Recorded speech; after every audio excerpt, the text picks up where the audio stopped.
Are we creative? Yo, yo. I'm for the universe. On the Gaza, it's a life over there. Gaza can't put it up in the pocket.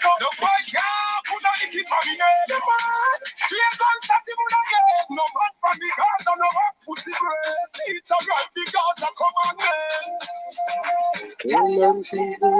Nobody can stop on the Gaza.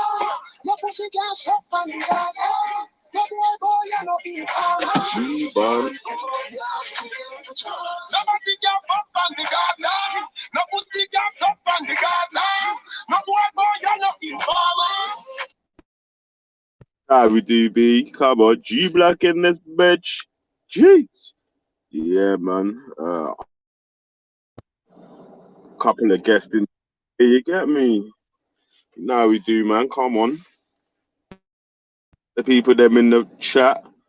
Yeah, man. Big up, man. Like KD, Ultra Funky, Ultra AO Pater, Caribbean Israelite. Yeah, big up yourself, bro. Yeah, big up yourselves, cuz. Yeah, listen, if any man wants to jump on, alright, tell you what, let me put the link in the chat one time. But from now on, yeah, the link's always going to be in the description, yeah? So, boom. Yeah? All right. Yeah, man. Come through, have a little chat still. I got a meeting in about half hour, 45 minutes. So I definitely need some of the man them to come through and help out for a little piece still. Yeah. To while that meeting's on. Yeah. Big up yourself, oh my G. Say nothing, cuz. Yeah. Come, hey, Funky, come through, man. G Black, you know what time it is, B. Jeez. Come on. What you saying, cuz? G Black. Come on. Nah, we do, fam. Yeah, listen, I'm not gonna lie. I'm just getting ready, right? But I wanted to jump on. Just bear with me. I'll be with you in about 5, yeah? Yeah, that's cool, man. It's cool. Yeah, man. I got to drive around the shop. I got to drive to one spot, and then I got to have a meeting for about half hour or so. But then after that, back in the game. You get me? Yeah, man. Big up Gerdy. Yeah, big up yourself, cuz. Yeah, sir. Boom. Yeah. Man wanted to start off the stream with a question, like a general question. Hopefully, we can have a couple of different answers and see what way we can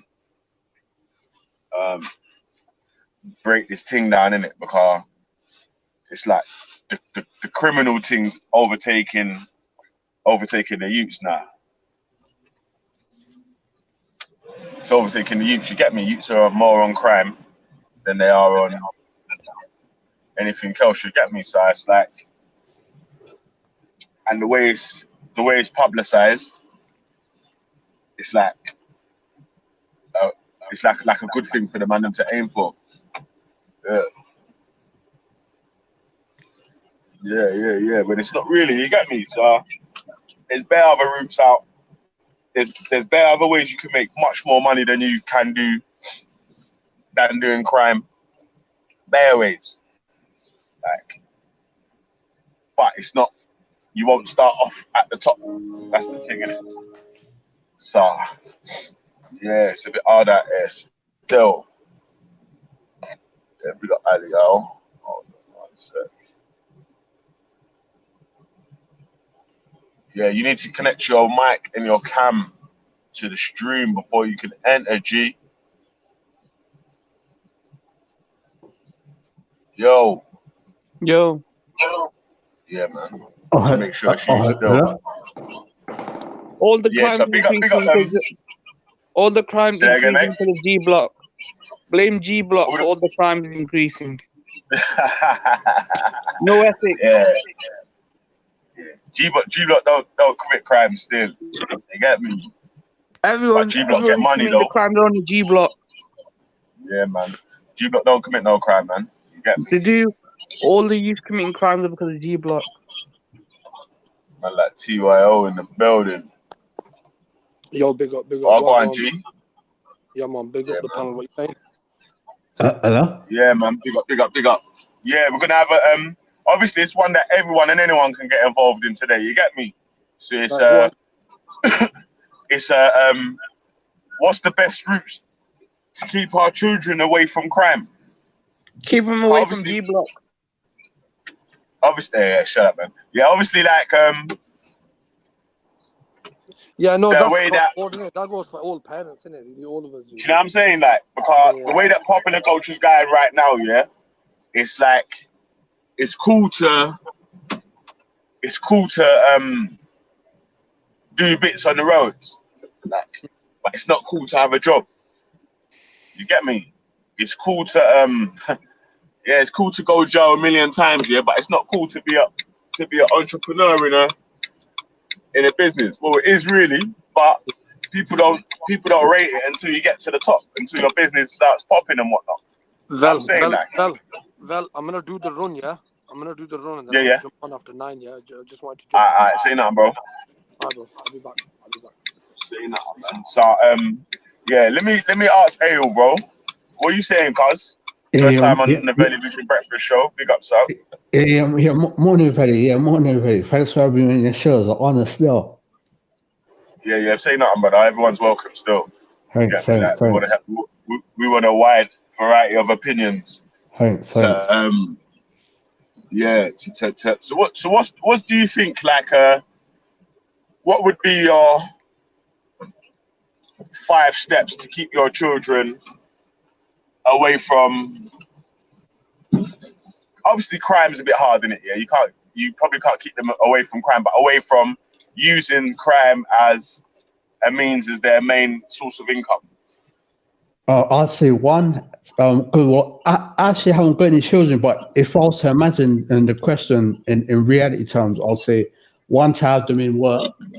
2, for them to when they come home from work, for them to have things occupy for them, so that maybe get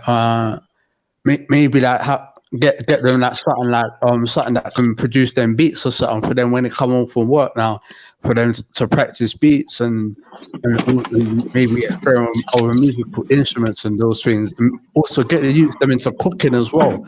Show the youngsters the importance of how to how to cook and everything. A healthy meal. Yeah. All those kinds of things. So number 4, I'd have to have I'd say for a lot of the youths, for them to surround themselves with elders who have got things, and maybe an elder that's 25 years older or something. Because I remember when I was younger, I used to just love being around the elders that was all 25 years older than me. They'd just tell me the stories about growing up in Tottenham and all that type of stuff. And all of that, and I saw that my elders, they had one would have a trade, one would work 9 to 5, or something like that. You know what I mean? So, the elders, they had the legitimate proof that when you do legit, life will be well. You know what I'm trying to say? Number 5 now, I'll say for a lot of the youths, for them to get to know different types of people from different types of lives, because youths on the roads now, they congregate with one another because they relate to each other when they speak slang and with other shotters and things and all of that, just by nature. You know what I mean?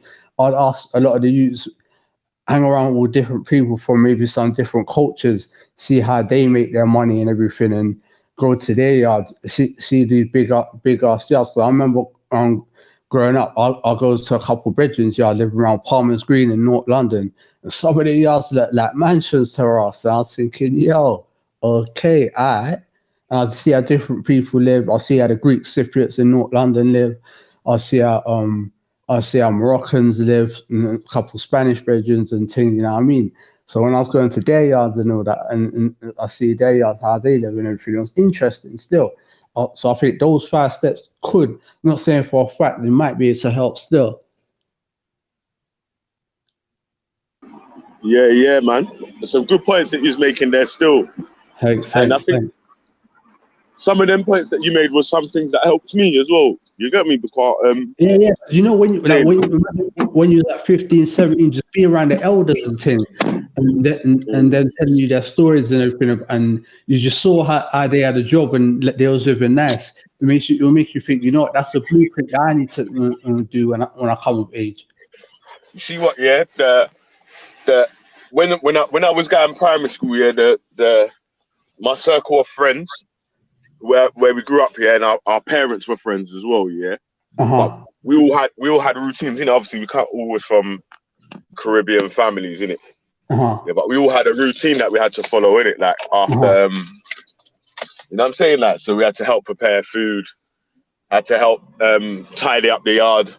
And then there was things that you had to do before. You couldn't just come in, dash down your clothes, and then run outside and play. Yeah. Another thing as well. Yeah, my grandmother used to show us wash our hands as well, and then things. So yeah, I get what you're saying. Yeah. Yeah, man.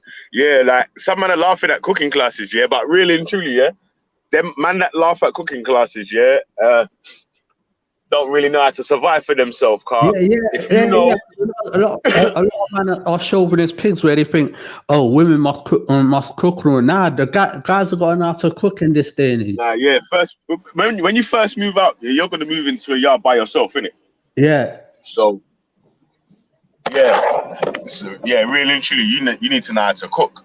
And differently, obviously, if you're from a certain background, like if you're from a Caribbean background or if you're from an African background or whatever or whatnot, then obviously you're going to want to learn how to cook your traditional meals. So then, and then something there. Yeah, when you get older, like my dad's curry goat is the baddest curry goat in the whole of the UK and Jamaica. Yeah, that sounds. You know what I'm saying? Yeah. So obviously, man's lucky enough to get passed down that recipe, so I can pass it down to my youths as well. But differently, when I was living by myself, I never had no issues. I never even needed no guy to come around to my house and do nothing, fam. Obviously, the yard was clean, the food was cooked. I was living on my. I was living by myself for years, but from when I was like just 17. You get me? About 17 there. And I was like, yeah, obviously man was a little bit, man was good growing up here, but then man sort of went off the rails a little piece, you get me? But yeah, so that's why the same thing why I'm more interested in what can we do to keep our youths on the road to success, you get me? Yeah, man, success is important, man. For the youths. Yeah, definitely. One thing, if there's any guys out there that got issues with teaching the youths how to cook, because you know when you're a man, you know how to cook. Like the amount of women that it can attract as well. Yeah. So when guys find out you can cook, they're like, "Yo, okay, cool, innit?" You know that, cause any woman that you was courting at whatever time, if you invite them to your house for curry goat, you get me, and the things proper. You get me? Yeah, man, the things wrapped up from there. You could get laid like 1 hour later after she's eaten that, because women love a guy that can cook.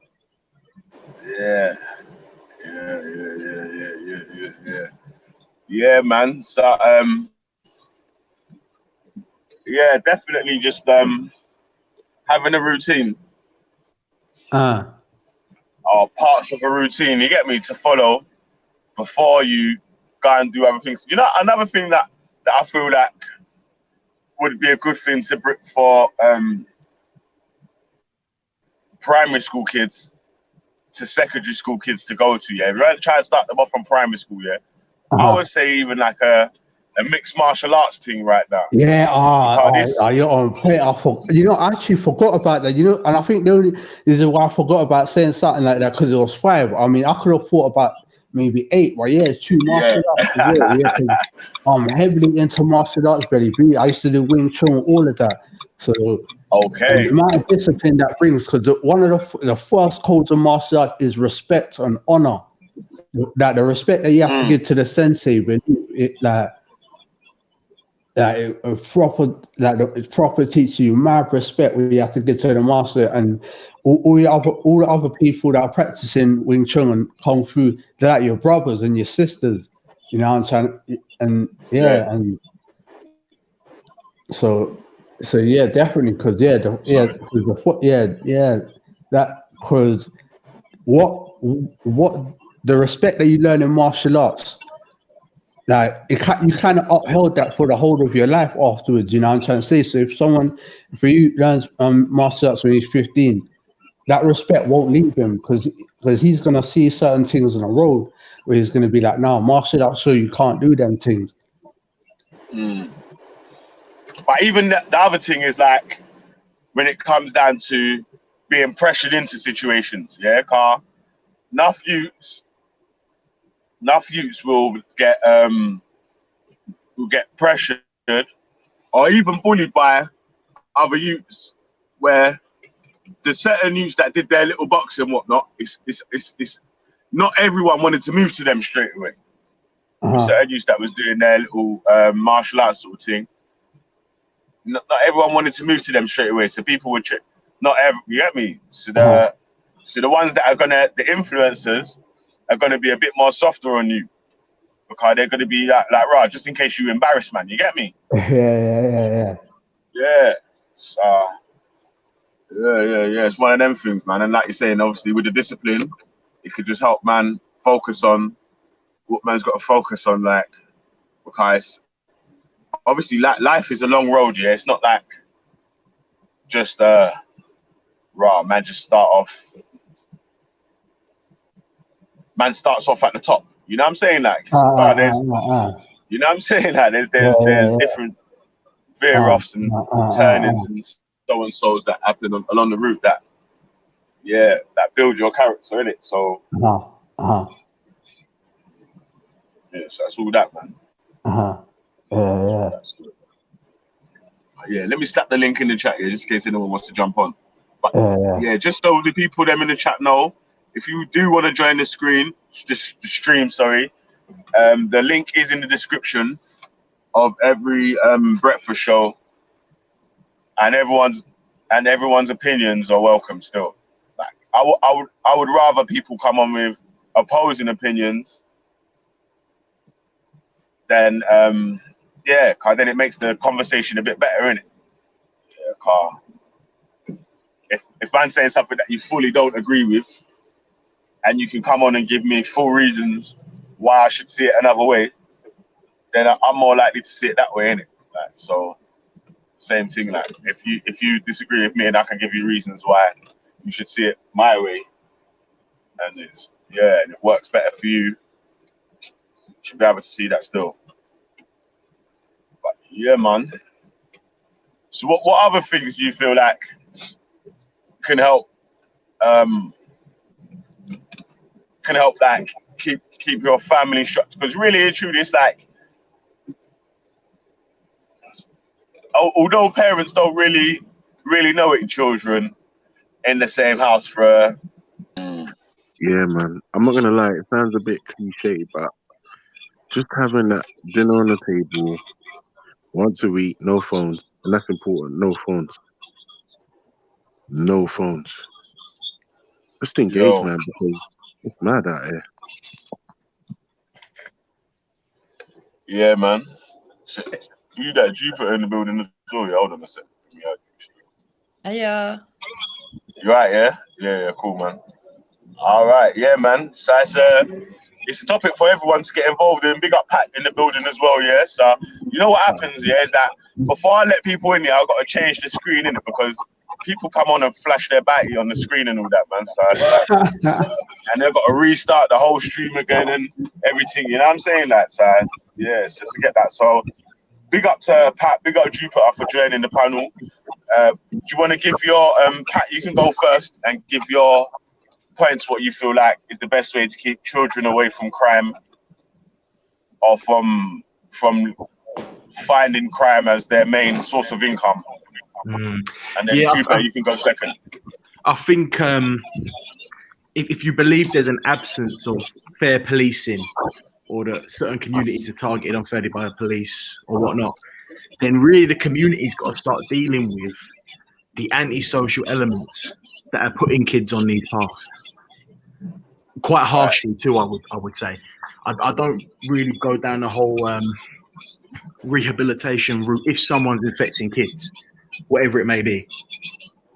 So if someone's getting kids involved in crime, then the community should regulate that person. So the community should really oust the people that's most detrimental to kids. Yeah, listen. So, but don't that make them go like underground though, and then they're harder to spot and harder to find. See, this is what I mean. In some places, there are organisations where they will just do away with that kind of thing. You know, they will ensure that people that they don't have the power. That's the problem. The power is in the hands of the criminal class across England. So no one can really ever stand up to them. There's no vigilantism. Now, most people would say the police should be doing it, but, you know, it's fair to say that the police are perhaps collaborating, using these people as informants or whatnot. So if communities aren't, if they don't have the power to do that, you're never going to get anywhere. Yeah, I'll get you still. Hold up a second. We've got Phil in the building as well, you know. Jeez. Yo, Phil, is that you? Yeah, that's me. All right, yeah. Hold on, yeah. Jupiter, it's your time. What do you think are the best routes for families to keep their children away from seeing a criminal lifestyle as the preferred lifestyle? Well, it's more than one thing. I think it starts early. You can have a list of up to 5. Innit? I gave Avril a list of 5 things that he could you could have a longer list if you want, but right, just obviously to make it so people can go back and forth on the points that you're making. It's like 5 in the list to probably be easier. Yeah, I think honest parenting with discipline for a start. Keeping good communications with the father if you're a separated family, and involving the father in the upbringing no matter what. I think having a good community, so having a network of mothers that can sort of like, if they see something that looks suspicious with someone's children, like if the kids are all together in a gang and it looks like they're about to do something, or if they're all going in one house, and you know that neighbour is doing drugs and stuff, that the mothers let each other know. I think pushing education, praising kids openly for doing well at school, especially the fathers. Children really respond to dads who encourage their kids with education and brag about it. Children like to hear their fathers brag, and that goes to daughters as well, not just sons. So education. I would say also making sure that you go to the parents' evenings. There's a lot of fathers that don't bother. I think if fathers started going to parents' evenings and taking more interest in what's actually going on in the school, they get better understanding of stuff. Instead of just going there when there's a problem. I would say that's a good start for you. Yeah, I agree with a lot of them points there still. If someone needs to mute their YouTube still, it's echoing. But I agree with them points that you made there still, because I remember like when I was younger, it was like if you would watch out for your parents' friends as well, not just your parents, innit? Like if you were smoking a cigarette in the stairs or something, your dad's friends or your mum's friends, if they saw you, they would tell. You know what I'm saying? That so yeah. Yeah, like my dad would beat the shit out of me if he saw me smoking. Go on. Do you want to give your best route for children to stay away from crime? Right, so I agree with basically everything Jupiter said. But I just add a few more things. I think we should have military school, because I believe that some children require different forms of education. So some people are not suited for like academia. They are more suited for like a military career. Like they've got higher testosterone levels and they're just naturally more aggressive. So they need a different form of education, i.e. a military. Hey Phil, hold on. Have you got your YouTube on mute? My what? Yeah, mute your YouTube, because it's echoing when you're talking, man. Oh, give me a second. I'll get my. Give me a second.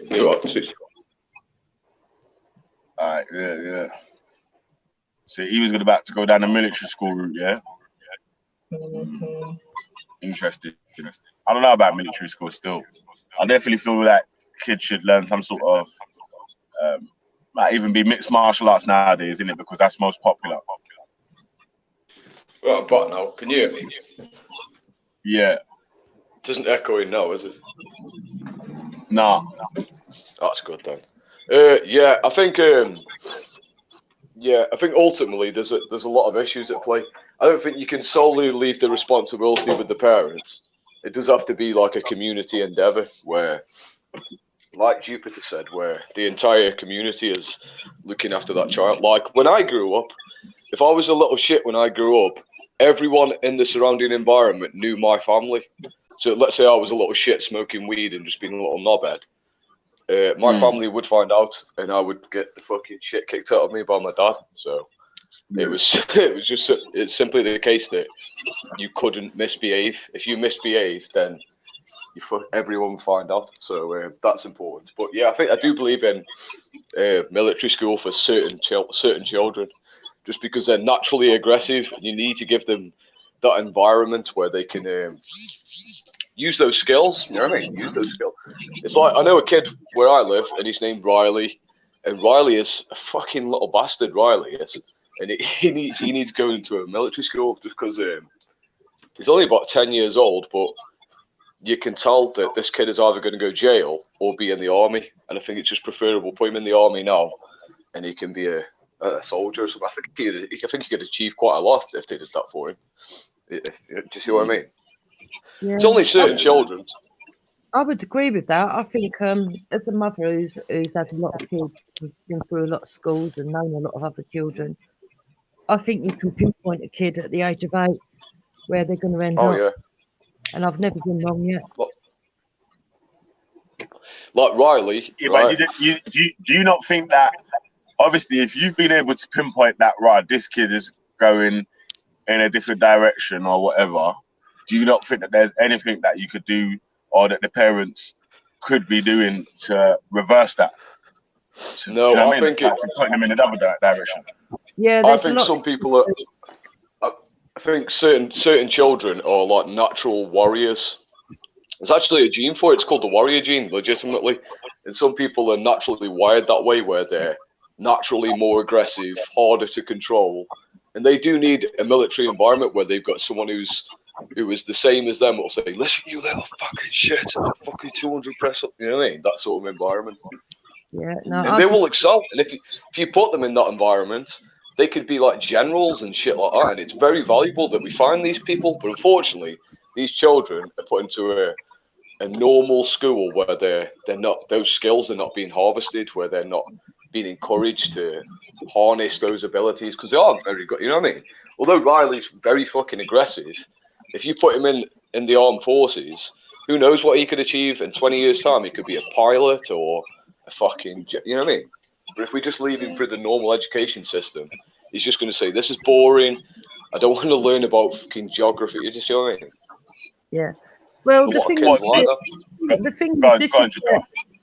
this is where I disagree with Phil just a little bit. I understand the value of military schools, and I understand.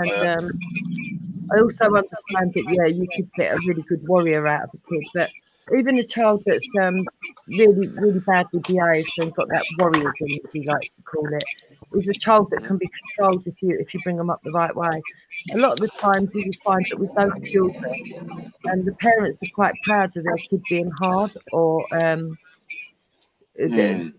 they've got this attitude that they don't give a fuck about anybody, so their kids don't give a fuck about anybody kind of attitude. I think that especially in London, if you live outside London, it's a bit different. But if you live in London, there's so many schemes for your child's attributes that you can hone in on. For example, if your child's a good artist, so you can give them extra art classes or dancing. But they'll take away the creative stuff. You've got the Marines. You can join up with the under 15, the RAF. Oh yeah. Yeah, you know, you can put your kids in that. And I'll tell you what, for every parent out there who thinks their children could be a pilot, the best thing to do is to put them in the under 15s group, because they actually. It's a lot of money as well. It's a lot of fucking money. If you become a pilot, you're looking at fucking a few hundred grand a year. And I know pilots only work 2 days a week. They work 2 days a week in the RAF. And they get like. I'm talking about the cadet clubs. Everybody out there, get in touch. Look up your local cadets. There's groups out there. They learn them the discipline, and they also learn them the first stages of flying. They actually get to fly planes. They get their first job from it. And if they then wanted to go on into the military, they could. There is cadets clubs all over London. Look it up. It's one of the best careers you can have, because once you finish your service in the RAF, you can get any airline pilot job after that, and you're living a wicked life, amazing life. You know what I mean? And but yeah, I don't know. Ultimately, it's a community thing. The problem with our current society is that we've lost our communities. Everyone's an individual. They're focused on their own life entirely, to the point where they don't even know their community. It's like where I live now. It's completely different to when I grew up as a kid. Everyone in my street knew everyone. Everyone knew everyone. But nowadays, I don't even know my neighbour. I don't know who they are. Who the fuck are they? I don't know who they are. You know what I mean? Yeah, but do you make an effort to know your neighbour? Not really, to be fair. I haven't got the same sort of. That's what I'm trying to say, man. It's not really the same as when you was growing up. Your parents was making effort. Well, I've made efforts to know the people that live along my road or whatever. Do you know what I'm saying? Like, so obviously, once the kids get old enough, then at least I've got a couple of informers. You know what I'm saying? Like, yeah. It's like Riley. If anyone, that little kid Riley, if anyone touches my daughter, I can say, "Go on, Riley." Riley's like a little policeman. Riley will fuck anyone up. He's going to jail. Riley's either going to jail or the army.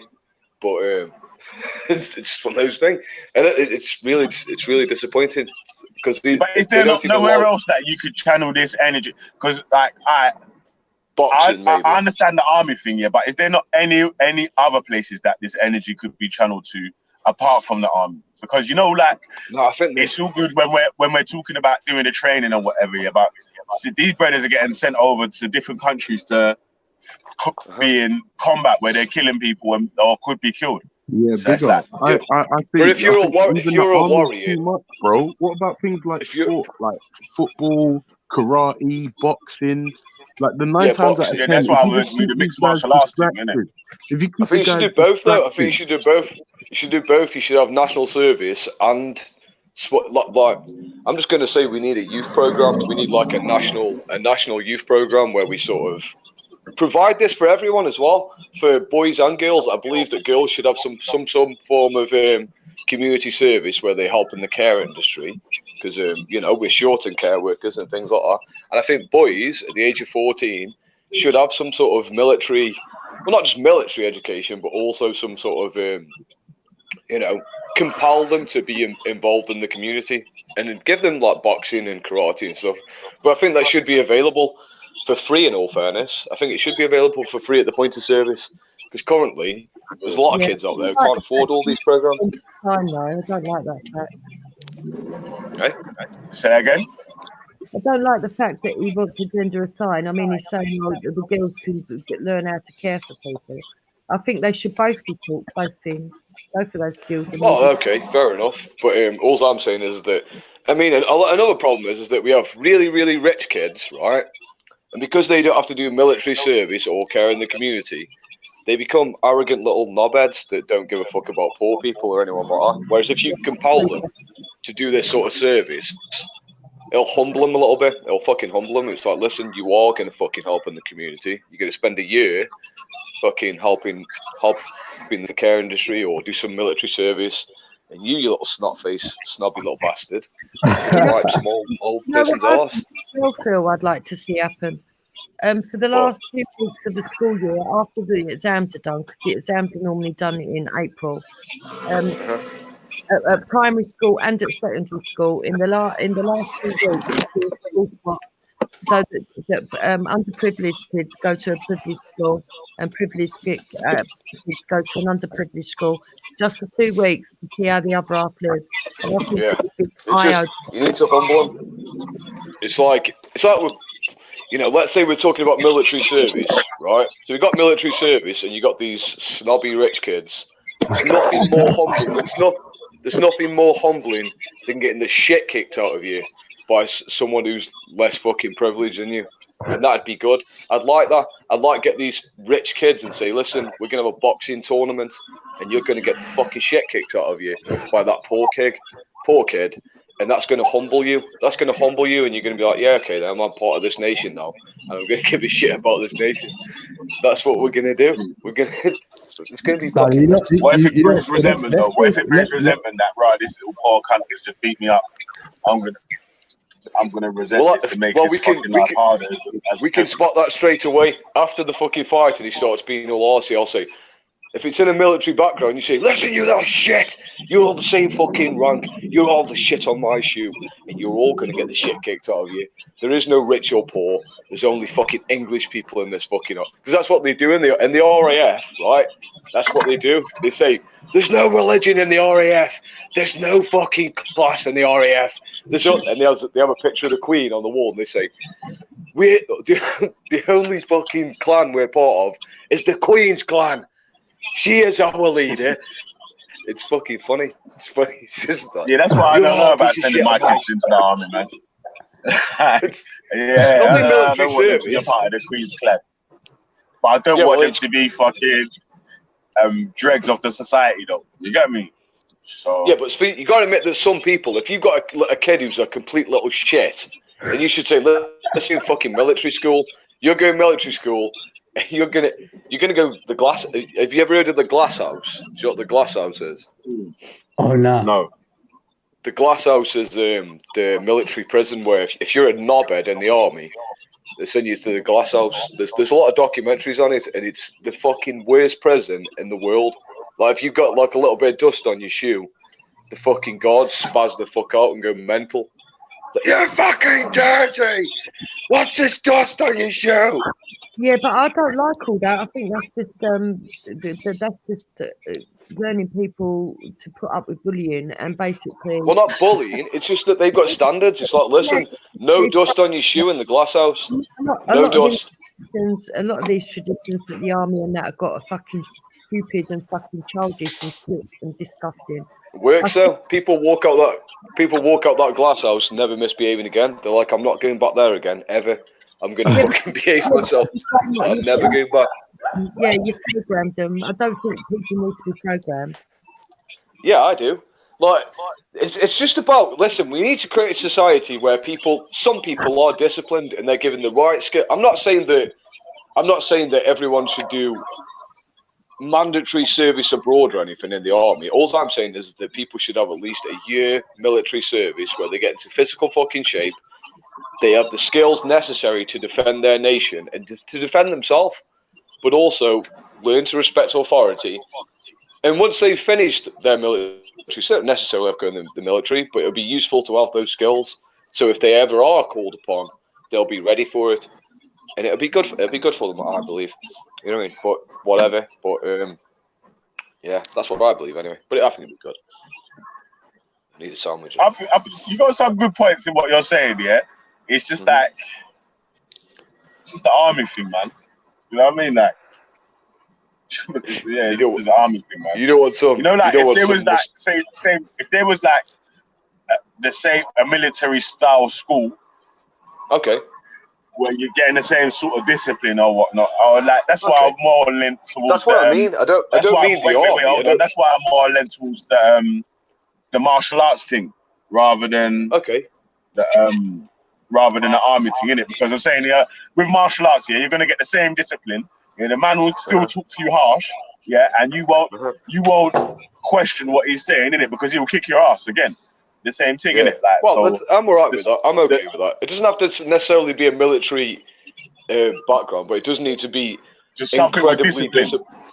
A lot of discipline, yeah. So maybe we could have different options. We could say military school, some form of combat school, some.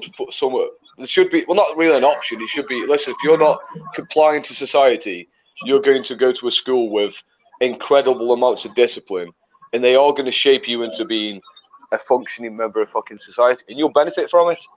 You know what I mean? It's good. Some people need that kind of education. Some people are naturally aggressive, high testosterone, and they need some mustachio fucking colonel motherfucker who's going to spaz the fuck out.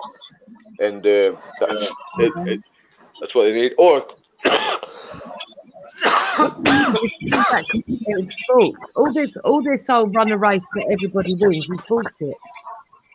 They need to bring back completely false. They need to bring back the boxing. But do you not remember the short, sharp shock? What's that? So it was like in the 80s. Look at that. Yeah, in the 80s, if you were like a youth and you committed a crime, you would get what was called the short, sharp shock. Say that again, Pat. It's called the short, sharp shock, and it was a big failure. Yeah. Because it was open to abuse and that. But I actually agree with Phil, by the way. But I'm saying when they put it into practice, it resulted in a lot of failure. Like, it's got to be done right. People would do like instead of doing like the 3 year in Borstal, people would do like 3 months or 6 months of really intense military-esque kind of routines, like up at 5, running all day, all that kind of stuff. But it was open to abuse. They do it in America too, don't they? They have like programs over there where people can. They have it. If they was that working at the time, Pat? No, it was a failure. All right. It was a failure, but I agree with it. I agree with it in theory. It's just got to be practiced right. It's got to be practiced right. It don't work in reality. It's not good. The balance is. I don't know. The balance is to nurture a child as well as give discipline. If you just send a child to a school with this discipline without the nurture, you're going to bring out an unbalanced kid. I don't think 14, 15 is too young and all this. Like, I agree with 19 to 21-year-olds doing like national service, and not 15-year-olds. Of course, yeah. Well, I don't know. It should be like a different kind of. When you're 14 or 15, it should be sort of like just a youth program where there's a bit of discipline. There's marching and running and things like boxing and football. Yeah. They already let you be more army at 16, which I think is way too young. So I don't know. I think they can fuck a kid's head up. I think you've got to wait till they're of adult age. I'm saying 19 to 21, 2-3 years of national service for everybody. Yeah, I support it. I can get behind that. Yeah. So really, it's like a rites of passage, isn't it? Like in some places they have like a rites of passage in it into a manhood. So that's like what me and Ava was saying a bit earlier, like with the Caribbean kids, yeah. I don't know about now. Obviously, I'm not a child now, yeah. But when I was a kid, yeah, there was routines that you had to do in your house, innit? Like you had to help clean the chicken. You know what I mean? You had to help fucking peel the sorrel. You had to hoover the stairs. You had to do things before you come out of your house, innit? Your homework had to be done and whatever to a good standard before you could go on Nintendo and all them shits. So like, decent parents still do that. Decent parents still do that. My children are responsible for keeping their rooms clean and it gets inspected. They help the rubbish out. Different jobs. Wash up when I'm doing something else. Yeah. The kids should be part of it. Yeah, there was a washing up rota in the yard. Man had to do the washing up. So it was a rota between me, my brother, and my cousin. Yeah, we had to do washing up, man, rota and all that shit. So, but there's no point doing all this if you don't get rid of the criminal. There's no point doing all this if you don't liquidate the criminals that are preying on children.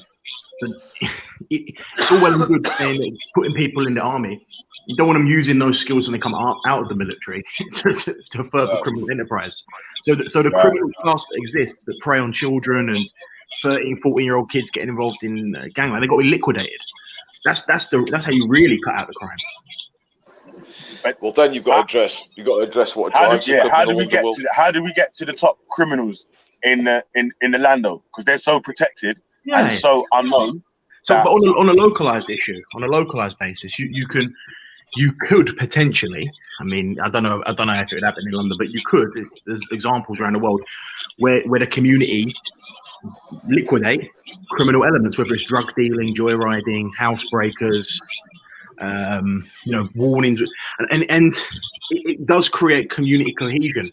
People feel safer. People feel, and I'm saying, in the absence of legitimate policing, if you believe the Met Police or whoever it is aren't doing a good enough job or are actually part of the problem, then you've got to have, dare I say it, vigilante-esque groups to deal with people that are preying on kids. I mean, to be honest, all these people that are like getting 13-year-olds to hold drugs and all this shit. For me, that's in the same realm of nonsense, right? That's my position. So yeah, I agree. They should be executed. And if you're not going to execute these people, or at least exile them from your communities, it doesn't matter what you do with your kids. There's always going to be those few that get manipulated and groomed, because it is groomed by these parasites that exist all across the country. Hey Pat, at the moment, once whoever is the top shotter or top criminal or top recruiter on the end, once they get taken out, there's always another person that gets. Absolutely. So the solution to that is there's a solution to that. So you recognize that drug dealing and drug taking will always be there. So what has to happen is, again, examples over the world, politicized organizations can seize the profits and the funds of that drug dealer and repeat the process and regulate that drug dealer. If you want to be logical about it, and that's what happens. You need to change the culture as well. Yeah, there's definitely a side of that too. But you see, you talk about the top drug dealer. Okay, we realise that they're going to exist, but first of all, you put the fear of God in them to not target children, and then after 6 months to a year, take everything off them, execute them, whatever, and let some other idiot do it, and let them have their moment. And that's what happens in some parts of the world. And I think the culture. You need to change the culture more than anything. You need to change the culture of the community. You need to say we do not tolerate fucking drug dealers. Do you see a bit of an issue with the lowest in the chain always getting, the lowest in the food chain is always getting eaten, and then the people higher up are always eating? Well, I've got no sympathy for what you like the big drug dealer in the local community, even if they're way down the ranks. So no, they can still get the wall essentially. The wall. But how do we get the top? How do we get the people above them? How do we get the importer? How do we get the man that's producing, that's put these bills together? Do you know what I'm saying? That because again, this these is men are tied into government people.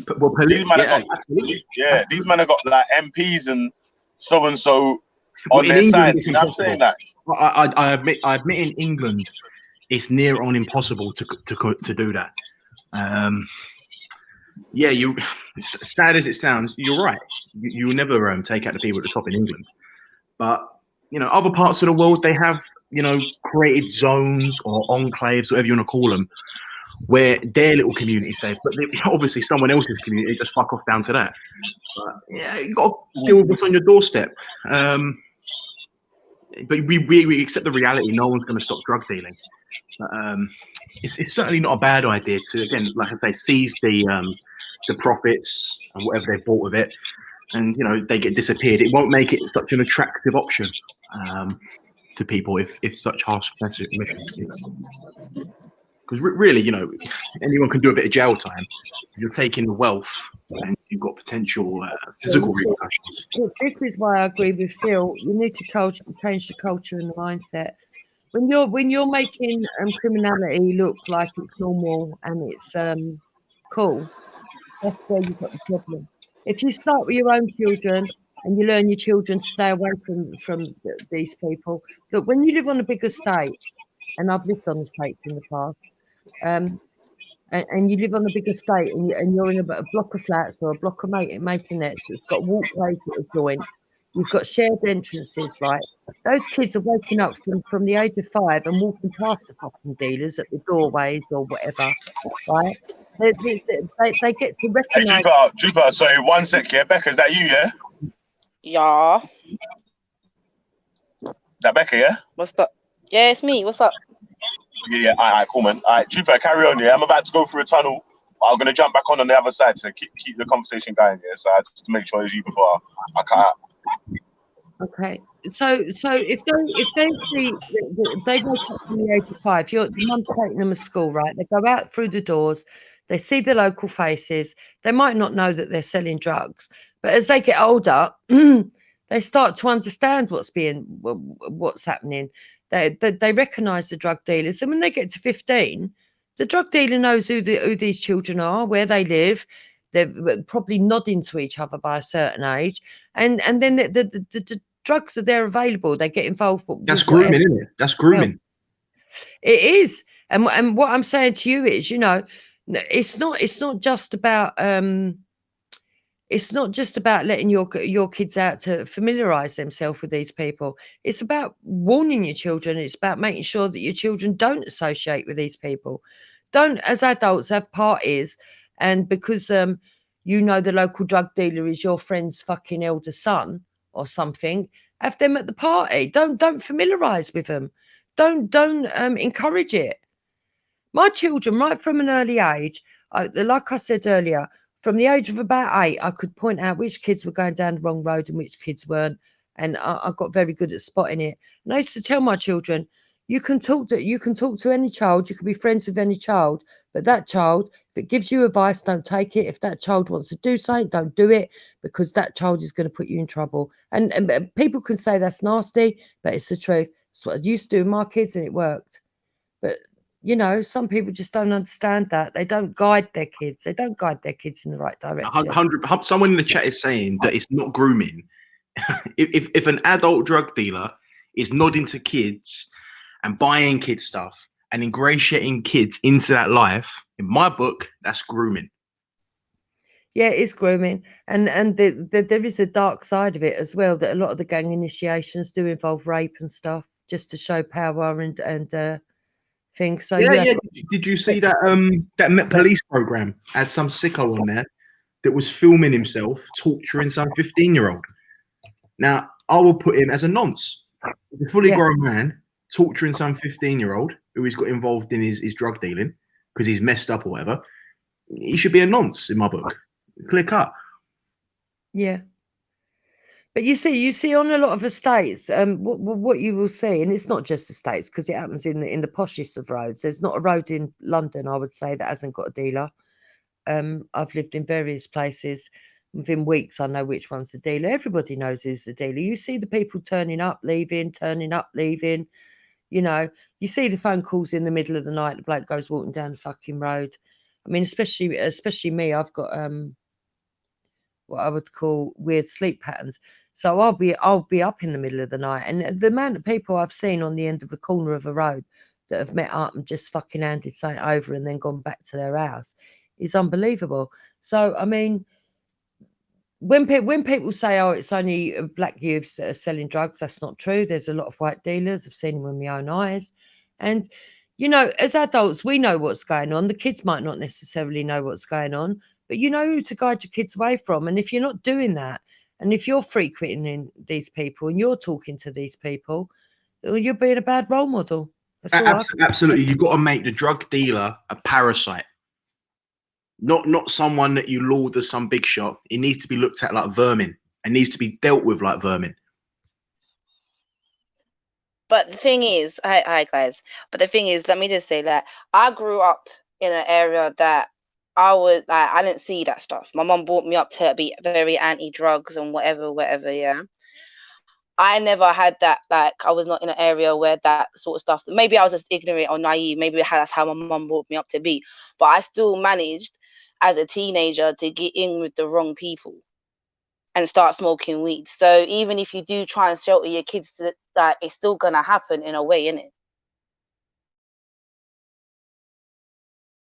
I don't know, but I want to point out a comment that's in the side chat, and I find it very interesting actually that someone said this, and this is the mindset you need to get rid of. I grew up around these drug dealers nodding at me, buying me things. I was not groomed.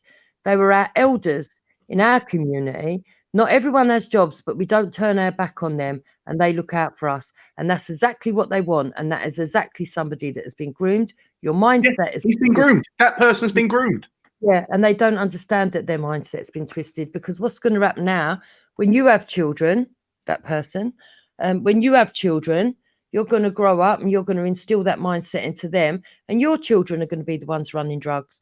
The fact of the matter is, you don't give respect to people doing disrespectful things, and no one's saying that you've got to cut them off completely, but you don't socialize with them openly in front of your children.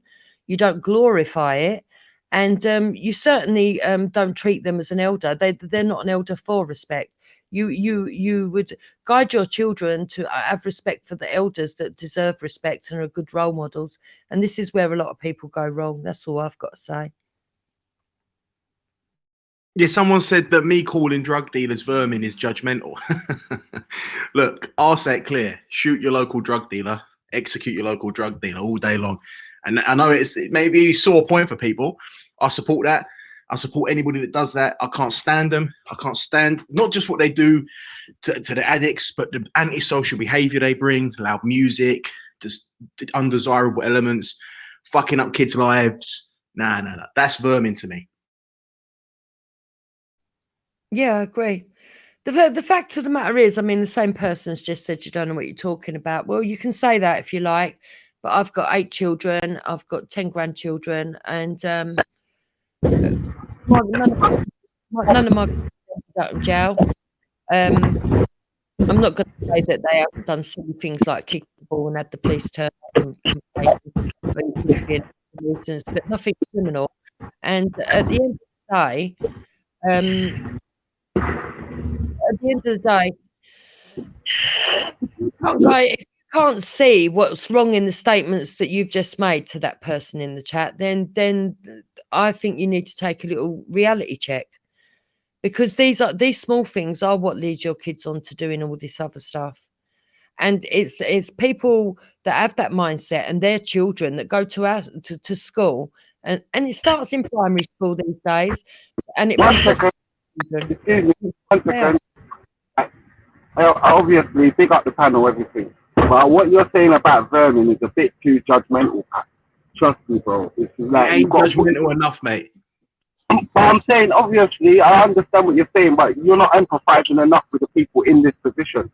Do you know what I'm saying? I'm going to empathize with a drug dealer. I ain't going to do it. I'm going to empathize with the victims of the drug dealer. The children that's living around them.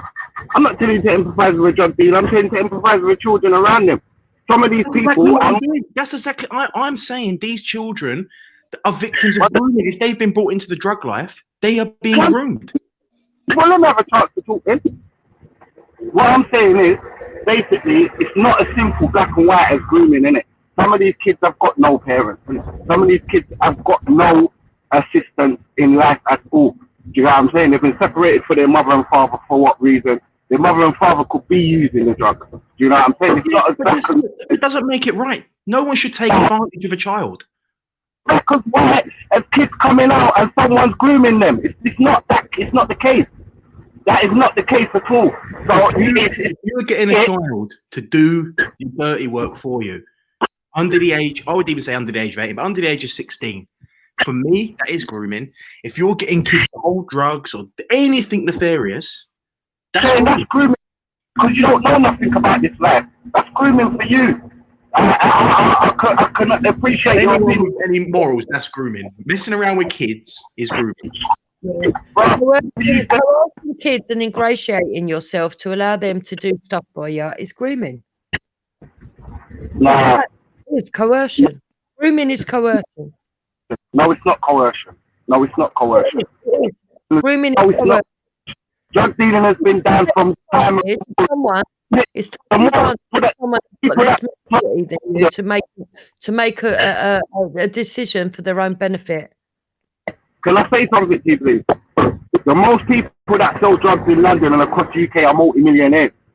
Innit? They're not people that come from a state. That's what I'm trying to show you. That is a means to an end, isn't it? Yeah, they get executed too. What?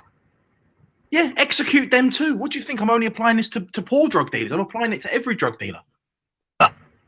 You don't understand the economics of drugs, innit? Like drugs is trillion billion pound industry, innit? That's what I'm saying. You're talking about executing mums, innit? That's what I'm saying. You're talking about executing granddad. So what? Granddad selling gear and getting kids to hold the drugs. I couldn't care less if he's a granddad. What are you talking about?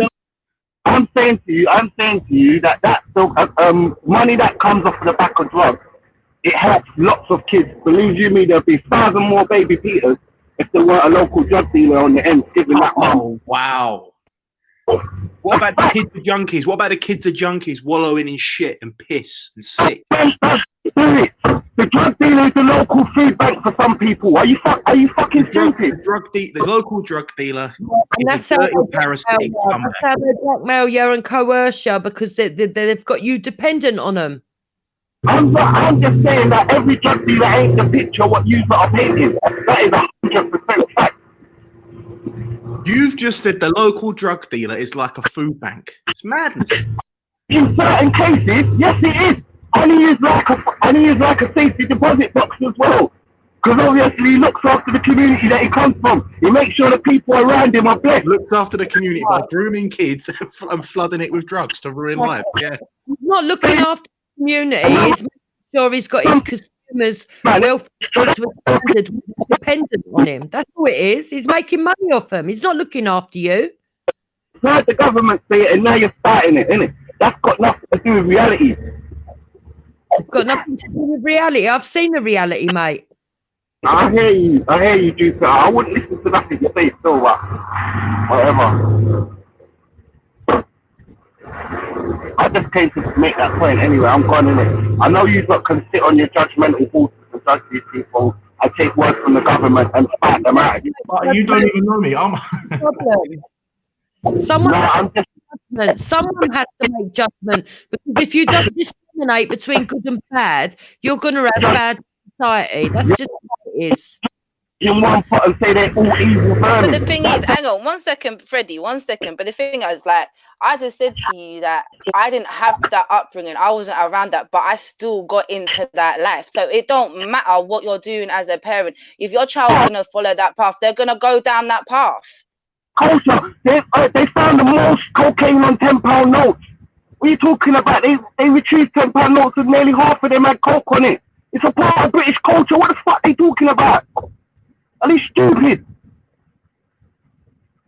That's why we said the culture needs to change and the mindset needs to change. And rehab. The government rehab. Simple as that. The government are vermin. Yes, they are. I agree. Later then. No one's saying the government are not vermin. What's he on about? That's not an excuse to groom children and give them drugs. You see that mindset though? That's a very, very evil mindset. So your local drug dealer is like a food bank. The man who's you know what it's like? It's like the local gangster at Christmas giving everyone a turkey. It don't do away all the wrong. Exactly. They just don't get it. I want to speak to Becca because it's interesting that Becca says that she wasn't brought up to be like that, but she fell into it. But I heard you the other day, Becca, saying that the other day that you fell out with your family. Yeah, that's when I had my mom and me had a bad relationship. I left home when I was 16. Right. And so for the sake of survival, you probably latched onto these type of people who were more than willing to take you in and show you that lifestyle because, yeah, they could spot that you were vulnerable at that time. It wasn't drug dealers I was involved with to begin with. It was actually people committing fraud. They were doing quite a lot of ACs and things, and obviously along comes that is the drugs, is the cocaine, that you obviously the cocaine comes into respect and you're sitting there cutting it up, dealing it out. So, but the first thing that it wasn't drugs straight away. Do you know what I'm saying? It was like I got into other things before I got to that. Yeah. But but this is what I'm saying. But the people that got involved with you could see that you were vulnerable. And you might not recognize that now, but I'll give it another 10 years and you'll look back and you'll recognize it. Because what happens is they see the vulnerable people, they know that they're in need, they befriend them, and some of them actually like you. I'm not going to say they're not genuine friends. Some of them will actually like you. But at the end of the day, they aren't going to guide you into a good life, because they're not looking at trying to nurture you and promote you and make you better than them. At the end of the day, the outcome for them is that they've settled for that in their life. They've settled for being a dealer. They've settled for that way of living. And so they don't see nothing wrong with it. And when they bring other people into it, their aim isn't, oh, I'll bring this girl into it and then I'll get her a good education and I will push or promote a character that in a good way or a positive way or something that's to her benefit. I'll just bring them into my world. That's all it is. That's as far as they see. They don't see past that world because they've settled for that. And this is what a lot of people need to understand. They've settled for that. They want that. They're running that. They're the top dog in that world. So these people who drag you in, they are never, ever going to promote you. They're not going to look at your character traits that are positive and say, do you know what? I can see that even though you're doing drugs, you could be a good dancer. Get off the drugs. Don't take the drugs. Why don't you do dance lessons? Why don't you go and apply for this school? Why don't you try and get a sponsorship? Why don't you do this? They would never do that. They're not bothered about you as a person or an individual. They might like you as a friend. They like you to chill with. But as far as they're concerned, they're top dog in their world. You're welcome in their world.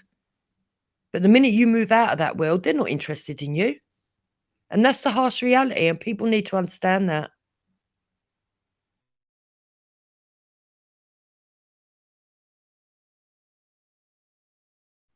Where's everybody gone?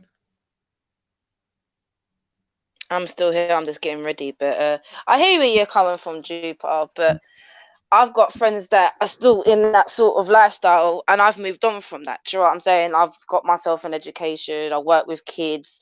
I'm training to be a domestic violence advocate now. Do you know what I'm saying? But they're still my friends. Do you know what I'm saying? They're still doing whatever they're doing. But then that's my experience. Like I said, I can't. That's just my experience. They've always been supportive of me no matter what. So, because I've known them from such a young age. But I mean, I do get where you're coming from, though. Some people do that. I do hear you. Scattered minds. I don't know what your problem is. I'd like you to come on, because you're saying I'm coming from a high horse. I'm not on no high horse. I'm not on no high horse at all. And I'm not trying to say that I'm better than other people. But what I am saying is that I've managed to raise 8 children and keep them out of that kind of life. And I would expect other parents to do the same for their children. I mean, as much as Becca's sitting here talking, Becca, would you want it for your children? No, obviously not. I don't want my child to go. That's the whole reason why I moved out of Hackney, because of I could see it, like the knife crime and this and that, and what the initiations were, was that you had to rob people to get into the gang. So no, of course I don't want that for my children. And obviously I'm going to try my best to obviously raise my children not to go down that path. But the thing is like we can't control it. It's like I said with my parents, that like my mom's so anti-drugs, she don't even like weed. Do you know what I'm saying? She's disgusted. Everything's very black and white with my mother, but I still managed to go down that path. So it's a bit 50-50 what happens. Do you know what I'm saying? Ultimately it's down to that child to make the choice, and that's basically the way of life, isn't it? Yeah, and you'd guide them, wouldn't you? You'd guide them. Yeah, of course. Obviously, I'll sit there to my child and I'll tell them straight, obviously, like, that's not the way to go. You need to get yourself an education and whatever, of course. Exactly. So this is what I'm saying. You know, a good parent will guide their children away from it.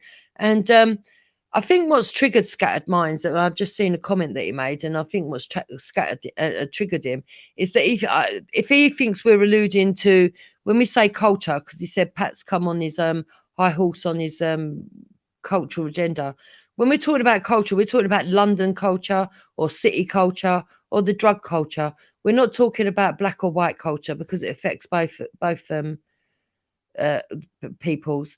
There's no race left out of taking drugs, I can assure you, and there's no race left out of selling drugs and gangs. So what I'm talking about when I refer to culture, I can't speak for Pat, but when I'm talking about culture, I'm talking about the drugs culture, the inner city culture, and it does need to be cleaned up. And anyone who wants to sit there saying, you know, you're on a high horse, well, that means that you believe I'm above you. So thank you for that compliment. But do you know what I think it is? I think some parents can go a bit over the top with it, Jupiter, to the point that it makes the child curious. Do you get what I'm saying? Because they're so anti, and I think that's what happened with my mum to a certain extent. Do you get what I'm saying? Because she was very judgmental of who I used to hang around with, like very judgmental of my friends, especially even in primary school. She was very judgmental of my friends and things like this. So, like, I think she put that little like rebellious thing in me from a young age, because she was like, she's already judging me from the get-go about my friends and things like that. Like, why are you hanging with that little tramp for? And things like that. And I think, but that's my friend. Do you know what I'm saying? Like, what's wrong with my friends? I don't get it. So I think she kind of pushed me towards that sort of lifestyle because of the way, purely because she was so controlling and so judgmental. Well, again, it's all about how much you love your kids and how you use your words. I always tell my children, you children are the most precious things in my world from a very early age, and as your mother, I would never tell you something that I think would cause you harm because you're that precious to me. So whenever I give you advice, it's for your benefit and not for mine, and I stand by that. Whenever I've guided my children away from other children, I wouldn't have insulted the other children, but I would have said to my children, for example, let's have a example. You know, there's a kid that's in the same class as your son that's always disruptive in the lessons. Outside school, you know him. You know he's got an older brother that's in a gang. You know that they've broken into shops, they've vandalised cars. They go around smashing milk bottles or whatever on the floor just for the sake of it. And he's 9 years old and he hangs around with his older brother and he does all that shit. I wouldn't stop my child from talking to that child. The angle that I would come from is that I feel sorry for that child, and my children would learn to see that there's something wrong, because I would say to my child things like if he came out of school and said so and so, let's say Billy, the kid's name's Billy. Billy threw a chair at the teacher and he kicked the tables over and he done all this. I would have said, and what did the teacher do? And then I would speak to my son and I would explain why I think it's wrong. Billy's got problems. You can talk to Billy, but just don't act like Billy, because it's not going to get him nowhere. This won't get him anywhere because of A, B, C, and D. You know, outside school, you've seen him smashing up bottles. Someone could fall on that. They could hurt. So I'm constantly reinforcing what would happen if you follow down that route. And in the end, your children, they know themselves. The children know themselves. They guide their own path. They will talk to people. They'll know how to be respectful to people, and they'll still know that these people, but they won't want to hang with them. They won't want to be involved in their nonsense, because they know it's going to come on them, and that's just the best way to do it, in my opinion. You know, but I do agree with you, Becca. I also think that if your child does get waylaid a little bit, you should be there for support. The last thing a parent should do, and it should be a very last resort, is kick your child out. And it should be a very, very, very, very, very last resort. It's not something I would advocate to any parent, because I believe if you do that, you failed myself. You know, no child should be beyond repair as a parent. But it's all about communication and how you communicate with your kid, in my opinion. So,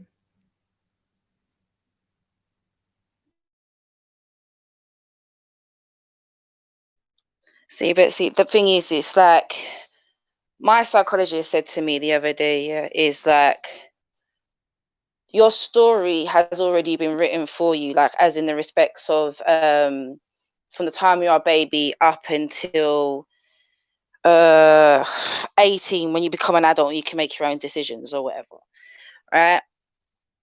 And obviously, once you've taken over, once you're 18, you reach that point when you're 18, now it's your turn to take over and continue the story. But obviously, you've got all this crap that you've got to deal with from a childhood. So that could be abusive relationships. It could be obviously parents' relationship breaking down, or anything. It could be deaths within the family. Anything. Do you know what I'm saying? Your parents taking drugs, and the thing is because it's learnt behavior. How do these children know how to be any better? That's another thing. Do you know what I'm saying? There isn't a person there to teach them any other way. Do you get what I'm saying? So they are going to attach to these people within the community that are, do you know what I'm saying, that are helping in a sense. Do you know what I'm saying? Because not all drug dealers, sorry to say, are evil people. There is actually genuine caring drug dealers out there that actually do help the community and do help these vulnerable kids. Okay, it might not be the best way, but it's the only way they know. Do you get what I'm saying? Because no one's taught them or shown them a different path. Yeah, I get that. I'm not judging the people that fell into drugs. Don't get me wrong. I'm not saying I look down. You say you had a similar lifestyle to that. I'm not looking down on you, Becca. That's not what I'm doing. What I'm saying, and I do agree with you, there are a lot of people out there that don't understand that there are people that are in need and need help, and if society could become a little bit more caring, they wouldn't turn to drug dealers. I agree with you. I get that 100%. Don't think I'm looking down on you for it. That's not what I'm saying at all. What I'm saying is it all starts in the home, like you've quite rightly pointed out. And a lot of these parents are just not guiding their children properly. And if they start off with the mindset that it's normal and that drug dealers are okay as long as they're nice people, forget the fact that they're dealing drugs, then you've already lost your mindset. Because the problem is, yeah, they might be nice people, but they're still fucking up the community. The bottom line is it does stop with them. And the thing is, I can see a lot of comments where people are saying, how dare she, just because she's got mixed race kids, how dare she come and tell black people how to live? I'm not just addressing black people. I'll say it again. This is an inner city culture that encompasses every single race within that city. I'm not talking specifically to the black community. I'm talking to all parents, because me, myself, I don't see a difference between black parents or white parents. Yeah, you might have your cultural foods and your dances and your different ways of embracing each other, etc. But when it comes down to parenting, we're all the fucking same. We all want our children to grow up and do well in life. And you can't look, some of these people making these comments either have very young children or they haven't got children at all. And I'll tell you how I know. Because a proper parent who's had teenagers, right, would know what I'm talking about. There's no point in saying, oh, yeah, but you know, the elders look out for us and they do provide food banks and all this rubbish. And then say in the same breath, but I want my child to actually go on and do something with his life. They're not going to if they hear their parents saying it's okay. And I'm sorry, people, you need to wake up. If you're saying that the drug dealers are okay, your children are going to grow up and they're going to say drug dealers are okay. That's the bottom line. That's just the way I see it. I mean, Becca, I can only praise you for the fact that you've got yourself out of it and that you look after your kids and you've got yourself a job and you're doing it on your own. So don't think I'm looking down on you. But I'm just telling you some harsh realities. And I'm not saying nothing that I wouldn't say to my own children and my own grandchildren.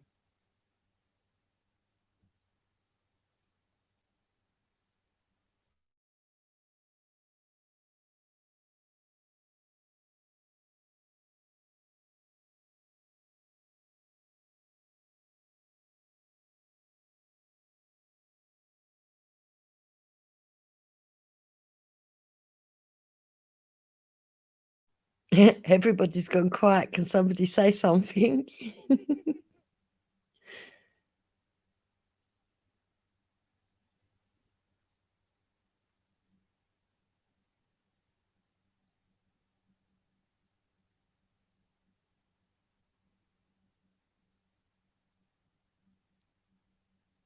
Okay, well, I'm just going to interface with the side chat. If other people don't want to speak, I'll just interface with the side chat.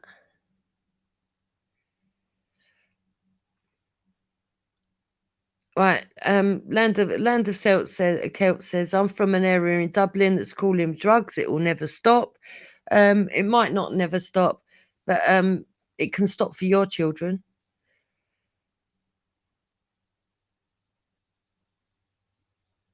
When it comes to parenting, we're not all the same. Some are raised up, but some get dragged up. Exactly.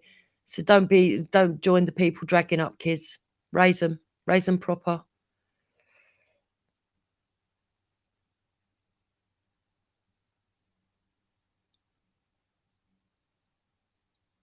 Asif says Sharia always for the drug dealers. No, I don't agree with Sharia law at all. I've never wanted it, never will want it in Britain. Rich LK says, Pat, so hypothetically speaking, you're rich, but you shot drugs because you want to be a bad boy, and I'm black and poor, living on a concrete jungle and sell drugs. We should both be given the same sentence. No, I think the drug dealers are worse than those that actually take it, if I'm to be honest. But at the end of the day, I don't know why you brought in the skin colour. Skin colour is not anything to do with it. There's white drug dealers, there's black drug dealers, there's white drug takers, and there's black drug takers. You know, all this black-white nonsense needs to stop. Richelle K says, but we don't have the same opportunities. Yes, you do. Some children are brought up in disadvantaged backgrounds, but there's plenty of stuff out there that you can do if you're a decent parent to try and overcome those hurdles. And in most cases, you will succeed. Samaya's saying morning all. And then she said, no one cares. Well, if you don't care about the children on drugs, then that's very sad. Yes, Fred Cole, actually, build rehabilitation centres. Yeah, I would. I definitely would. I don't think there's enough of them. I do think that I know someone whose child actually died of drugs as an adult. He got involved in drug taking at 15. He died in his when he was 40. But he was non-stop on drugs all his life. At one stage of his life, he was homeless. He was camping out. He stole his mother's jewelry. He stole his grandmother's jewelry to feed the drug habit. He was one of the nicest kids you could ever meet, but that he was problems. He was problems, and that mum did as much as she could, and she did try to get him rehabilitation. But unfortunately, a lot of people only get that if they've been in prison and they come out of prison. And yeah, she had to wait every time he went in prison. She had to wait to sort of like get onto a placement scheme and stuff. There wasn't really much there. I do really think that rehabilitation centres are needed.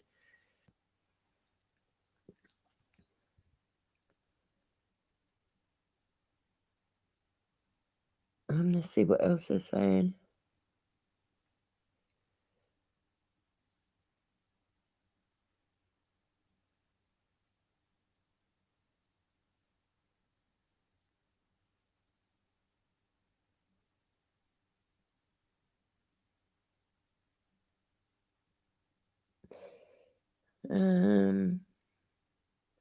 Moroccan Sniper says, do you eat Sharia meat and kosher meat?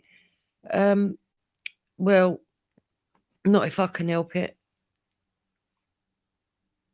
Not that that makes any difference. What I do in my life when it comes to eating meat, I wouldn't advise other people to do. It's up to them. They've got their own choices about what they eat and what they don't eat. Samaya says, no one cares about your dislike of my religion. Good. I'm not telling other people what to do, unlike some people.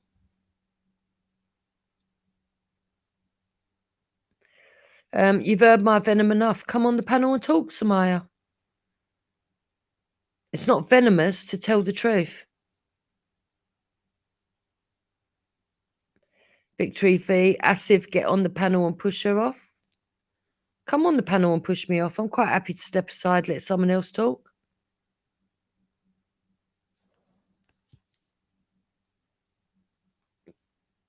I really don't know where Islam's coming into this, because really it hasn't been about Islam.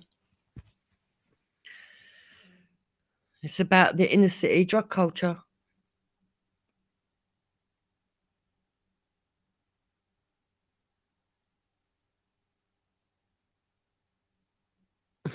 Rich LK says, I'm addicted to PlayStation 4 and I want compensation off Argos. Yeah, nice try. Haven't seen you for a while, Rich LK. You don't frequent the same channels as I do. I wonder why.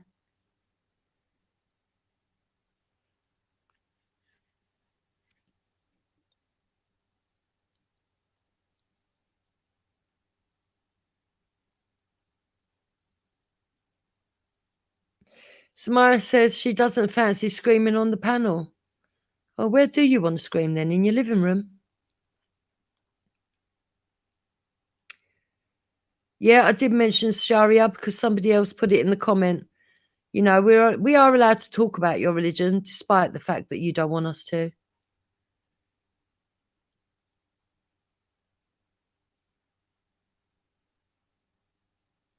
There's no point talking to Jupiter. She's so thick. Yeah, I'm so thick that my children have grown up to employ other people. I'm so thick that my children have grown up to have respect for their elders.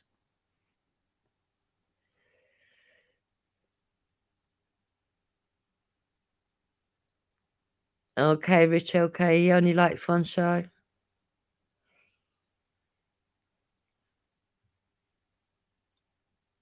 I seem to want to argue. No, but I can argue my opinion. Find someone else to fight. Who do I want to fight? I don't want to fight anybody. Asif, stop worrying about how much I smoke. Concentrate on yourself.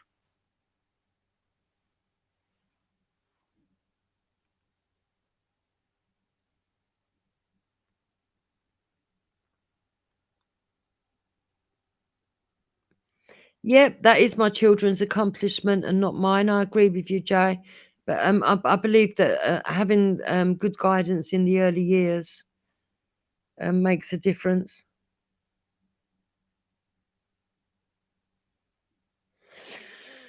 Yeah, Pat, I don't often agree with Pat, but him saying disturbing that people don't think drug dealers buying kids stuff to ingratiate themselves into that industry is grooming.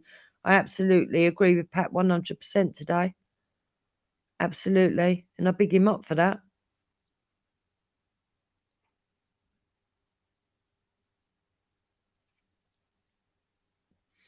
Kay Cornvo says she knows about taking drugs. So do you. What adult doesn't? After all, they educate the children at school now on what drugs they are and what they're called. If you don't know that, then you're a bit daft.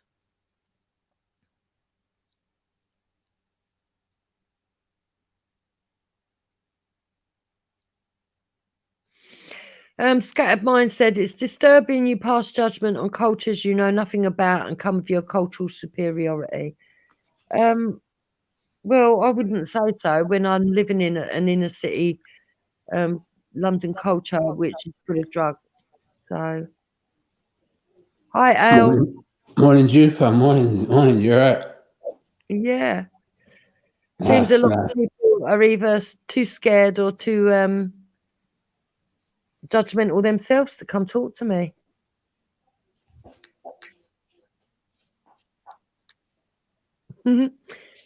So what do you want to talk about, Al? You know, I wanted to say, more than just come through for a few minutes. Then, yeah, because I'm in the middle of eating my breakfast. But I just wanted, wanted to say, morning and you know that guy that asked you eat halal or kosher. I started to say kosher because for me being an Israelite, even though the question was to you. But I started to put answer into that as well. To that, was it Moroccan Sniper's name? Yeah, I don't know who they are. I'm just Yeah. reading I was thinking, let me say I ate kosher since he put the options there. Yeah, I just jumped on briefly because this grooming situation, I really don't get how anyone can say it's not grooming if a drug dealer is going near people under the age of 16, whether it's buying them things, nodding to them, as Jupiter said, to try and ingratiate them into the drugs trade. How is that not grooming? How can people say that? What do you mean depends on the intent as well? If you're going near a kid to mess about with them, and that is messing about them in a big way, it makes you a groomer. I bet they start treating it as grooming as well eventually, because that's exactly what it is.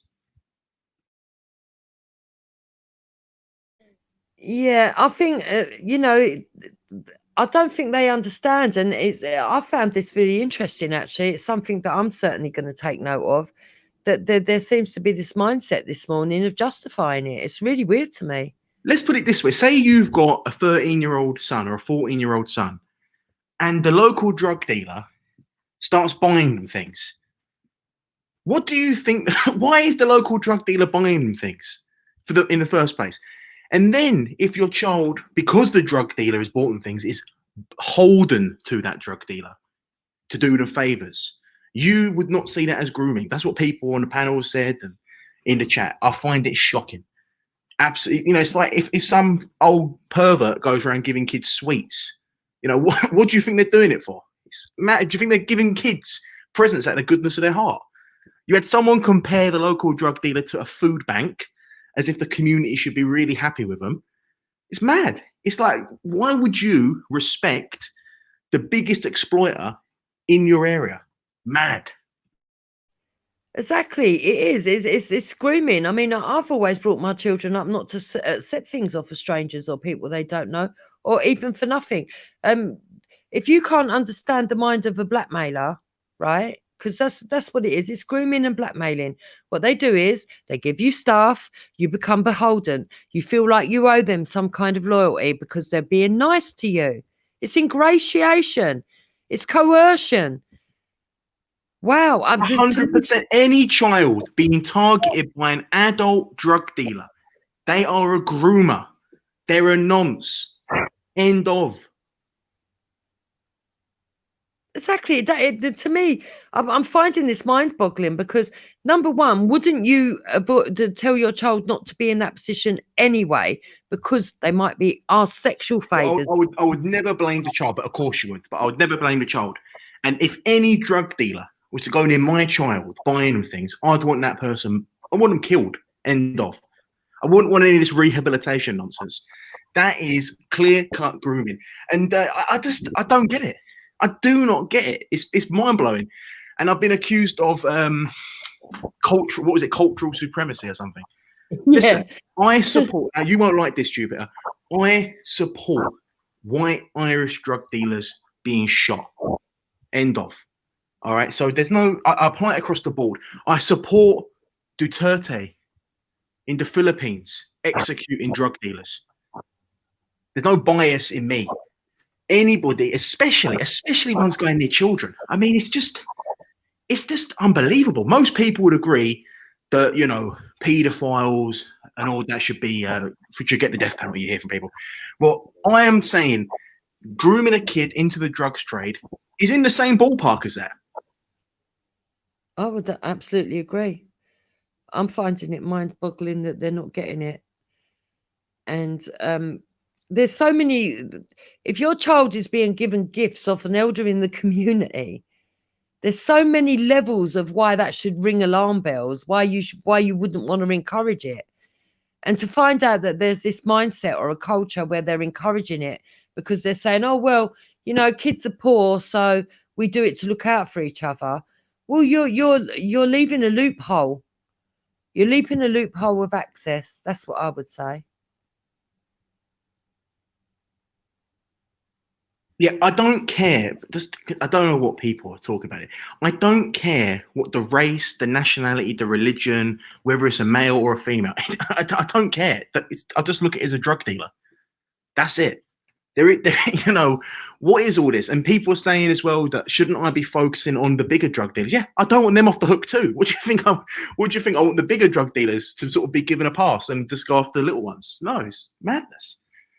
All drug dealers. Someone's coming Sharia law, Pat.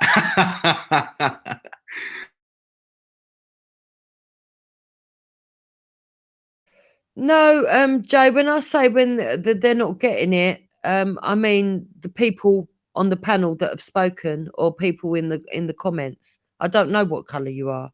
Again, just like Pat said, we're talking about drug culture, and drug culture affects everybody of all nationalities. This is not about black or white. But we were talking about kids. This conversation was about kids originally, wasn't it? And kids falling into crime, and then it got on to people grooming kids into crime, and those are the people that you need to deal with. So you could have the best kid in the world, Jupiter, and there's a chance that the local drug dealer that people think are so great could destroy the mind of your child, you know, and people think that's all right. I'm shocked. I'm absolutely shocked. And I can't believe people are still arguing with me. Rich. Yeah, listen. Rich is on the chat saying that people should just go after the manufacturers and distributors and not the drug dealers. I say go after all three. Why do you want to let the drug dealer off? Why can't you go after everyone involved in it? Exactly. I think it has to be everybody. I mean, I'm not denying the fact that there are people at the top of the chain that are white and they're living in exclusive houses and whatnot. We know that. Yeah, they should get prosecuted or dealt with in whatever way too. What are people talking about? Exactly. But it's not their kids that are, some of their kids are suffering actually, but it's our kids in the main, people of working class and below. It's their children that are suffering the most. It's our children that are going to get locked up if they run the drugs. It's our children that get the record because we ain't got the money to go and drag them out of prison. So at the end of the day, I don't know what kind of mindset thinks that it's okay to even allow them to be dragged into it on any level. I don't want my kids involved in it. I want to make this clear because your words can be misrepresented here. I've never said someone should be shot for a little bit of cannabis, right? So people don't need to try that one. I'm saying people that are selling hardcore drugs, and even if someone's using a kid to sell cannabis, then yeah, that's grooming too. What anything? I don't understand what is going on here. Yeah, I don't understand. Someone said though about cannabis, I think it was COE, he said, are you including cannabis? Well, I think the answer to cannabis, and Pat might not agree with me on this one, I think it should be legalized. I think if that was legalized and moderated, because there is CBD oils that are actually a benefit to certain illnesses and stuff. So I do think it needs to be legalized, and I think that would take that out of what we're talking about. If people are getting kids involved in dealing cannabis, then yeah, it's the same as any other drug. Yeah, you know, we've not even gone on to like should we legalize drugs and all this. We're talking about how kids, because that's the topic of the panel. And this is how it started off. How kids are being lured into criminal activity. And then we got onto this discussion about should we deal with those that are luring them? And what do we call these people? We both agreed. We call them groomers. And then people in the chat started getting area. It started throwing their toys out the pram. Most people, I would like to think, whatever their political persuasion, would consider that grooming. I really hope that is the case.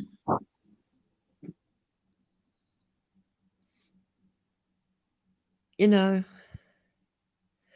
Moroccan Sniper says, how many of your 6 white kids own a house? That's none of your business, but I can tell you it's not none.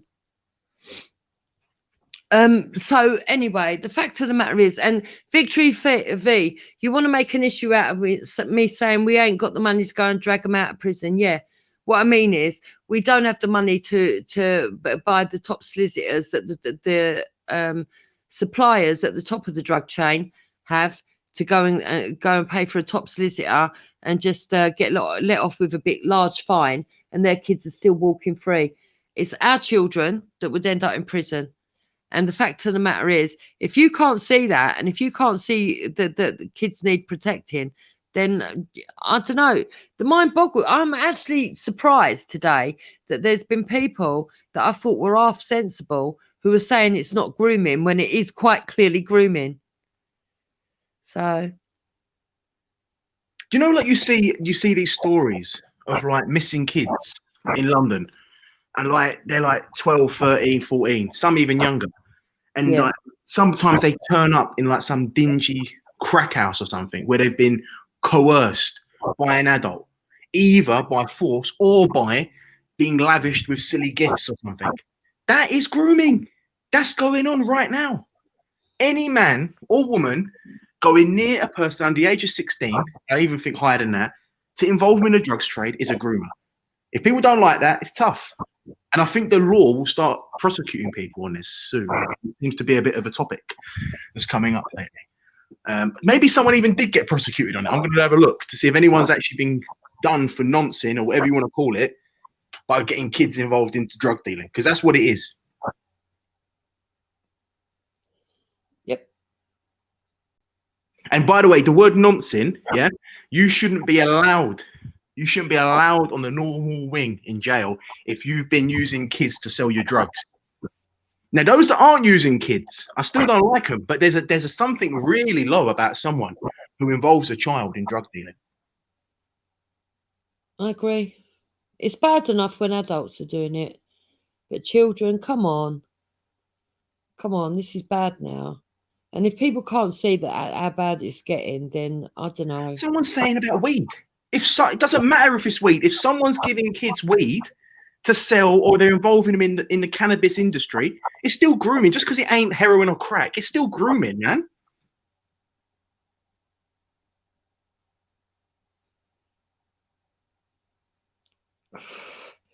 Samaya says, I sense an assumption that black people are pro-drug dealers. No one said that. Where do these people keep getting the colour out of it? We're not talking. Well, for me, it's that I support anybody in whatever community. So in my aspect, I support Irish people that take these filthy drug dealers out.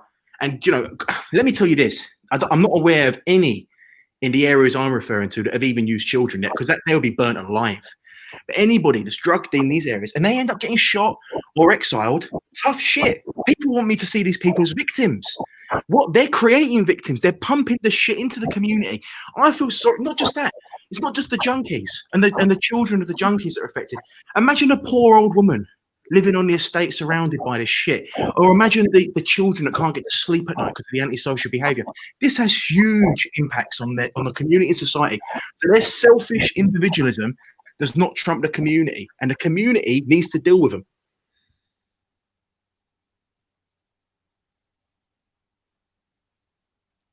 Yeah. Loving the hate in the chat, guys. I mean, these people really think that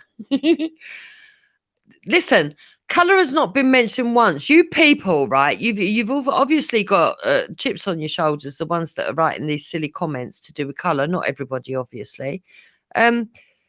Nobody is saying that it only affects one colour. You need to get that out of your head. As he's explained, in Ireland, they've got the same problem. It's white people. I know that there's white drug dealers. I know there's white drug takers. You're not going to convince me otherwise. I know there's thousands of them. Yeah. There's thousands of white drug dealers. Most of the people probably taking coke are white in this country. I don't understand where I don't care whether what color, what nationality, what religion. It's irrelevant to this. It's across the board. So Scattered Minds is asking you, Pat, if a doctor, a lawyer, or a college student take their money and buys take their money and buys chicken chips, for the youngers on their block, or nods at them, are they Nazis too? What sort of a question is that? What does that even mean? If you can't see the problem with a drug dealer buying a kid a pair of trainers or whatever, or as you put it, chicken and chips, you can't see where the issue lies, and you're comparing it to a doctor buying a kid. I'd still think I'd be like, it's a bit strange, but if their intention was to just feed the kid or whatever, whatever. But how can you compare the two? How can unbelievable. Personally, I find any adult fucking buying my kids food for no reason. Yeah, it would be strange. It would be very strange. But there's some. You could say perhaps, Jupiter. I agree with you. I'd be very uncomfortable with it. But say it was someone in a legal job doing it. You think it's strange. You'd like say, get the fuck away from my kid. But if it's a drug dealer doing it, alarm bells would be going even higher, surely, because the intent is to try and groom the kid into the drugs trade. These people are making out as if the local drug dealer is some sort of humanitarian, like a charity. So he leeches all this money off the community and gets a little bit back. It's ridiculous. It's madness. That's what it is. It's madness. I didn't know how much they'd got. The younger community had got this kind of mindset into their brains. You can't work out that these people are living off you. The reason that you're poor is because you're paying for the drugs. So if I start drug dealing, Jupiter, right? If I start drug dealing on a few streets in a working class area, if I buy them all a turkey at Christmas, does that do away with all my sins? If I buy, every child on the street a PlayStation, I'm all right now, am I? I've done my bit, even though I've taken out 20 times that amount and caused misery in their lives for the year. Yeah. It's ridiculous. Yeah, to me, I just would like somebody to come on here and explain to me the mindset and why they believe it's okay, rather than just saying, "Oh, it's because we're." It's worrying. It's actually worrying, to be honest with you. Yeah, very worrying, deeply disturbing. And I don't care who thinks that's me being judgmental. I am judging it. I think it's deeply disturbing. If this is what you're teaching your kids, then don't be surprised if they're going to end up on drugs. I don't know what to say anymore. It's the same old questions. But Connor Reverend said, it's not always the intention to groom the youth if he befriends the local youths. He could be feeling out. I hear you, but it's still very, very dodgy territory. And we do know that the intention of drug dealers is not going to be one of upstandingness, is it? It's going to be where, in my book, most of the time, grooming. If you're saying it's not to do with grooming and they're just doing it out of the kindness of their hearts, it's still irrelevant for me, because they've impacted their community with misery, with the antisocial behavior, probably loud music, antisocial elements, undesirable elements hanging around, junkies hanging around, increasing house robberies, burglaries, cars getting broken into.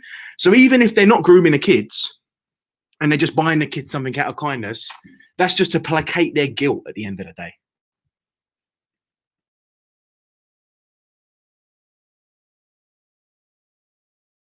It's madness. I don't know how they can't see this. How they can't see this.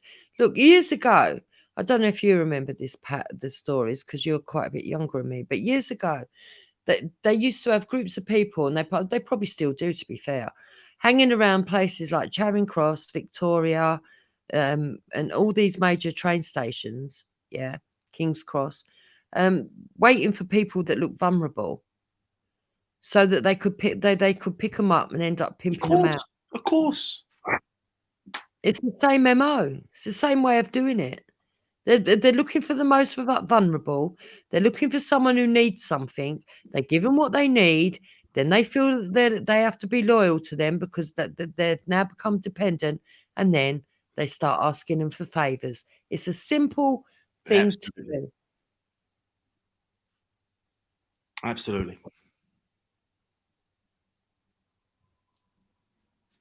Well, I'll say it again. Someone's mentioned, I don't see where race comes into it. As I said, I support the dealing with drug dealers in Ireland. I'm a major supporter of it. I think it's the perfect solution. And do you know what? It has actually resolved a lot of issues in these areas. Does drug dealing go on in other parts? Yeah, but it doesn't go on in these areas. They wouldn't dare do it. And if they are messing around with it, they end up dead. End of. And I don't see the problem. Why would you want a drug dealer in your block? Why would you want a drug dealer in your estate? What positivity do they bring? We know one man on there thinks that they're a food bank equivalent, which is ridiculous. I still can't get over that. Oh God! And why do they need a food bank equivalent when they can just go down to an actual proper food bank? But you know Jacob Rees-Mogg, yeah? He came out and said that food banks are a good idea, and everyone was up in arms, rightly so. Like, no, I don't think no one should be that poor that they should have to go to a food bank. It's the demeaning thing, and I understand that. And a lot of people, they say like 1 million people have to go to them. No one should have to do that. No one should have to fucking resort to going to a drug dealer, cap in hand. Please, Mr. Drug Dealer, give us a tenner. You know, this is like mafia stuff. This is like respecting. You know, like you hear people like bigging up the Cray twins. Yep. And people going, oh, the Cray. It's like that. What, the people that used to go around extorting local business people and bullying people in the local area? No, they're not. You know what I mean? It's common sense. Why are you bigging up the vermin of the area? Big up the people dealing with drug dealers in their communities. Big up the people robbing drug dealers in their communities and seizing their wealth. It's just funny. It's just amazing.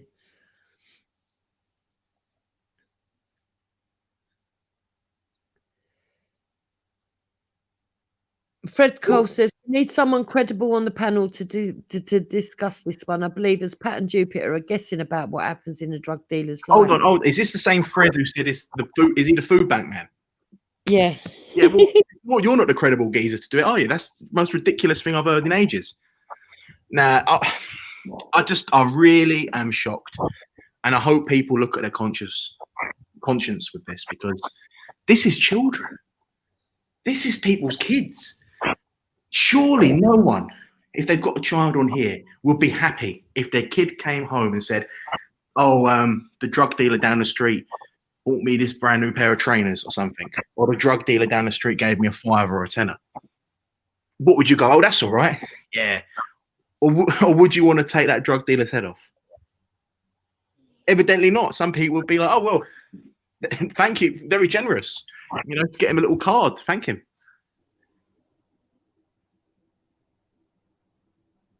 Yeah, to me, I would like someone to come on and justify it and explain it to me. It just don't make sense.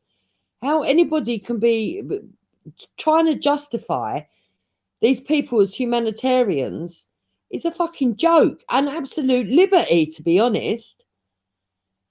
You're saying the scum of the earth that are dealing to kids, yeah, are actually nice people because they might buy chicken and chips.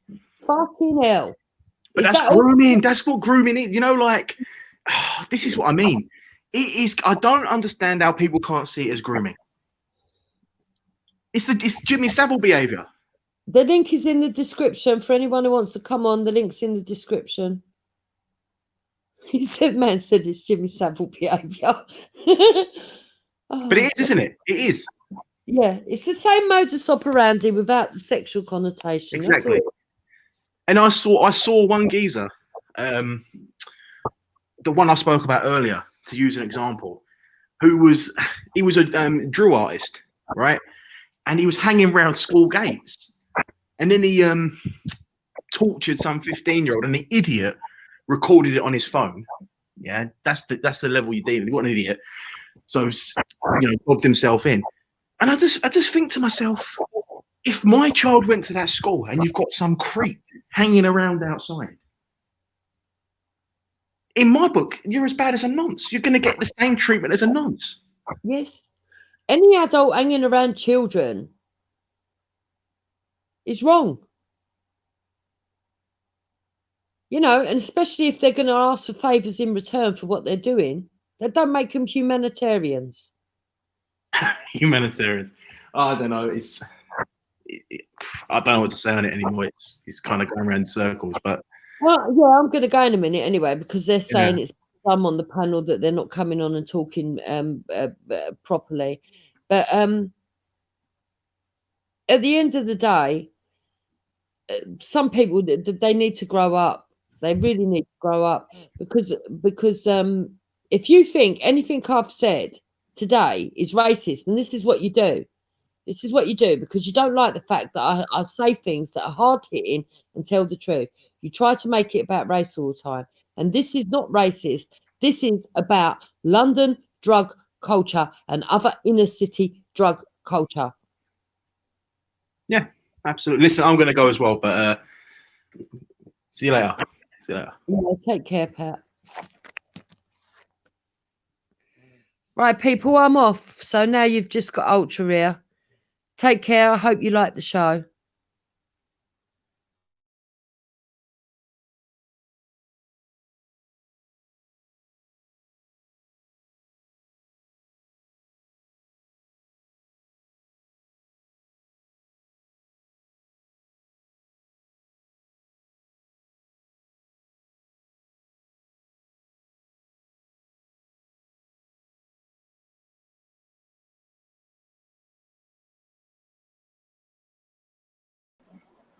Yo, see how you man run off my blood clot, guess?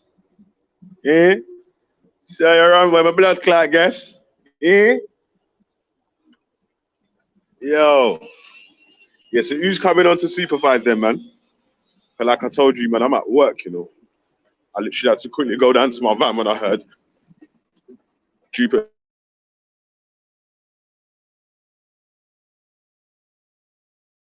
talking about. Oh.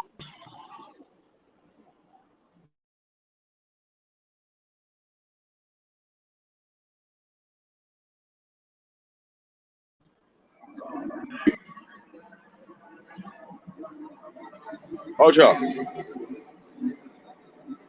Yo. Ready like Freddy?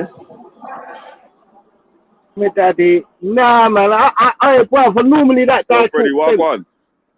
Yeah, bless family. But normally that guy talks sense still. It ain't got nothing to do. Like, trust me, I don't know why they keep bringing that race, because at the end of the day, half of Britain take drugs. Like, man, they ain't going to sell in their area. They're going to sell to white people in country. What's the matter with these fools? You know what I mean? It ain't got nothing to do with colour. It's got to do with the failings of the government. It took everything away from the kids, and they've left them with crime, and they expect them to do better. Are these people fucking stupid? Do you know what I'm saying? No one agrees with drug selling, innit? If you agree with drug selling, you're weird, innit?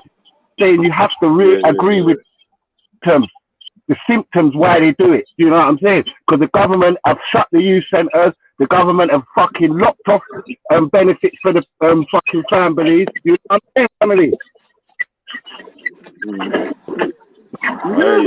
It's mad out here still. But you know what? Yeah. You know what, Freddie? You and Ultra are gonna have to hold up the panel for me, man, because like I was saying, I'm in a customer's house right now. I'm just in their car park right now still.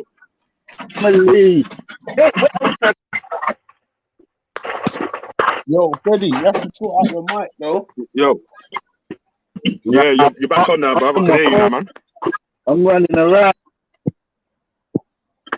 Yeah. Running about, yeah? Yeah, I'm on my here. Samaya's here. Big up, morning. Man, big up. To come out. Hey, we got a big boy breakfast show today, innit, man? Shit. Jupiter brings the numbers in, man. I have to invite Jupiter back still. Yeah, bro, bring that woman back, bro. Bring her back, bro. Before she comes back, because I gotta go. Can I address what was being said? You know, I'm not one sec, yeah. Before you go in, Samaya, yeah. I'm gonna jump off, and then I'm gonna if anyone else wants to jump in, you got like another 5 minutes while I can add you back in. Jupiter, if you want to jump back in. Alright, Panero's mine's here. My driller, you get me? Alright, well, there will be another space because I'm going to jump off, yeah? So, Samaya, you're going to go first. Then everyone else will be following after, yeah? And people will be able to go thing up. Yo, Trolls, your camera's on. Yeah, your camera's on, bro. You just put your grill on YouTube, G. My lord, it was on my lord. Lord. Yeah, man. But alright, cool, man. Trolls and that's gonna jump on, yeah, and then Samaya's gonna go first. Then hopefully Jupiter's gonna jump back on, and then yeah, we just keep going from there still. But Yo, big up Feli, yeah, I'm man. gonna be in the background though. Yeah, so big up everyone. Big up Panero, old type Ultra, old type Freddy, Samaya. Come on, old type Big up the Dolphin chat Patrols. Big up, big up. Yo, Big up, Feli, big what the up. microphone saying today? Is it all right? There in after, yeah. I'm Alright, on one, cool, bro. cool. I've got a lot of noise here, so I hope you can hear me. So what's up, everyone? Can you hear me? Yeah, you're good. Yeah, you're Yeah, good. so I sis. wanted to address, actually, I think it was Freddie that was just speaking, because I heard a bit of what you said. Yeah, I agree with you, to be honest with you. For me, I heard some of what was being said, and I think for me personally, it's not necessarily what's being said, it's just who's saying it that I, obviously I have an issue with. I think to me, it came across, there was an assumption that we're here defending drug dealers. It's not necessarily that, and I think, as Scattered said in the chat, there are nuances to things. I'm somebody with a very anti-drug approach. I'm very, I believe in firmer, we could discuss all these things, whether it's grooming or whether it's not. But the issue is, I think what Freddie just said, like, when you are from a community, because we are communities within communities, you understand? So let's talk about community. If we talk about the Black community, shall we say, if we believe that these are vulnerable young men themselves who've been let down by the system that they're born into, whether it's the coming from broken homes, being kicked out of school, not being given opportunities, and then they find themselves almost trying to survive through this criminal activity, and now to come in and all of a sudden at the final stage be like, oh, I support presidents who's shooting people in the heads for drug dealing. It's like, where was you when these youngsters needed help, needed guidance, needed, systems, things to make them stay in school? Where was you when opportunities needed to be created for them to be able to get jobs? But all of a sudden, everybody wants to throw them away in the dustbin. So there is a lack of compassion there and a lack of wanting, because I think most people maybe have more sympathy for people they identify with as their own. So if you don't see these youngsters as coming from your community, and now all of a sudden you want to lecture other people how they want to treat them, I think that's a bit hypocritical.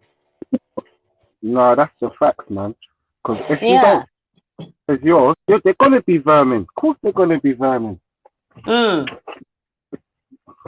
You know what I mean? Because they're not your kids. You don't care about them. As he's already came on and said he's never bought a kid a meal before, and he's creepy to buy a kid. I don't know which. That's not a law in our community. In our community, you see a youth hungry, you ask him has he ate or whatever. You know what I mean? I don't know how they do it in the community. No one's definitely not agreeing to drug selling, innit? But no one at the same time is trying to condemn people for surviving. Exactly. And I think if you make the connection to the fact of failures within us as a society leading to a situation, then all of a sudden, like, you want to act like, oh my God, these people are horrific. No, we all contributed to them ending up that way. So where is the lack, a bit of compassion? And sorry, go on. 100%, sis, man. I mean, it's a society problem. I'll pay more tax to see more rehab. That's fact. You get what I'm trying to show you? I don't pay much tax as it is, but all tax I pay, if the government said I'm building 500 new rehabs, and they get my vote. But they don't want to see the problem, because as we can see, people in Scotland are tripping, innit? They've got half of the population on drugs. So they don't, like, drugs is possible for them. Like, I don't understand what Pat's talking about. He's going on like the government not making a lot of money off of this. Of course. Like, it's very, very for them. They know the solutions to stop it, and they would never stop it. Do you know what I'm saying? They don't care how much of their people die. You get me? And Pat's talking just the youth. It's half of Britain. I know big men in their 50s and 60s are still selling white now. It's half of Britain. Got a colour on it. They could be Irish, Turkish, white, Cypriot, this, that, the other. It's just drugs and survive, isn't it? And it's as simple as that. It's already embedded in the. They ain't getting rid of it. Can I quickly chime in? True say man's at work, so I might not be able to chime in a sec. Like I don't know, they were saying a lot of stuff that guy and Jupiter. They were saying a lot of stuff, but I would just like to ask them if they're listening in, like if they have seen, if they have seen with their eyes on the news, black people importing 50 keys of coke in Kent. Or last year, you had that white guy that was flying the plane. I don't know how much keys he had in his plane. He landed it in Kent, in a field, white guy. Okay, we could talk about these things, or we could talk about the white guy, another white guy from Kent, that was supplying Tottenham, North London, with their guns and bullets. He had, I don't know what you call it, but he had a farm, and he turned it into like a mod shop where he just turned replicas into guns. White guys. Do you know what I'm saying? The drugs come in through this country through white people. That's personally what I think, but that's about it, lads.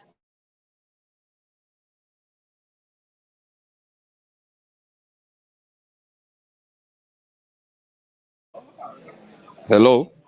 Yeah. What did you think of what I said, Samaya? What did anyone think of what I said? I mean, yeah, I don't disagree with anything you said, to be honest with you, but I'm just trying to keep it away from racial lines as much as I can, because people were saying they weren't trying to make it bro. That's just the facts. It's the facts that okay. So it's the facts that we shoot each other in London. Most of the shootings are done by, say, the urban youth. Let's not put a race on it, yeah. But the people that make the guns and make the ammunitions are white people. Yeah. Like, but for me personally, I think people, if this was a bunch of white kids, I mean, I personally have always felt if this was a bunch of white kids stabbing each other all over London, something would have been done time ago. You understand? Yeah. If you look at Scotland had a similar problem to us. Yes, brother. Yeah, right. I cannot. Yeah. Oh, sorry, mate. I'm at work. All right, don't worry.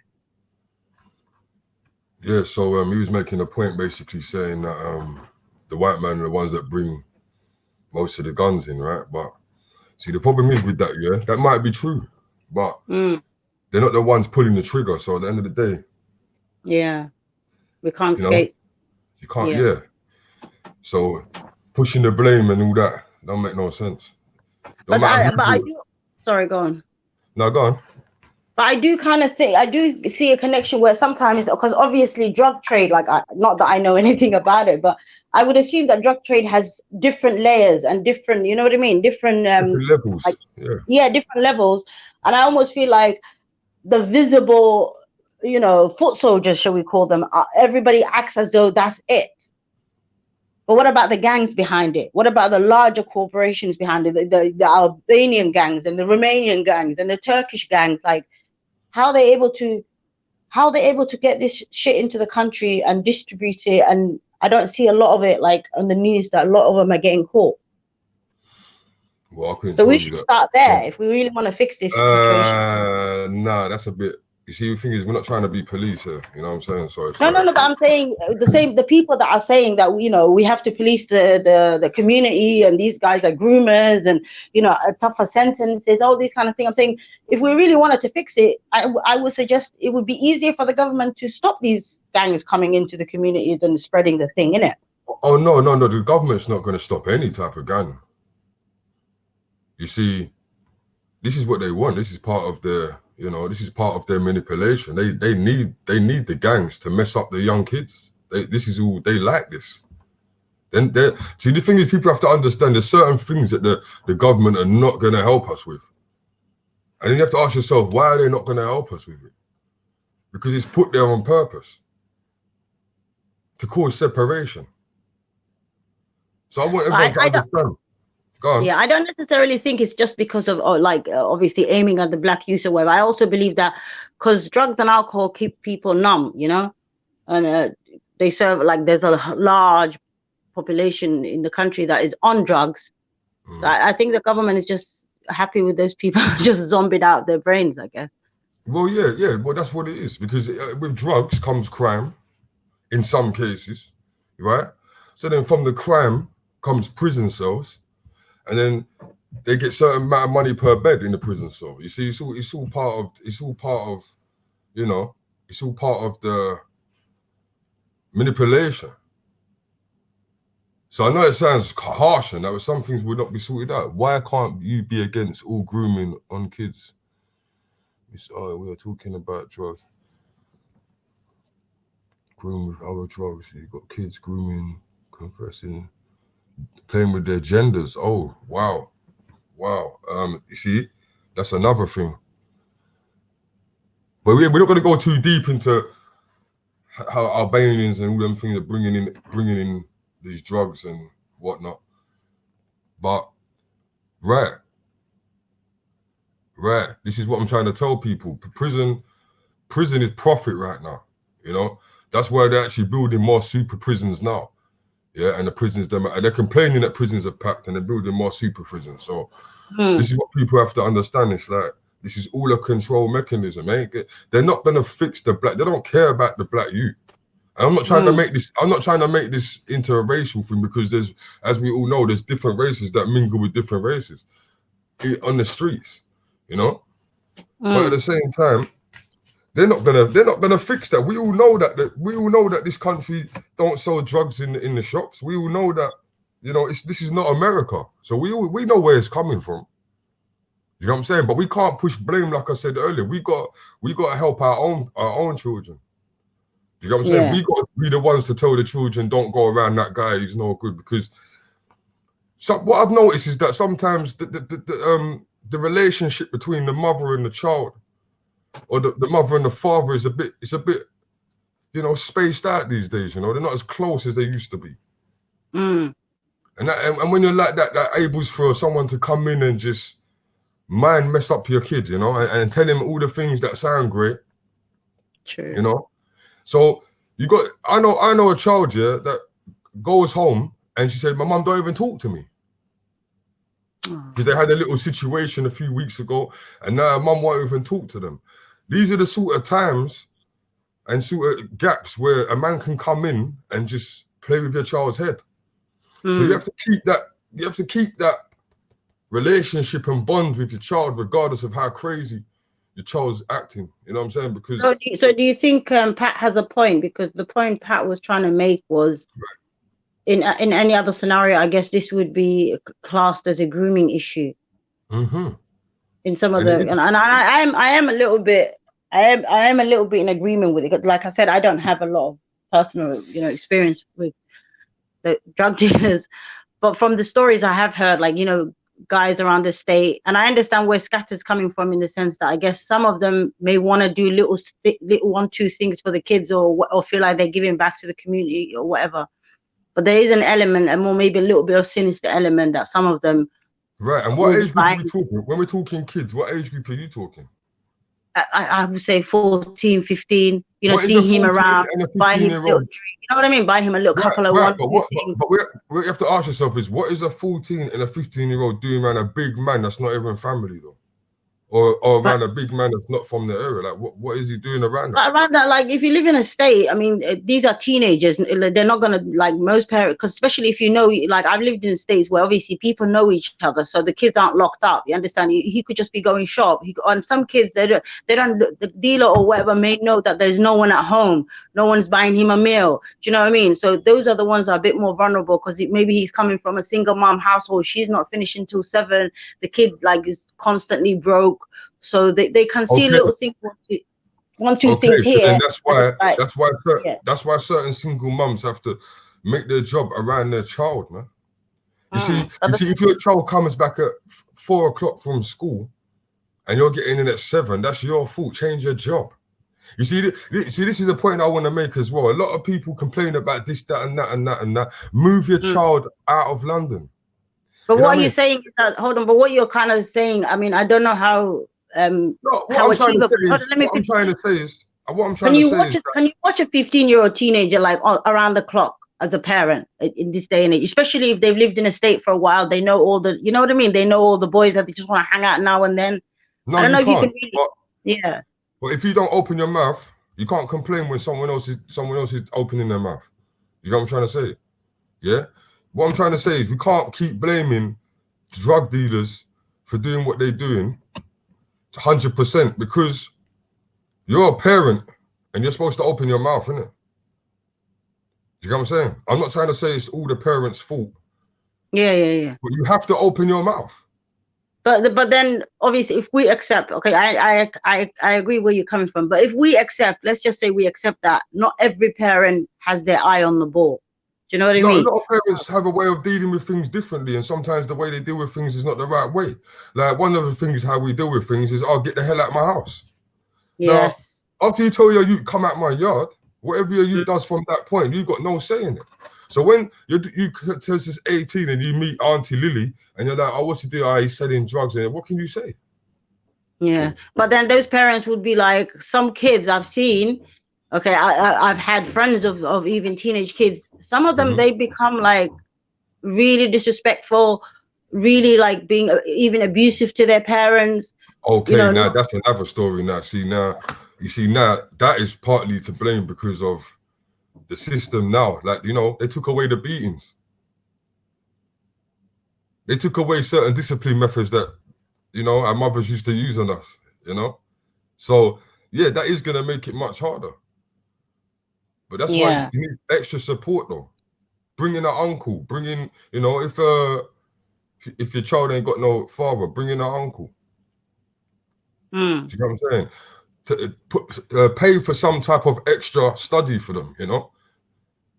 Yeah. I just feel that because of the discipline situation and the way them are moving right now, it's like a lot of people give up on their kids, but no one's talking about that though.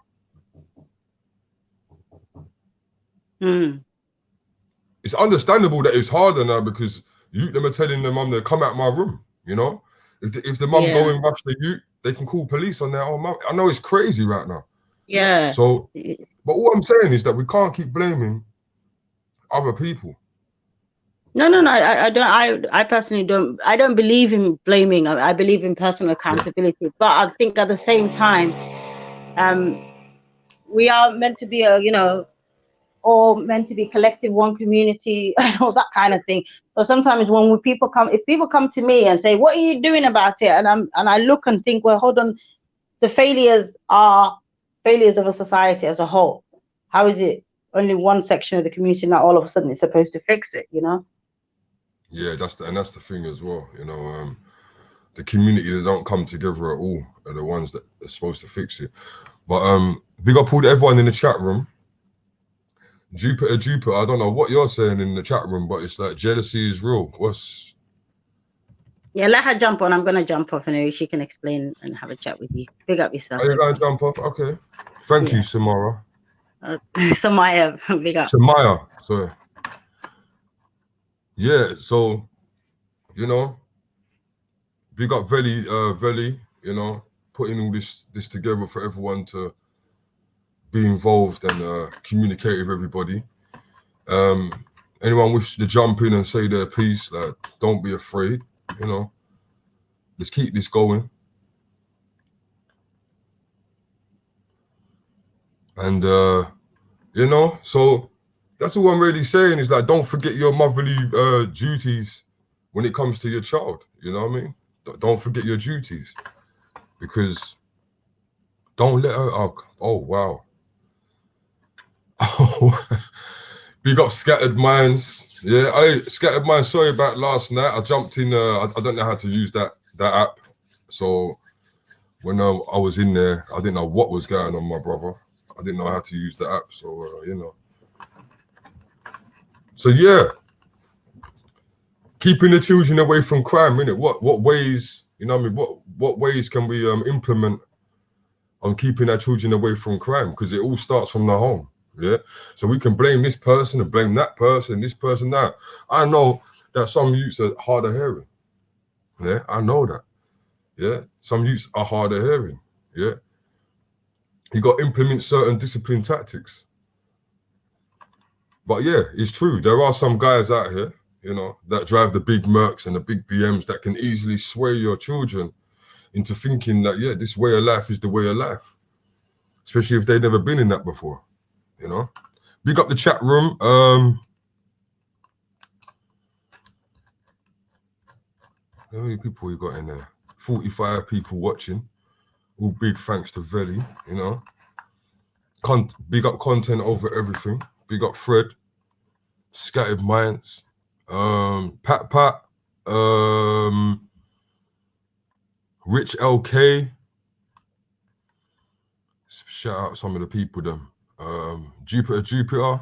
I heard you jumping on. Nash Lion. Major Lee Stone, big up to you too. The Truth, aka Overkill. We got Respect, you know. Victory L. If I didn't say your name, thanks for coming in. You know, this is Veli TV right now. But yeah, so this is what I'm saying. So right now, it's like they're building so many prisons right now, and they're gonna fill them up because we will know they get money per bed.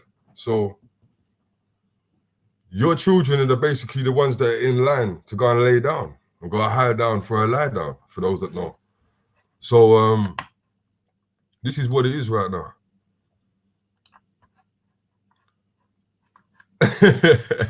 Hey, Morocco Sniper, man, you're a funny guy, man. You snipering people from the internet, yeah?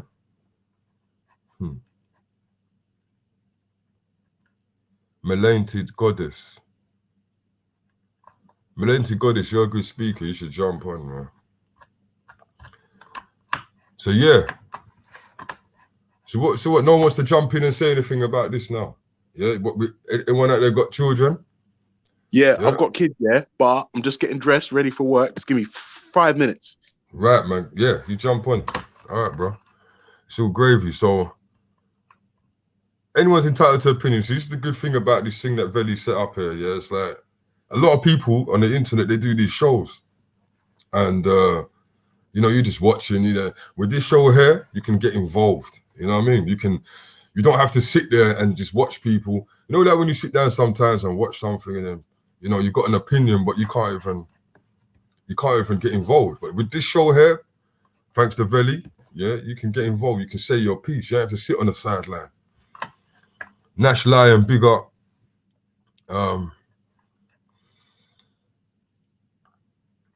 Right. So now there's many different ways. Like we were saying earlier on, the drugs, the alcohol. So she mentioned drugs and alcohol. Okay. Yeah, now drugs and alcohol. You see, this is the way to groom someone will be from a younger age. That's what you have to understand. Yeah. It's very easier to groom someone from a younger age, like they do in the army and the military. Yeah. In certain countries, they get them from early, you know, 10 years old, 11 years old.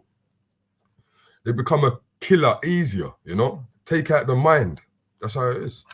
So this is what they're doing to your youth.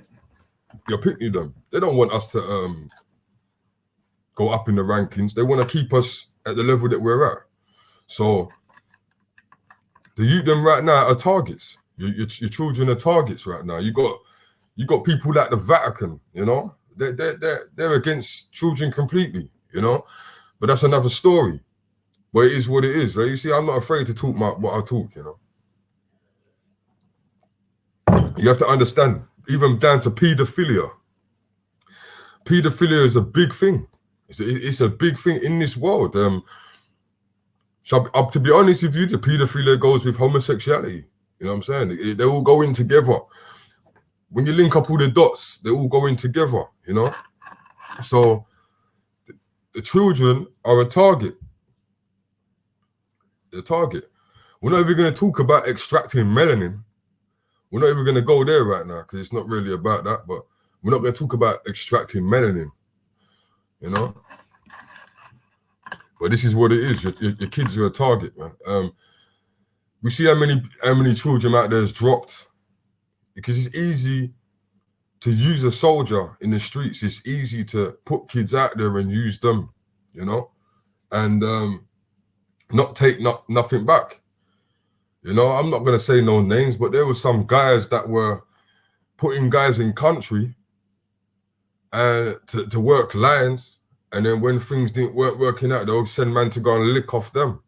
So this is the game come on, we all seen Clockers. We all seen the film Clockers, you know. It's happening. That's why they're called soldiers. Right? What do you do with your soldiers? You push your soldiers out to the front. right? And this is what it is.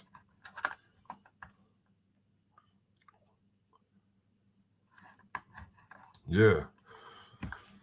So yeah, big up Veli TV. Good brother, man. Always been a good brother. I'm gonna tell you a bit about Veli because that's my homie, right? I grew up with Veli. You know what I mean? So I'm a few years older than. Yeah, man. I'm gonna tell these guys about Veli. Veli's 100. Like Veli and Peanut, yeah, or Leon, right?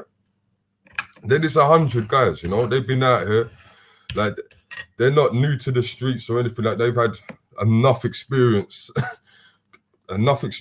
coming from where we come from. You know what I mean? So he has lived both sides, you know. Best of both sides, but that's the best way to be sometimes. You got to have a foot in sometimes to be able to talk to people and understand where they're coming from. You know what I mean? Peanut, same thing. They're 100. Nothing to say about them. Official 100. You know, and I have your back too. You know, soldiers. Like no, it's not. So generals. Yeah, they'll have your back too. You know, I've witnessed it myself. You know, Veli, you know what I'm talking about.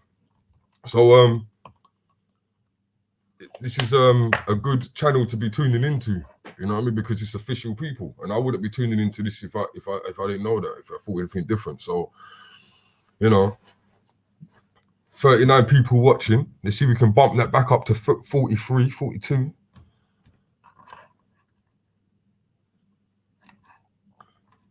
Right. So this is what I'm trying to say. So the children. And let's not forget how important the children are as well in this, because the children are going to be part of the next generation. You see, that's why they want to smash the children's mind of each generation, because they want us to be a bunch of wankers in the other generation. You see, if they can pollute the minds of our kids now, then we're not going to have enough generals. And that's what I've noticed. I've noticed that a lot of people voting. What's my take on voting? All right.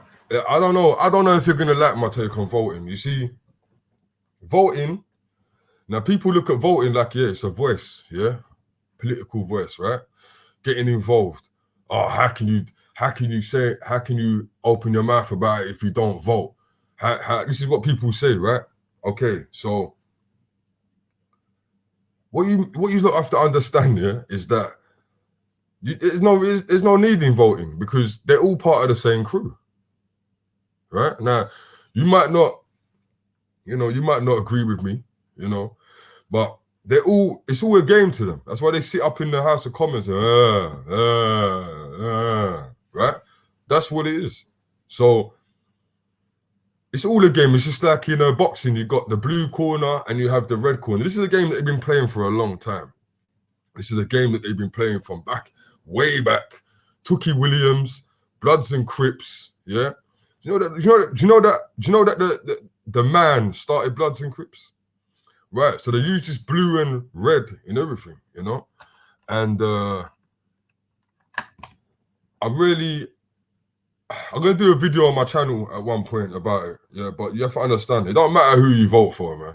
They pick people for these things, you know. They pick people for it, you know. Like, it's all a big game to them. Do you understand? And that's how they get their rankings, their 33-degree rankings and all this foolishness, yeah? Right? But anyone, feel free to jump on.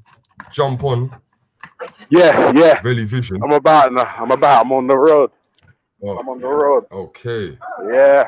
Yeah, I hear you. I'm about to run off in about half an hour myself. I hope someone could take over in half hour at least. Like, I've got to run out myself. But yeah, what are you saying to me, brother?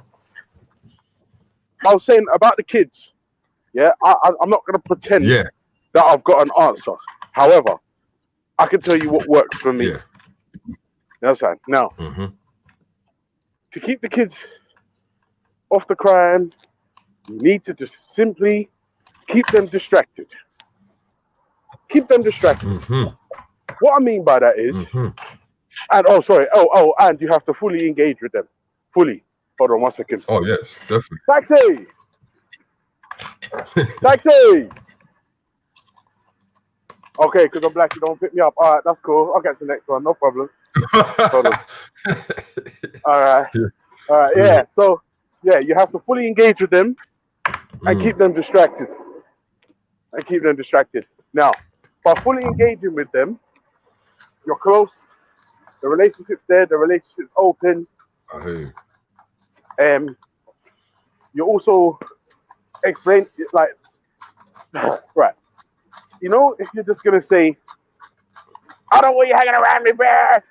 Yeah, 9 times out of 10, 9 times out of 10, you just fucking push them into the arms of the fucking the people you don't want to move with.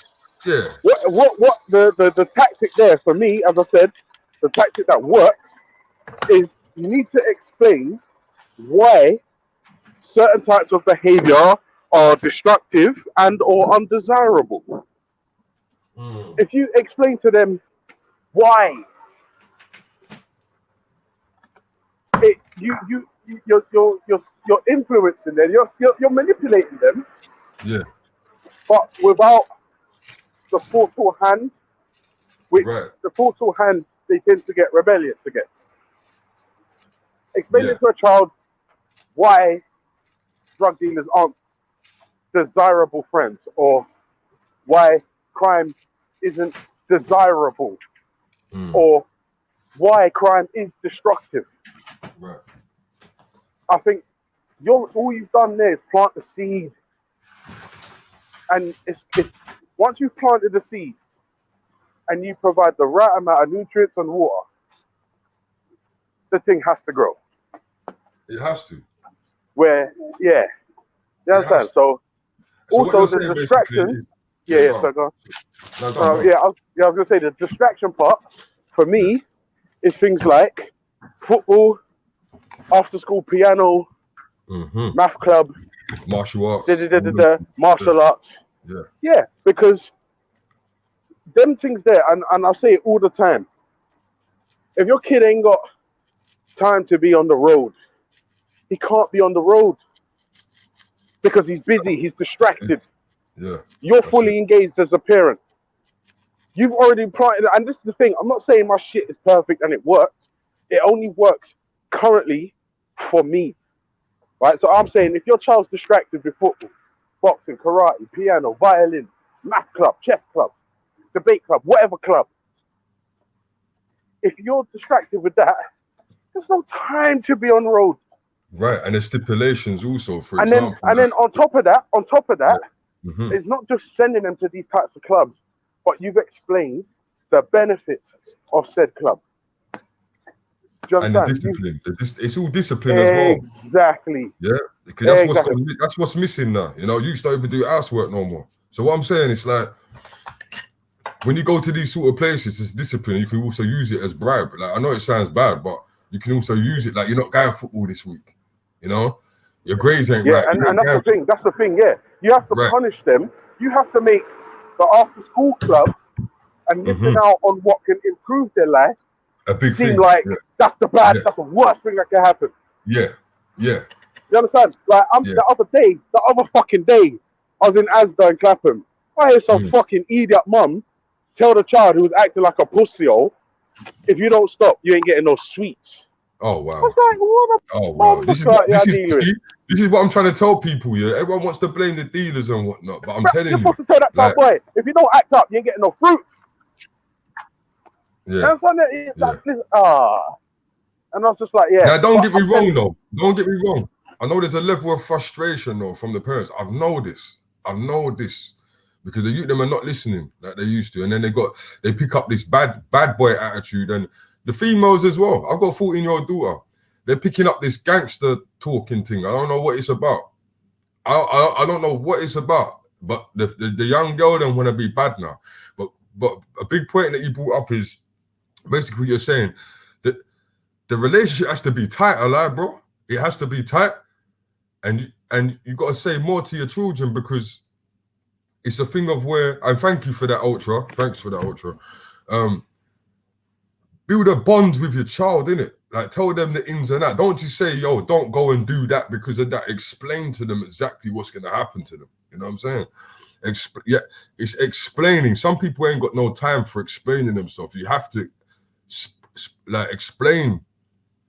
You have to explain every situation and circumstance of what could happen to your children. Exactly. That's what I was trying to point out earlier to Pat. What if And kids also as just well, one other thing I find that parents are doing as well is we're not relating to a child on their level. We're telling the child we're telling child that it's things that will go like in 20 years. No, listen. They're not When thinking you get about your master's degree in engineering or economics, right, and you decide you're going to go and pass that knowledge on to children, you can't teach children in high school on a master's degree level. You cannot do that. No. You need to relate to them on their level. Yeah, you got to put yourself down a level, talk to them. Yeah, not even put yourself down. Just make it simple and easy for a child to understand. Like, for instance, if you put your hand in fire, what? And this is the thing, you have to make them think. What do you think is going to happen? What do you think will happen if you put your hand on the stove there? Right. You understand what I'm saying? So you're not telling them you're going to get burned. No. What do you think will happen if you put your hand on the stove? And this is what I'm saying. You can't break down fucking thermodynamics to a 6, 7, 8, 9, 10-year-old. You understand what I'm saying? That's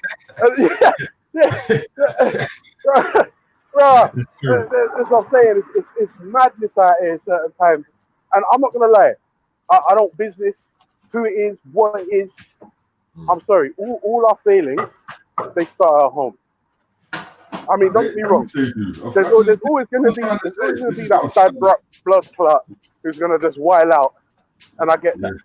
Yeah. But we as parents, it all starts with us. It's us. Now, I think somebody said if a child gets home at 4 and you get home at 7,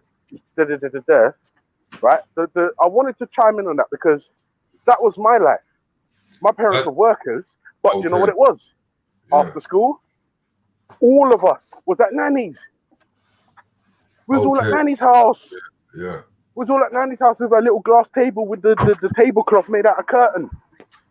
Yeah. And we all had to sit around the table and we had black and white TV with the coat hanger aerial. And we used to just chill out. But I'm being honest, if man's going home and there's no one there, then boy. And the difference between now and then is we had black and white TV with 4 channels. Right. Now, children have got unfiltered access to the internet. That's madness. Right. Madness. This is why it's a different time from when we was younger, bro. That's what I'm saying. It's this is the problem. We had mobile phones that had green screen and just numbers. We didn't have no. Not even that, bro. The best feature on a phone when I was growing up was Snake. Snake. Number one game. A pixelated line that would eat pixelated cubes. That was the wickedest feature on my phone growing up. Snake. And this is the problem as well. So basically, when everyone's getting tablet and phone now, so that's another thing for them to listen to. Do you understand what I'm saying? That's another thing for them to listen to and manipulate their mind. And them sort of things are the things that take away the connection with the parents. You know what I'm saying? Sometimes you might see youths all together, all 5 of them walking together, and they're all looking at their phone. The connection's gone. All looking at their phone, bro. Do you know what? You know what put it into perspective for me the other day is I saw a picture of the 90s, man them and girls in a concert in the 90s, and then man them and girls in a concert today. Do you know what the difference was? Us lot in the 90s was fucking looking at the performance and taking it in and enjoying that motherfucker. Now, these stupid bitches have got their phones out. My brother said to me, he went to a club the other day, he walked down the staircase and he looked over at the bar and all the females then were filming themselves. You know what I'm saying? And that's another thing as well though, because now we live in a me society. I've been trying to tell people, you know? Who would have thought that in 30 years or 20 years time, everyone would be walking around taking photos of themselves? So it's all to do with the same thing, you know? Now, back to the children that Maman was saying was a very good point. putting the children in after school curriculum. Yeah. Now I know for some people it might be very expensive, you know. Not everyone's that got enough money to send their youth them to certain places, but that's where what the brothers were saying yesterday about putting certain things together so we can all help people. You know what I mean? We want to help everybody, but these Bro, are the do things. you know what's funny? Do you know what's funny about that? Yeah, I was speaking to Jedi and Maku, and I think Veli and Big Off about 2 weeks ago. Yeah. And I said, you man need to find just 10 dead serious men who are about this, yeah? Yeah. And each of you fling in 100 grand. Yeah. And you go and buy a fucking place where, like, you're just gonna have to say goodbye to the money. And then you've got a place, you've got structure, somewhere that they could go for discipline, to get away. Because be honest, how much man them are on the road don't want to be, but there's no other choice. Yeah, and that could be their opener, you know. This is it, bro. And like, a lot of gone. No, you're right. I'm saying, listen, sometimes it's just a catalyst. It's a seed that's fucking planted and nurtured in the right way. It saves lives, bro. It saves lives. And that's all it is. Because everyone's got to stop talking. That's what the problem is. You know, for years we're like, oh, they ain't got no more outdoor stuff for them to do and whatnot. They're taking down the basketball courts. Even Veli knows we used to have a basketball court where we grew up. They ripped that down within a couple of years. This is it. And you know, what we're gonna do about it though? All right, we're just gonna keep watching. We're just gonna keep seeing this stuff, you know. And you're right. It's time for man to come together and we're saving our picnic. That's how we got to look at it though. You know, no one's looking at it like that. To save our picnic, you know. Yeah, I agree. When I told people, if your son's getting into too much madness, move out of London to save your child. You see, no, wait. I think that's unreasonable. Let me tell you why. Yeah. Remember how you said certain parents can't even put their kids in after school clubs. Right. To pick up sticks and move. Nah, brother. Do you know why I say that? No, the council have got yards all outside of London, bro. Yeah, but people want to stay in London, bro. They want to go around to their cousin's house when they're bored. They want to go around to their female friend's house. They want to go around to their sister's house, whatever. Yeah. Sometimes you got to save your children. Yeah. Like, this might sound crazy, innit? Because I'm not moving anywhere. You know what I'm saying? We're going to war. You know what I mean? But at the end of the day, for some people, haven't got it like everybody else. You understand what I'm saying? And sometimes, if it means saving your child, move out of London. There's a lot of people that want to move to London and get yard swap. It can be done. It can be done. You hear oh, my son's getting into trouble.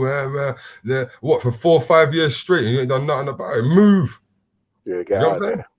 But even still, I hear what you're saying, but I don't believe it's as easy as just to pick up sticks. Because remember, no, it's not. It's especially if you're born and bred in London, just to say we're moving you 50 miles up the M1 or like, it's crazy because essentially you're starting your life over again, and the parents might not necessarily have a support network as well.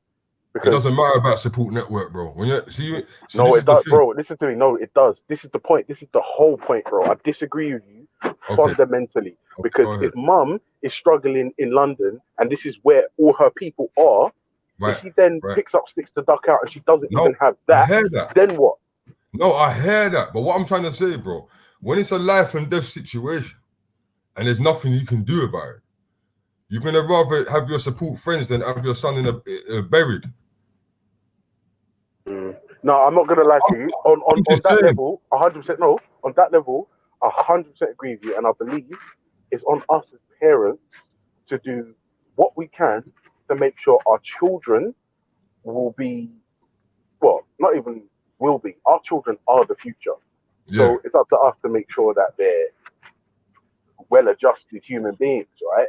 But if you're in a situation where you're on the estate and you can't get out, and I would say, yeah, all right, do what you can to duck out.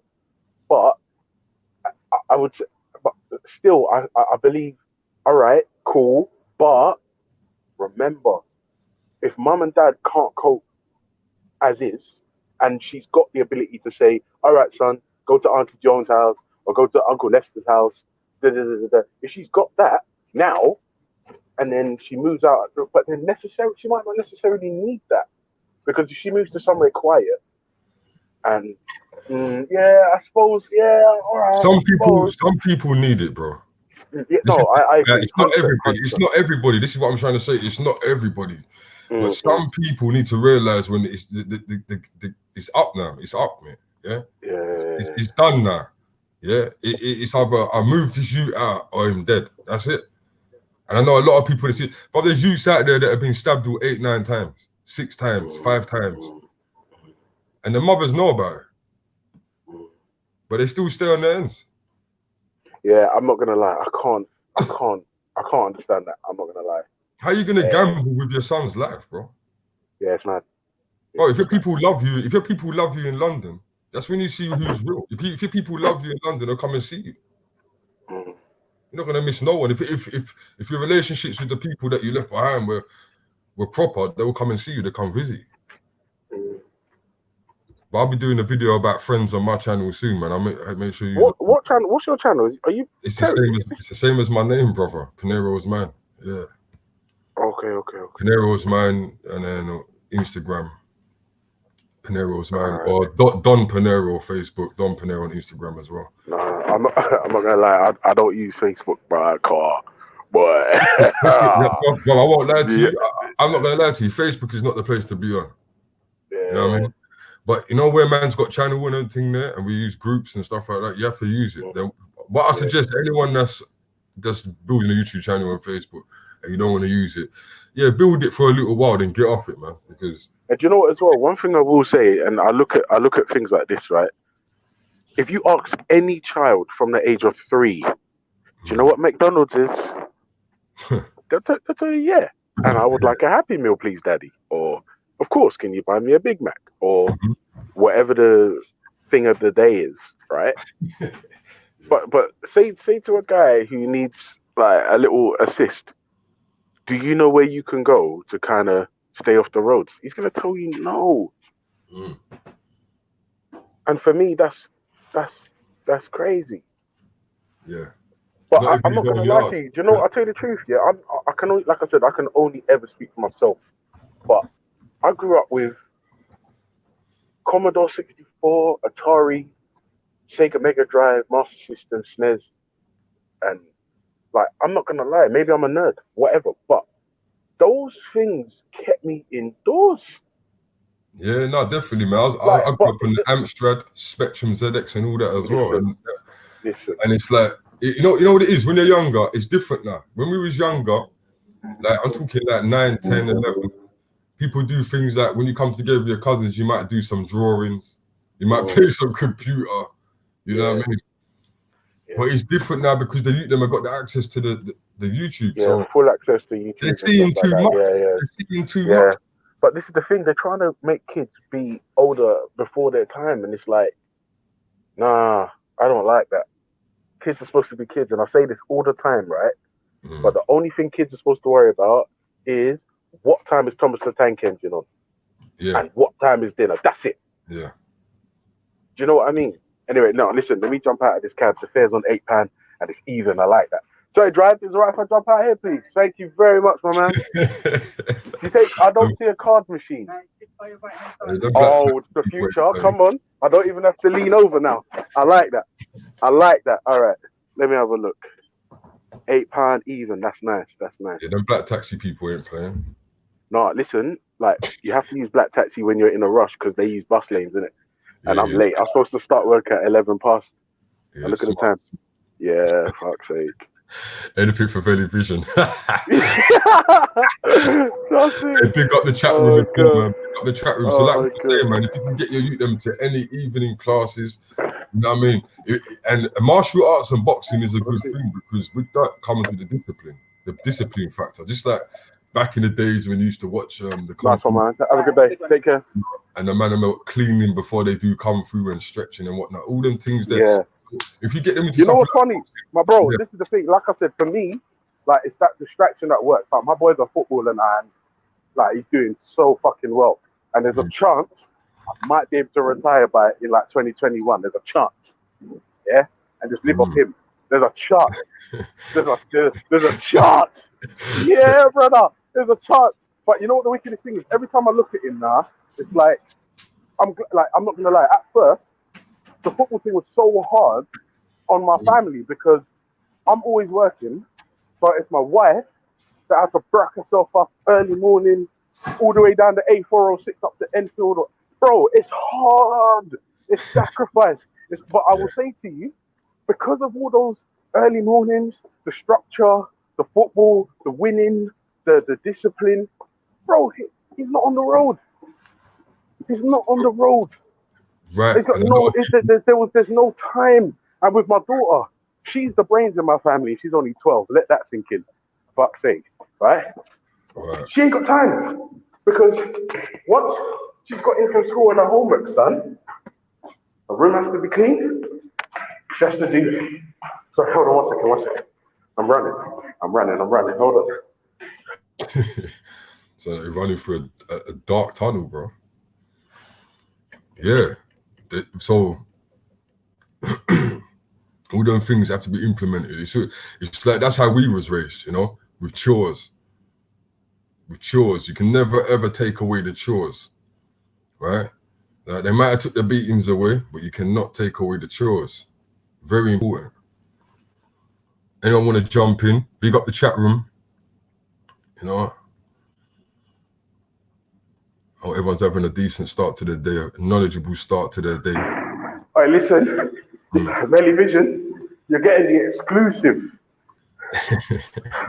The union, my union is balloting us to go on strike. Yeah.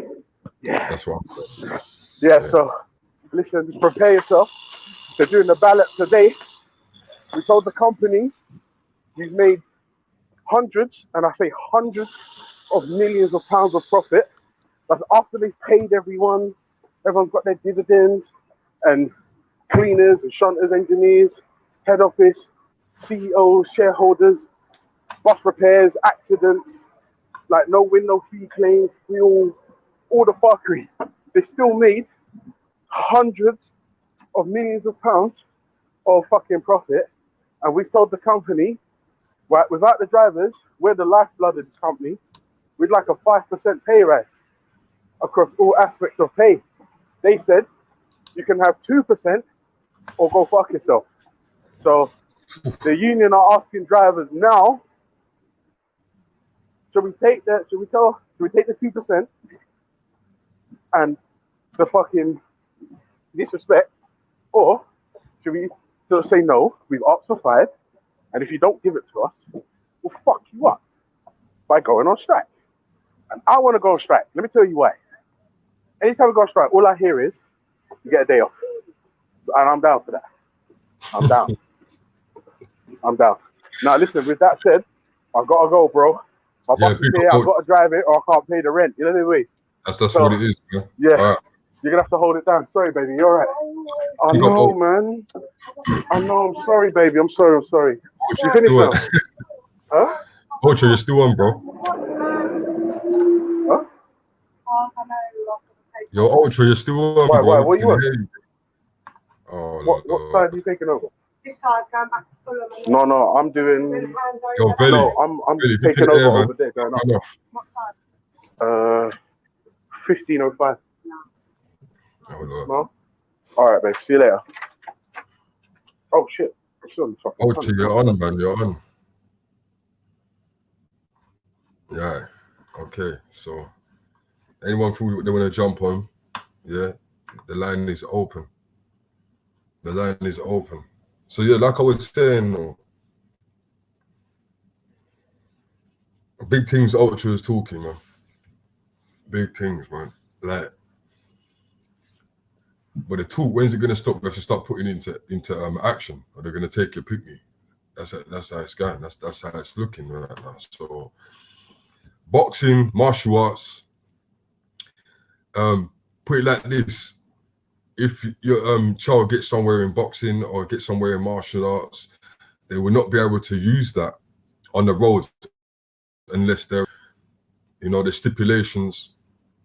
They could lose their belt, they could lose their license, you know what I'm saying? So, and also, did you know after 10 years, if you can get your child to black belt after 10 years, they can get their black belt and then they can actually train people for money.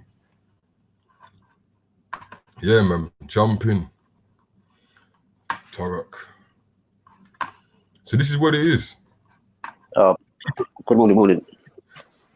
Morning. Yeah, man, great topic, man. Definitely, like I'm more into the tribal. What part of the topic exactly are you talking from? Because we've switched a couple, but stayed on the same topic, but we've moved what part? No, I was listening to the part where you're saying like I'm keeping children sort of off the streets and active and doing certain things.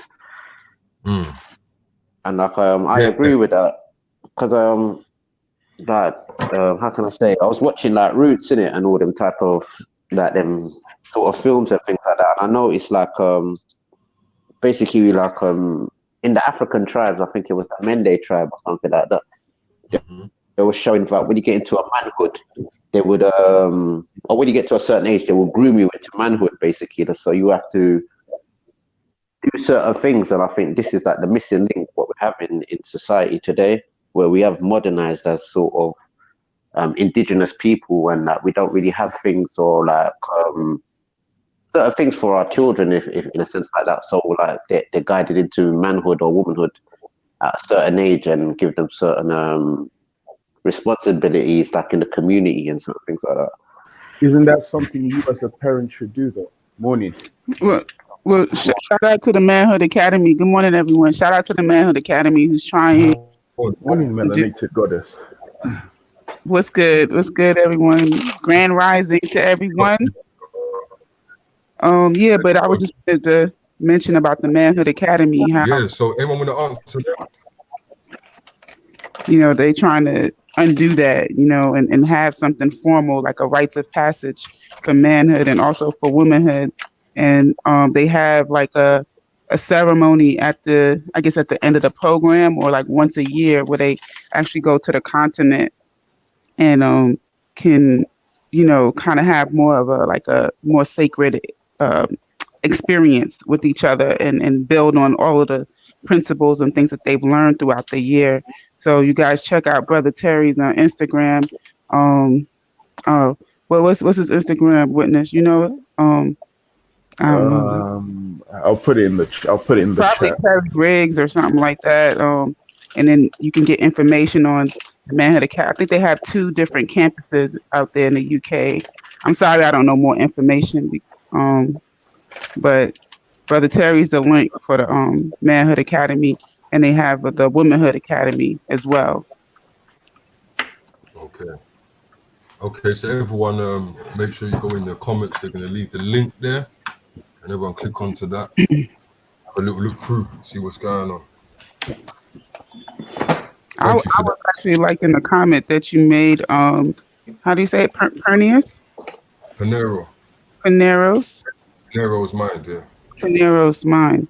About like, if you can move out of the area, a lot of people, they moving is never really an option for them, because of out of familiarity and what they're accustomed to, and if it was my child's life or death, then I would move somewhere completely and totally unfamiliar.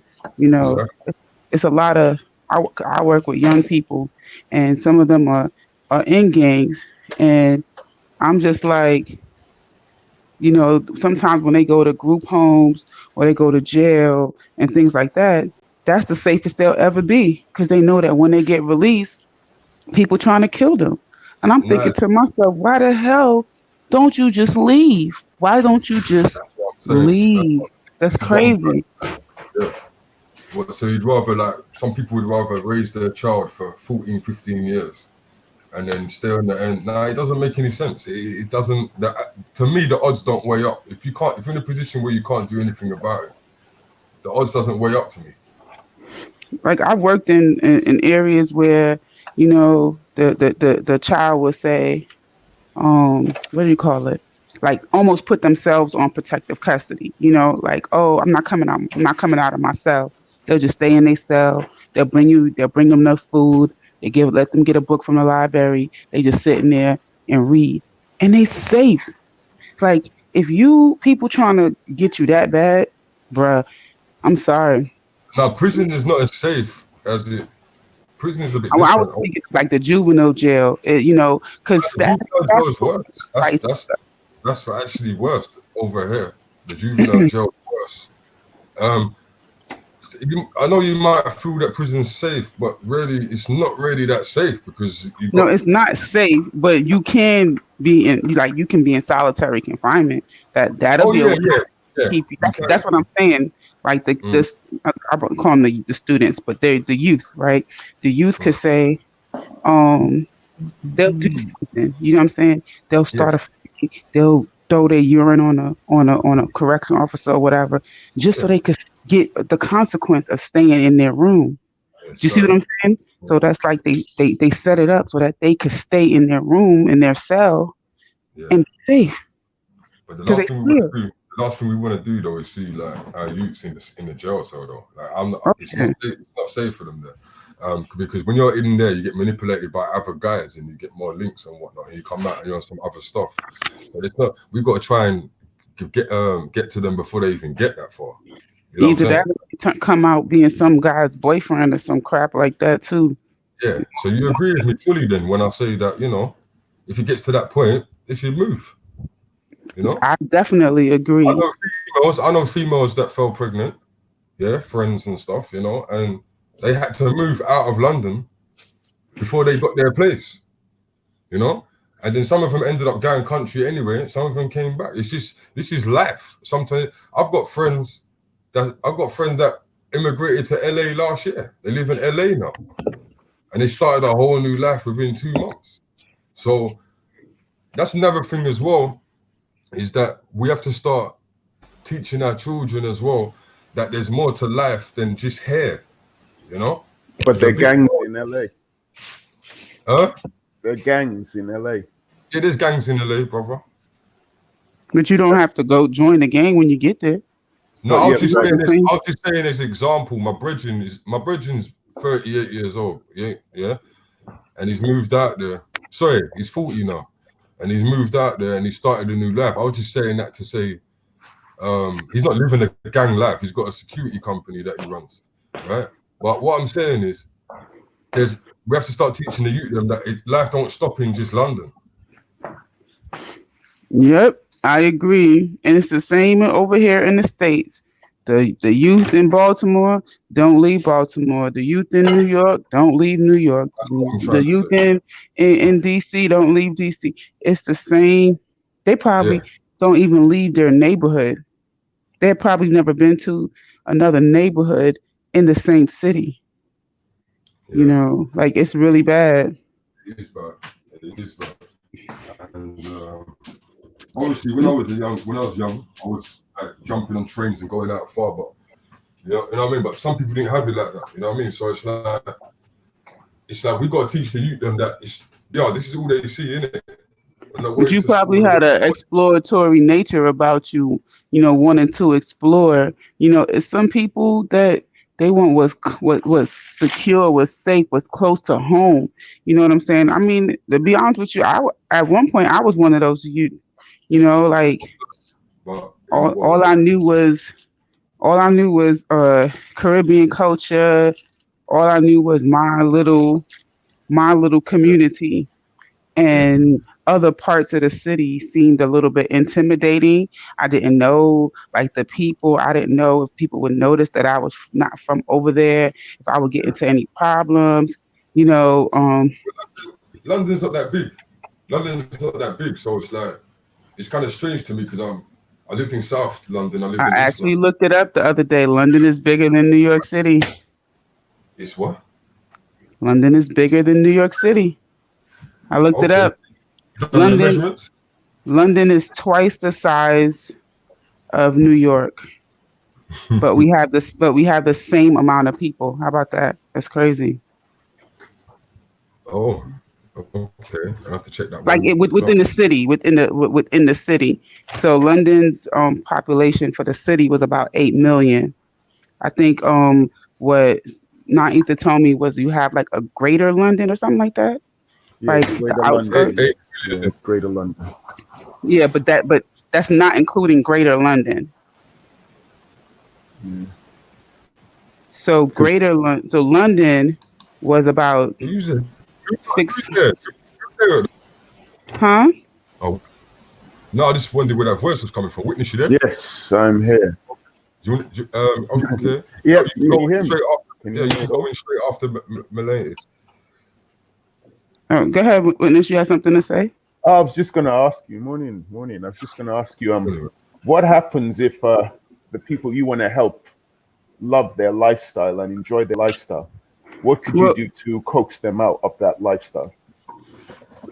Well, a lot of it is exposure, because like I said, I didn't leave my neighborhood.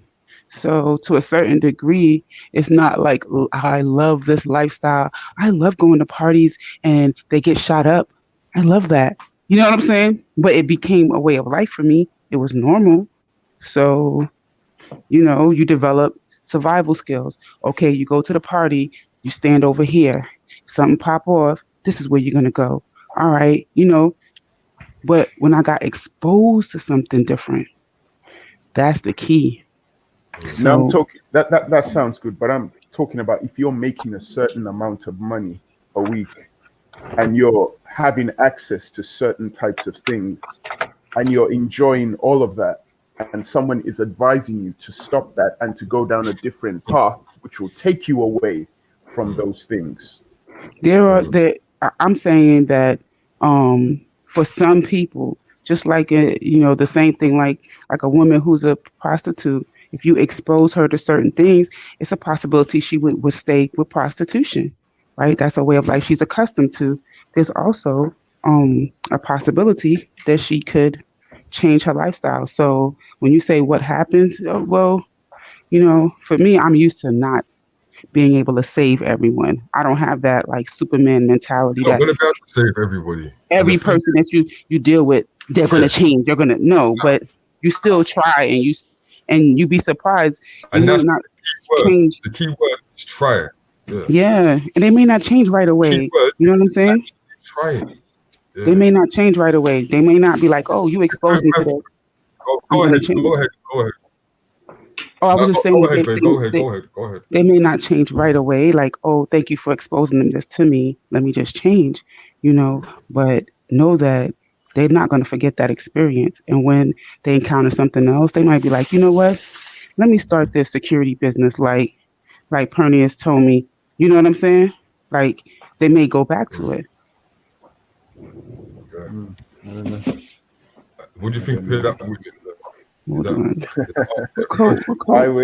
I would like to think it's gonna be that easy, but I'm just looking at the reality. If somebody's earning certain amounts of money, they're able to dress in a certain way, they're able to socialize in a particular group, have access to the opposite sex, parties, house, flat. I don't think going back to a security job is enough to deter them. So I agree with you that we keep trying. I agree. We keep, but we have to be realistic. You need to be able to give them something that's gonna make them say, "Yeah, I'm stopping this.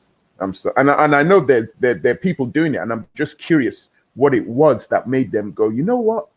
I'm gonna stop this." And I just like to hear what it was that eureka moment, if you want to say, that made them just think, "This is wrong. I'm gonna stop it."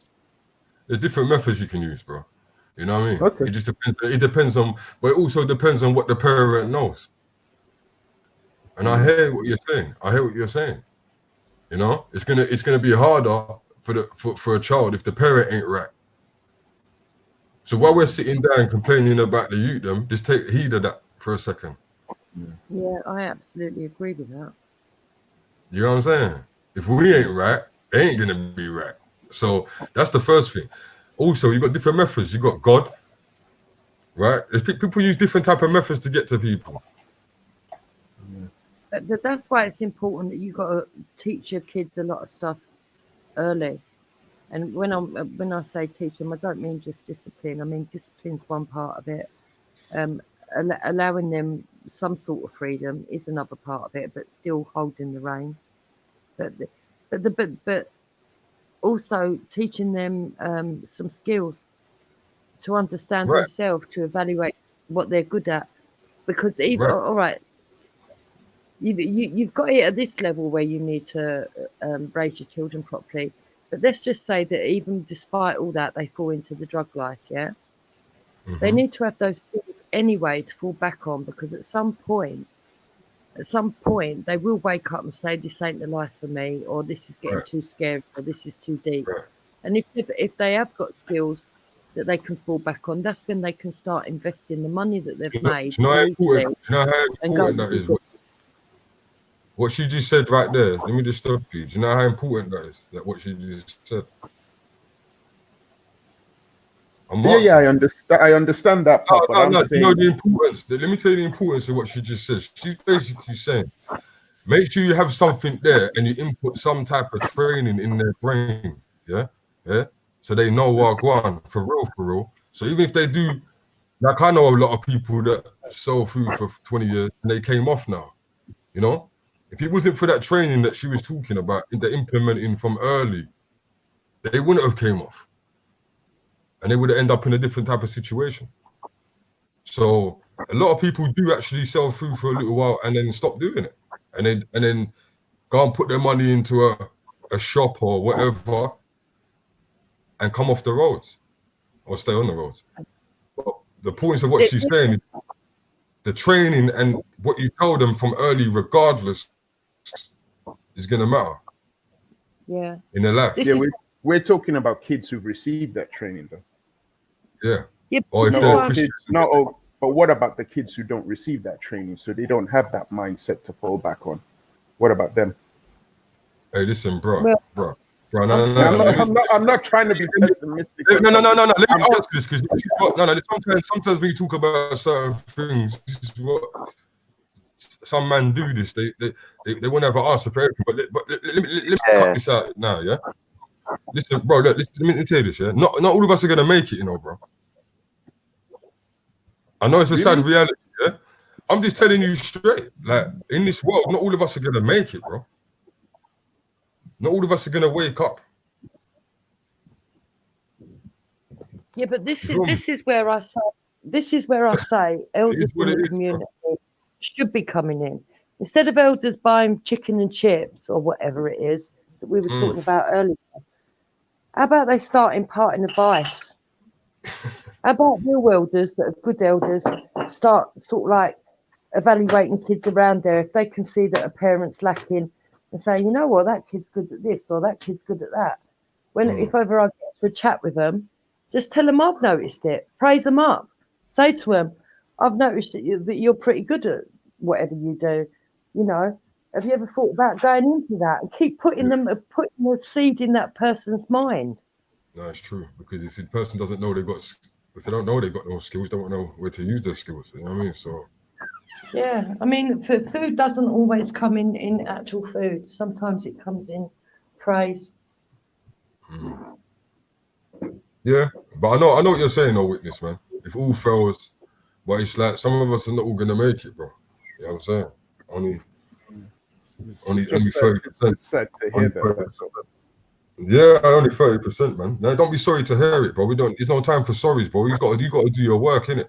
You got to get out there and just try and help the youth as well. That's it. It don't make sense us all sitting around being sorry. No, I mean sorry that we won't be able to save everyone. That we're going to have to accept that there will be some who won't be saved.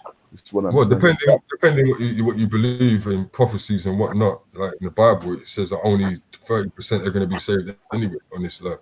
So we can't save everybody, but we can do what we can do, innit? You know what I'm trying to say? So it's up for the parents them to input what they can input, and it doesn't make no sense. No parents sitting around whining if they don't know nothing. This is why I always Bless say up, morning everybody. Big up Belly and his channel. Blessings, yeah. Yeah, blessings. This is why I always say, like, education is important because you need a standard of education just for basic life. But on top of that, if you can, and you know someone, if you've got a relative or whatever, it's got a trade, learn them a trade. Learn them a trade as well. I feel like with parents, yeah, and I must sound like a broken record, but with parents, it's a thing of, like, for me, I'm a mother, yeah, and my child is still quite young-ish. She's still youngish, not a baby. She's still a bit young. And for me personally, every time I make a decision as a mother or I do something in regards to my kid, and since my child's been like a baby, my thought process has always been, what type of life do I want for my child? That's all I've ever thought since I knew I was pregnant. What type of life do I want for my kid? How do I want my kid to be? What do I want my kid to turn out like? You know, you have to condition your child the way you want, you in your brain, you think you want your child to be, because you can condition and train your child and teach your child till the cows come home. But when your child gets to a certain age, they're going to make decisions for themselves. It's going to be down to your child. But before your child gets to that age, you as a parent need to install certain things in your child, because I can honestly say, maybe for myself personally, when I was doing certain things, and I'll say as well for the man them, even in the comments that are listening, when I was doing certain things as a child and I knew it was wrong, the first thing I was thinking about was getting caught by someone in my family.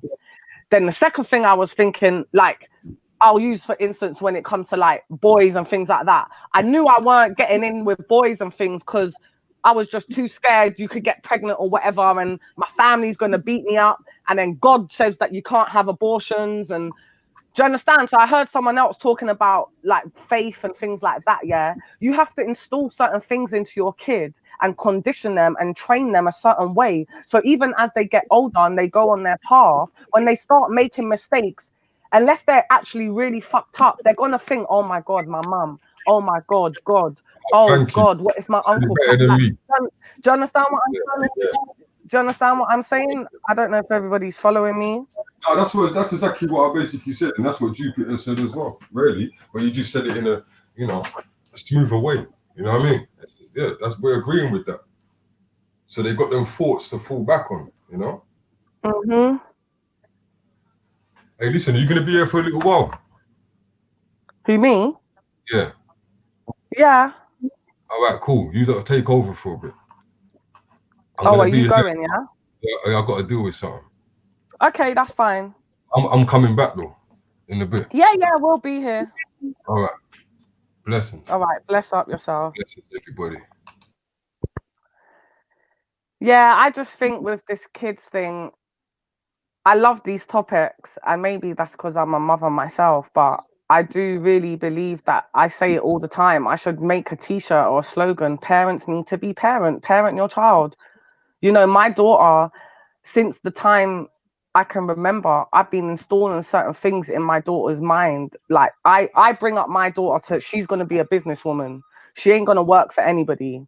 It's been like that for I can remember. I've always been installing that into her. You're going to be a businesswoman. You're never going to work for someone. You might work for someone, but it'll be for a short period of time to get experience or whatever the situation may be.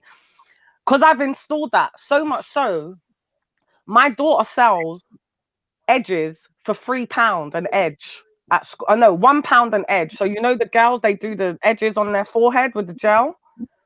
She sells one edge for £1. The other day she came home with £5. I was like, where did you get £5 from? Oh, I did blah blah's edges at school. She charged £1 an edge. Now she's got another business thing that she does, phone cases. She designs phone cases for kids and she sells them. You have to put I heard that gentleman that said he's talking about like martial arts and boxing and things like that.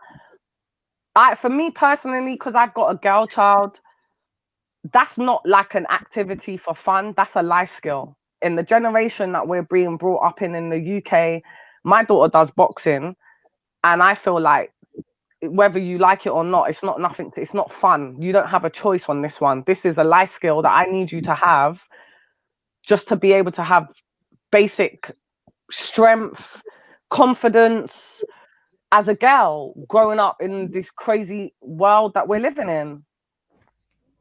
Yeah, this is what I was saying earlier on this morning, like a lot earlier, a couple of hours ago. Definitely, you sound exactly like the parent that I was talking about. Decent parents look at their child, they see what attributes they've got, and they push those attributes, but they also see what they're lacking, and they try and find clubs or organisations that help to build up the lower But you know, I can be honest with you and say, yeah, I feel like I agree, because my daughter does a lot of clubs. She does a lot of after school stuff to keep her busy. Yeah. I'm even going to get her into a Saturday club. And that's just so that on Saturday, she don't have time to be with her friends, going out places. Right. But it's expensive. If you don't come from a family or a background where finances isn't really an issue, it's expensive. It's expensive to have to pay every week 100 and whatever pound, every couple of weeks 100 and whatever pound, or even for my daughter's boxing, it's very cheap. It's about it's very cheap for what it is. The service that you're getting, £5 a week. For me, that's nothing. Some people can't afford £5 a week every week on just taking their kid boxing. Yeah, no, I know. So it's easy for people to say, oh yeah, put your kid in clubs and things like that.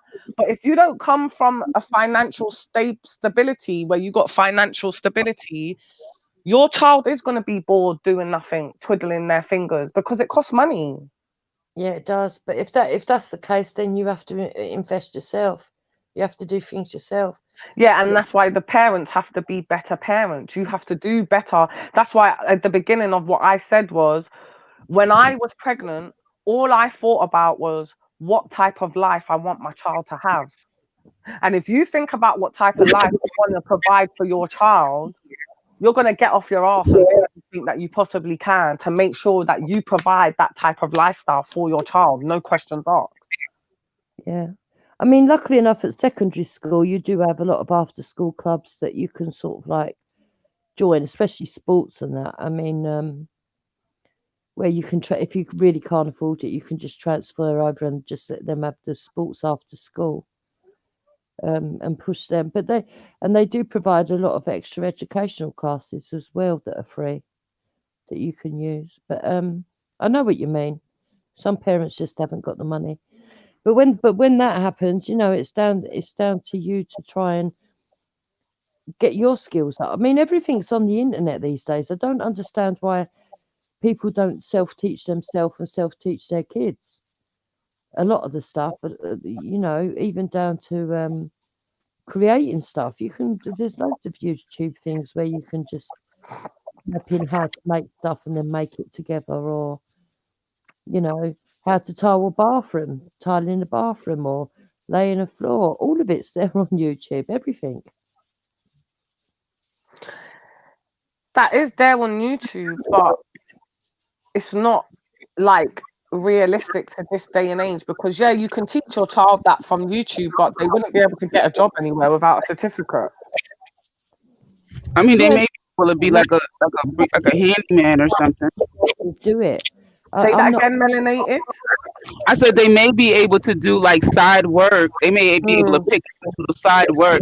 But I was thinking, so it goes back to like my point I made earlier about exposure. Because if you expose a child, if let's say you got a man who does tiling and he brings his son along with him, you know, to work. Like, look, you're gonna make $15 a day or whatever. You're gonna help daddy out.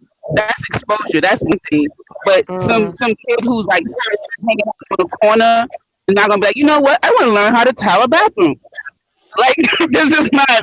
He has no entry into that arena of how how one is a skill. It costs a lot of money. I wish I could find somebody to tile my bathroom. Shit, You know what I mean? Shit. God, bloody pay a man and shit. Yeah, but this is what I'm saying. Even as a woman, say you're about to decorate your bathroom and you want to get it tiled, you can look it up, learn learn yourself as well as your child, learn together. It makes it more fun. And the thing is, they might not have a qualification at the end of it, but they might be able to, when they grow up. No, it's still a life skill. I'm not disagreeing with you saying when you're saying to teach the kids these things. I'm not disagreeing, but realistically, until they go to college or take it further, it's only going to be a life skill within the household. So it's not going to be that beneficial. Can I ask a question? Are you all talking about like children who have parents who like stay at home, or like maybe they're on benefits or like unemployed? Or are you talking about like working parents? Because my mother didn't have time to teach me anything like that, because my mother was always Working, right. at work. Yeah. So for me personally, when I talk about parenting, and maybe I'm a bit biased because I am a mother, I'm talking about whether you're working, not working. I've come from a life where only now my daughter gets to spend time with me because I work from home and I got my own business. But before, she was going to breakfast club and childminder till 6 o'clock for years and years and years. And I was that mum that she hardly saw and all of that, etc. So for me, across the board, I feel like whether you're working or you're not working, if you're not working, there's definitely no room for excuse. But whether you're working or not working, you got to make. I know as a working mum, it's not easy to make time for your kid on a weekday, but you have to. This is why I say, when you know you got a fetus in your belly and you have made that conscious decision, right, I'm going to be a mother now. What does that entail in a woman's head? In a woman's head, what does she go through her mind when she's like, I'm gonna be a mum? Is it literally just changing the nappies, bottles, food, clothes, happy life, like just be generally happy, go school, go nursery, and that's it? Is that what some people think being a mother is, or being a parent? Because it's about dads as well. There's more. Some of them, unfortunately, I would say for some of them, yes. And, it could be based on the type of mother that they had. For some people, being a mother is giving your child a spanking or a beating. Oh, my child, no, I don't play. Oh, I yell and scream at my child. Like, I'm serious. Unfortunately, for some people, that is parenting. Or right. Fresh as sneakers. My child stay fresh. My child stay fly. What? But what you're saying, melanated sister, I'm that mum. My child be staying fresh all day. She's dripping. Do you understand? Like, my child stays fresh. She has the latest of everything. She has the best education. She has literally. My kid is one of those kids, and she's one of those fortunate kids. She has everything you could possibly think of that a child could possibly need or want in abundance. But at the same time, she has manners and respect. She knows about life skills. Do you understand what I'm trying to say? Like, my daughter can cook. My daughter can cane row. She can plait hair. She washes her school shirts. My daughter washes her school collars and the cuffs of the shirt by hand, and her knickers in the bathroom before I put it in the washing machine. So it's not always just those parents that, oh, my child needs to be fresh to death, da da da da da. You can still be that type of parent and also teach your child other stuff.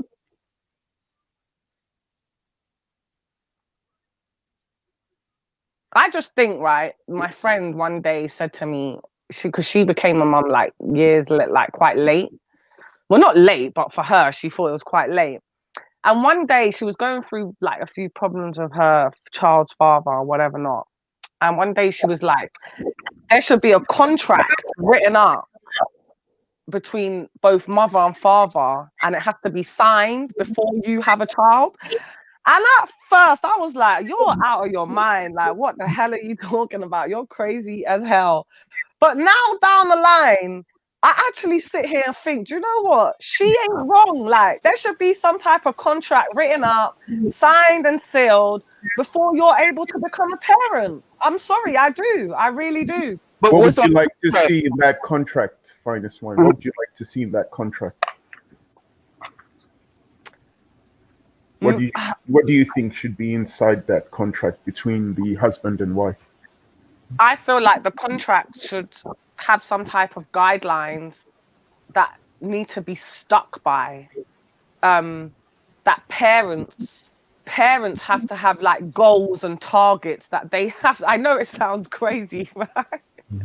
But parents have to have like goals and targets that they should have achieved by their, you know, like you have your child has their every 8-week assessment with the midwife, you know, the health visitor, to make sure that they're growing correctly and all sorts, their speech, their eating.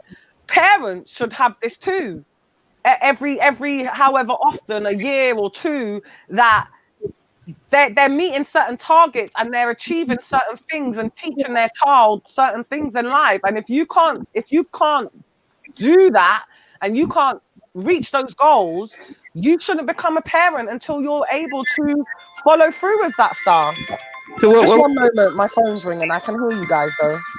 Okay, what would be the consequence if they didn't abide by the contract? Like, would it be like child support where they would have a fine, or they would be a fee, or like go to jail? Like, what would be the?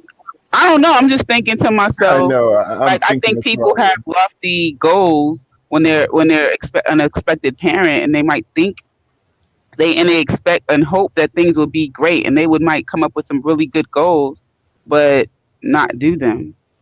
Yeah, it's interesting. It would be interesting to hear more of this contract. Like, as you said, what happens if you fall short of some of the guidelines? Are there repercussions? Yeah, it'd be good to hear what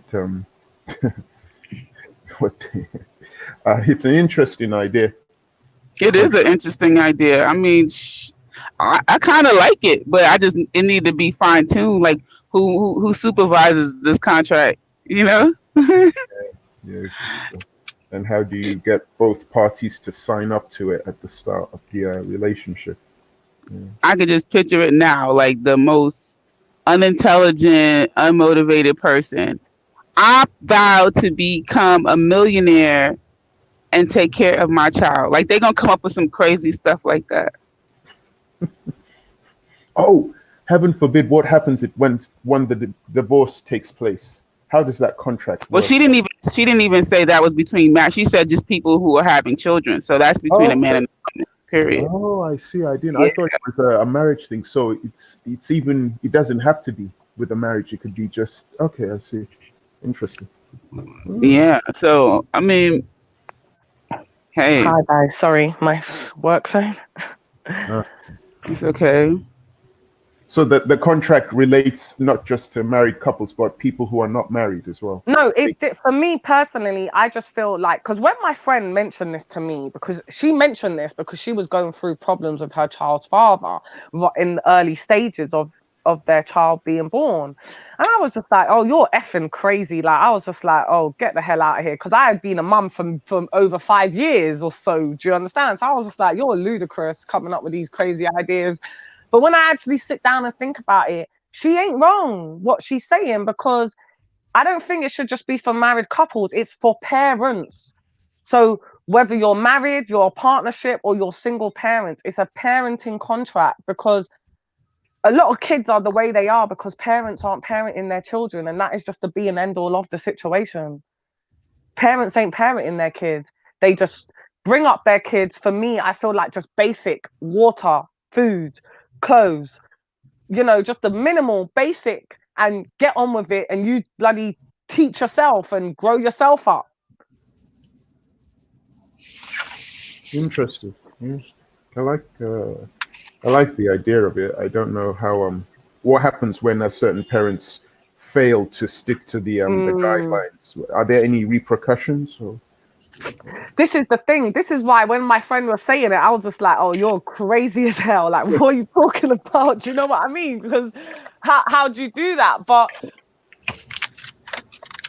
I feel like, I know it sounds crazy, right? Because especially for me personally, I believe we're all born to die. Yeah, women are here to reproduce. That's what we are put on the world for. Not only that, but that is what we do. We reproduce. But I feel like some people shouldn't be parents, and I can't even say that confidently, because I feel like, who the hell am I to be like, no, you shouldn't be a parent. No, you should. I'm not out here judging, but I do believe some people don't make the grade as parents, but they become parents. It's just like, if you go for a certain job, if you ain't got the qualifications or grade, you ain't getting that job. So why can it just be so easy to be a mum? I can't just go work down the bank if I ain't done no accounting or been to university. I can't start selling and buying houses if I don't know. Do you understand what I mean? Why is it so easy? Just because we have that system and that in our body to be able to produce and make children, I feel like people just take it for granted. And that's why the world, I won't just say England or London, I will say the world is crazy, because people are just bringing kids into the world, their mind's not right, or their financial state isn't even right. And they just be like, oh yeah, I'm having another kid. I'm like, bitch, you ain't worked for 5 years. What the fuck? Do you think that whilst looking after the kids, they can mature and understand the importance of being a mother? Or do you think if you're not meant to do it, you will never fully understand them? I'm just curious.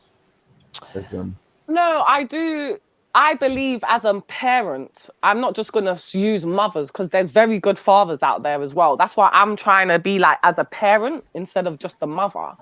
Okay. But obviously the soul is on the mother. But as a parent, I do believe that you're all, even me as a mother, I will never say I'm like the greatest mom in the world. Fuck no, I am not. Do you understand? I just try my hardest to be the best mother that I can, to do the best by my child. I just try every day, and I'm learning all the time as well as a mother. So I don't think as a parent or a mother, your job, you know that job. Do you understand what I mean? There's no rule book to this. That's why I always like to say, just because I disagree with your parenting skills doesn't mean you're a bad parent. Do you understand? Yes, I understand. So for me, it's a thing of, I feel like you're always growing, raising a child, especially in this generation, in this world we're living in today. You're always growing, you're always learning. Well, me personally, I'm always growing. And one of my main things that I grow on is patience. I had to install a lot of patience within myself when I found out I was becoming a mother. So you're always teaching yourself new things to be a better parent. Oh, that's interesting. So before you became a parent, you felt you were impatient, but then becoming a mother, you then learned that one of the things you needed, which you never used, was patience. 100%. I knew that from before my daughter was brought into the world. I need to work on my patience levels. Wow, okay. And how did that turn out? Was that an easy step to do, or No. it took a long time? Okay. I'm still learning it now. Because what happens is, this is what I'm saying, there's no handbook or rule book to being a mother, because I have learned and I have managed to have a lot of patience over the years since I've become a mother. But the reason why I'll say I'm still teaching myself how to have patience now, because something could go wrong in my life to do with me as an adult. And then, as we know, you get stressed, you get a bit, whatever happens, you get a bit of anxiety, or you get a bit stressed out. So I'll just use the word stress. As soon as you get a bit stressed, your patience levels drops. But when your child's calling you, oh, mum, I need this, oh, mummy this, or oh, mummy that, if you ain't got the right patience levels and the right balance, you're going to flip on your kid when it's your own personal stuff that's going on. Nothing to do with your child. True. I can't. So I feel like for somebody that needed to install a lot of patience in myself, just from the jump, when I found out I was having becoming a parent, I feel that until I've continued, until I've got to the end of my journey, I am still going to be teaching myself patience in my parenting skills, because like I said, things can go and fluctuate throughout my life. I could get a call in the next 10 minutes, and that means a big, massive contract I did for my company for the government has gone wrong because of something I've done. My stress level is going to go to the roof because now that's on my head. My kid could start talking to me and I'll just be like, what do you want? Where's my patience levels? Do you understand what I mean? Because of my work contract, my company, I just lost my company. Just hypothetical. So for me personally, I'll always be teaching that myself, and I'll always be trying to balance that patience. Okay. And then did you find as a mother that what you learned from your mother, some of it you were just able to take on, what's the word I'm looking for? Naturally. There were certain things which you still remembered and you just automatically started passing them on to your child? Or was it like you were starting from ground zero as a mother, where you were just literally having to learn as you became a mother? Or was there... No, I would say it's 50-50 for me personally. So it's a 50% that what I was taught and what I was brought up on is exactly how I won't say exactly how I bring up my daughter, because that's a bit of a exaggeration, but my upbringing and my background and my morals and my values, my daughter gets that. So 50% of my upbringing straight away that's how I know how to be a mother, because of how I was raised. And then the other 50%, I teach myself as I go on. Every day that passes, you learn something new about your child, about being a mom. And as the years go on, it just comes together and it just joins together. I feel like maybe if I didn't come from the background I came from and the family I came from, it could have been a bit harder for me to be the mother that I am today, or I wouldn't have known where to start. But coming from my family and my background, it was just a no-brainer, really, for me. That's interesting hearing what your views are on parenting, because it's interesting. If you're looking at two people in the relationship, what one person has learned, what they're wanting to achieve, and how it fits in with the other partner, and hopefully there won't be any clashes, because there's always a compromise. If there isn't a compromise and they're clashing, that could then affect the parenting of their child or children.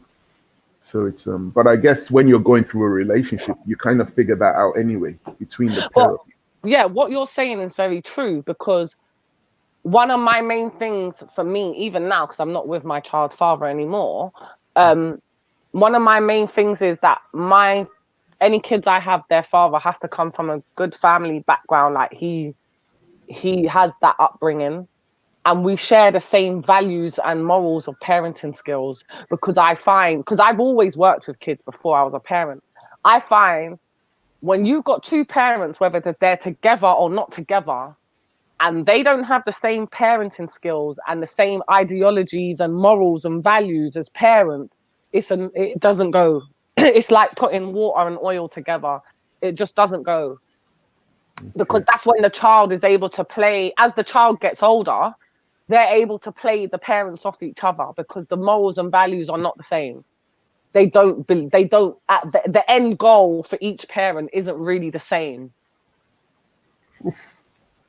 That's tough when parents reach that stage where it's like chalk and cheese, or as you say, water and oil. It's like, it's like, what then? There's either divorce, separation, and finding a compromise, I guess, for their children, because it's no longer about them anymore. It's now their kids, their legacy. Of course.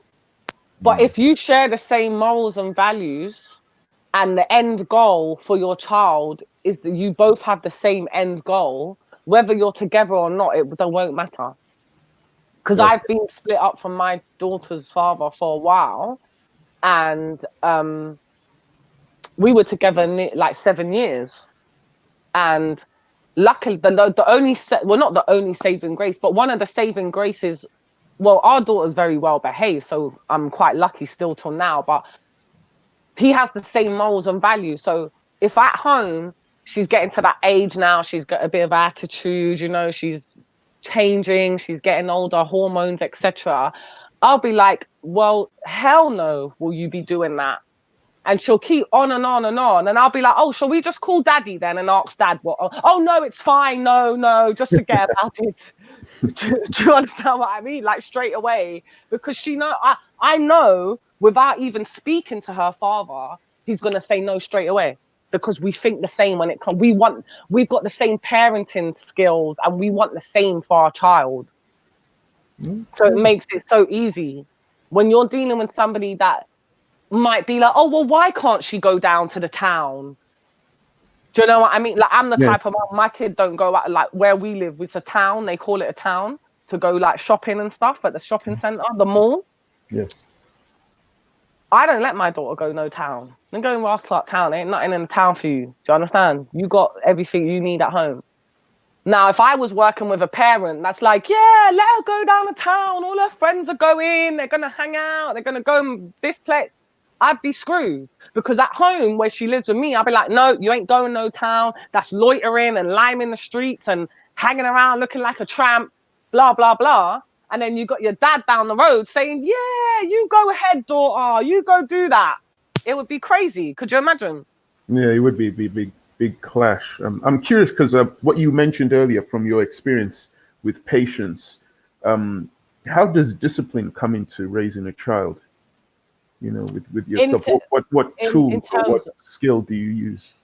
Okay, so for me, so I got to think, because not like trying to just, I don't have the greatest kid in the world. I definitely don't. But my daughter's she's very well behaved. So I don't really discipline her. So when she was younger, my first rule for me becoming a mum was, once I knew in my heart and my mind that this child standing in front of me knew right from wrong, that was it, you're fucking screwed. You do something naughty. My thing, even now, as at my daughter's age now, at 12, she's 12. When she does something, I ask her, before I start delivering the punishment or the shouting and screaming, I was like, do you know what you did was wrong? Because my first point of thing is, if you don't understand that was wrong, I need to teach you that was wrong. But if you know that what you did was wrong, well then, you know what you're doing is wrong. So whatever punishment comes your way, you have to take that because you understood what you was doing was wrong. So for me, from the time my daughter's been getting in trouble, told off, my first point of contact would always say to her, did you understand that was naughty what you just did?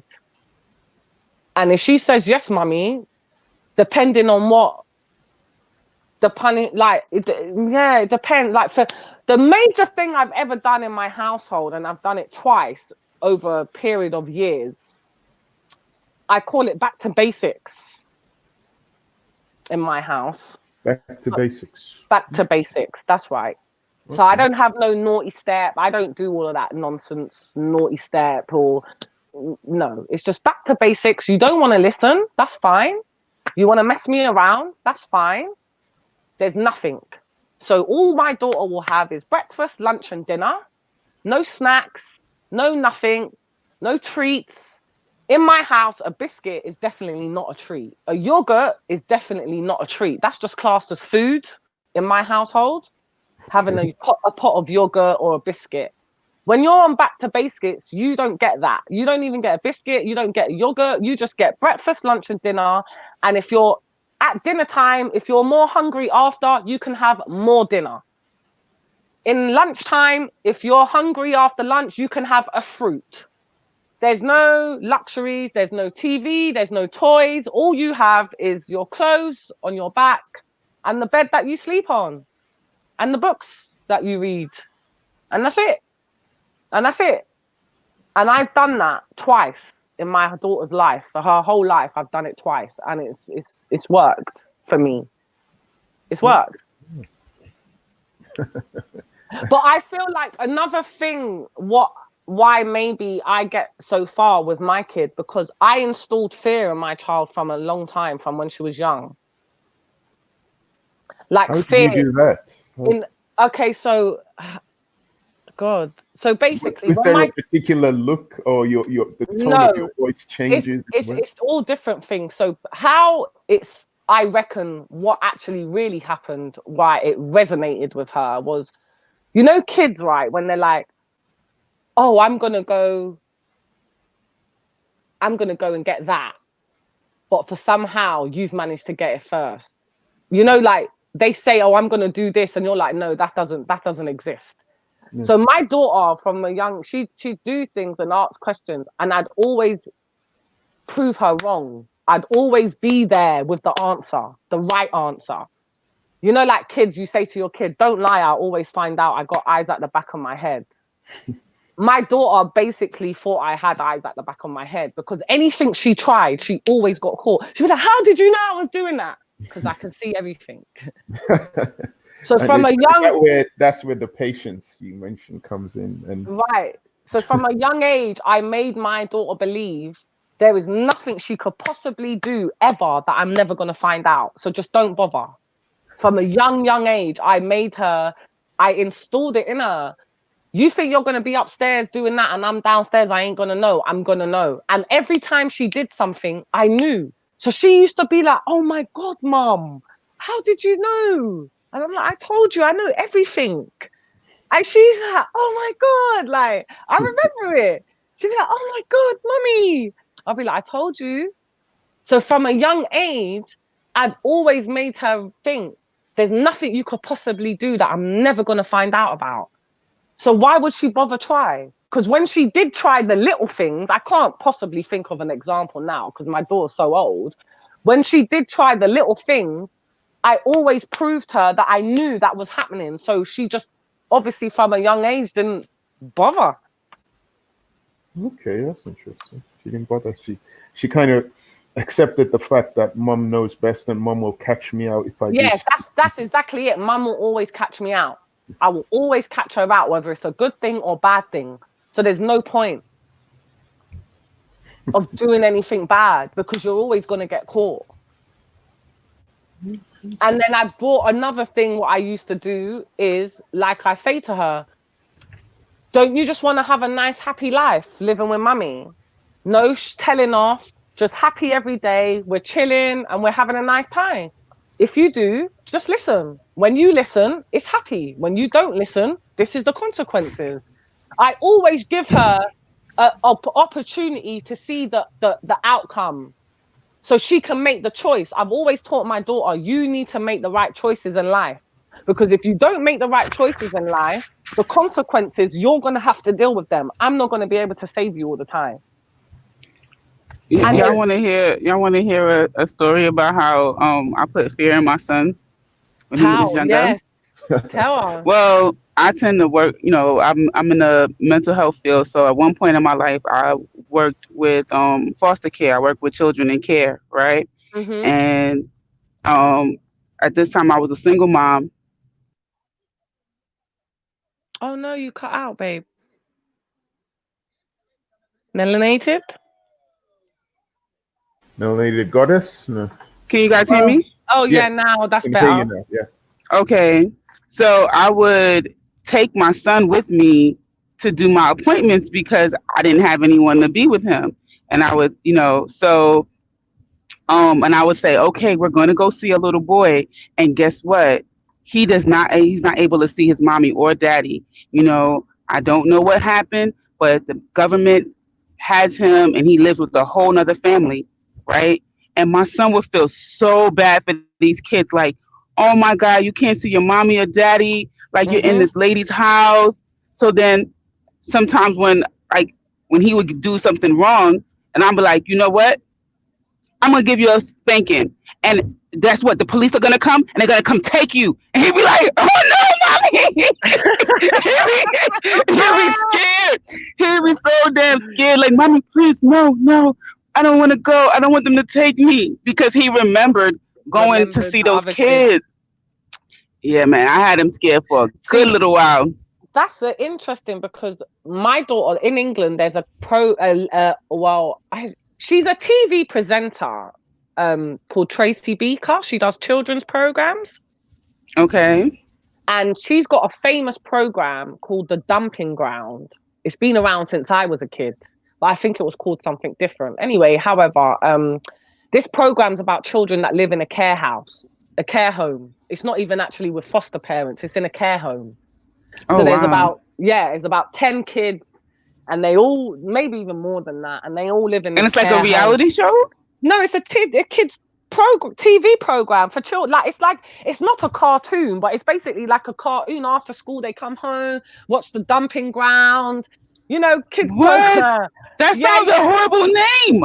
Dumping, right? Oh my God, that's a horrible name.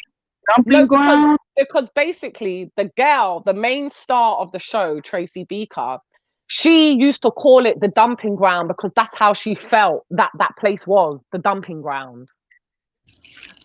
As a child living there, to her, that was the dumping ground. So that's why the program was called The Dumping Ground. But basically, my daughter used to watch this program all the time anyway. And she never understood. I used to always say to her, you know, there's children, they're not as fortunate. I always explain to my daughter how fortunate and lucky she is. Do not take it for granted. The lifestyle that you live and the things that you have, appreciate it. I always try to let her know that. So she didn't really understand this concept. I'm trying to explain to her, there's kids, they don't live with their mums and dads. There's kids that don't have parents, you know. And she'll be like, what? Then she started watching this Dumping Ground program. And anyway, you know, these school teachers, they always say, oh, you know, if anything's going on at home and you want to tell and blah, blah. Anyway, she came back from nursery because she was going nursery. And she said to me, oh, you know, today they said to us, if your mummies and daddies beat you or smack you or shout, that we should tell. But I was saying to my friend that even if your mum does, you shouldn't tell because you'll go to the dumping ground. Oh my goodness. Yeah. And I used to tell her all the time, I'm like, do you want to fuck about with me? You'll end up in the dumping ground. So here's the mobile. You go ahead. She said you end up in the dumping ground. Oh my goodness. I'm like, you give me a break and go live in the dumping ground. Save my blasting Whoever money. made that show should be shot. I'm sorry. That is a horrible name for a show. Oh my God. It's called The Dumping Ground. It's a care home. You know how many kids actually grow up in care and there's a show called The Dumping Ground? Like, oh man. It's quite, to be fair, I know the name is quite harsh and it's for an adult, it's like, whoa, what the hell? Especially because we know what's going on with these kids that have to live in that environment.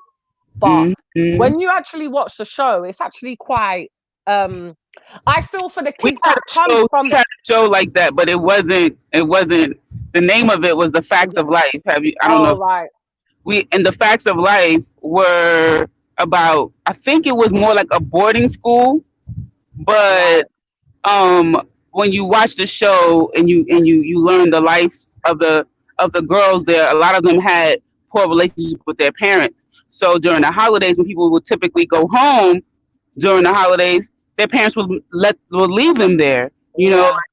So it was basically like an inside of more affluent people, but they but then you see the backstories of like I think like the black girl, she probably got a scholarship to go there. Right. Yeah, you know, like all of these different backstories. I think the concept of this is just that, because I'm sure the care homes are not as nice as this program, but I think it was a program that whoever invented it or whatever, they wrote the script, was to actually for kids to see this is what it's like. There are kids that live like this. Do you understand what I'm trying? I think it was a nice way for children to understand in a child's way of actually there are kids that have no mums and dads and they all live together in one house and they all wait to be adopted. And you know, it's like that's what they're showing, basically how it is living there. And you know, some kids, they get adopted parents coming to visit them and maybe they're gonna get adopted. And so I think it's a nicer way for the children to understand that type of way for kids that live like that kind of thing. Right. Because I'm like I said, for me, I've never even really known anybody that's lived in a care home. I've known people that's lived with foster parents, but I'm definitely sure for certain the program, how nice it is, if there are the care homes are not as nice as the program, basically. My friend, she was dating a guy who he just had a very, very troubled childhood, and he didn't really outgrow the trouble. He hid it pretty well, but eventually, a lot of like emotional things manifested, and it was just too much for her to deal with. I was like, man. But this is where, and I'm not being horrible, but I swear to God, I'm going to think about getting a slogan, but it's not going to really be successful because it's a shit one, like parents parent your children or something. But parents need to parent their fucking kids, because if you're in touch with your kid, you're going to know that your kid is secretly suffering about something. You know my daughter, right? I'm free to say this online. I don't give a shit. My daughter's done play therapy in the UK. It's basically like a form of counselling, but for really smaller children, like 5, 6, Right. 7 years old. So they call it I'm play familiar. therapy. They call it play therapy, right? And it's a service that if your child's a troubled, naughty kid, they will just bring it to the table. Oh, we recommend your child should have this. Or if you know about certain things, you can actually ask, because it's in the schools. They do it in the school. It's not somewhere they got to go down to the doctors, or you just go to your child's school and ask for that service. Every school has it. Mm-hmm. And because I know certain things about schools or whatever, at the time, my daughter was struggling with her dad in terms of how often she sees him, how much time she spends with him, right? Bearing in mind, she goes every other weekend from Friday till Monday, right? But that was still not enough time for a child that lived with their dad 24/7 all day, every day for years. Going from that to every other weekend, it wasn't enough for her. Yeah, she was still struggling with that. And then, unfortunately, I had to deal with some like racist lady that moved underneath me, which was like really crazy. And I knew my daughter lives a very happy lifestyle. My daughter's fine. There's nothing absolutely wrong with her.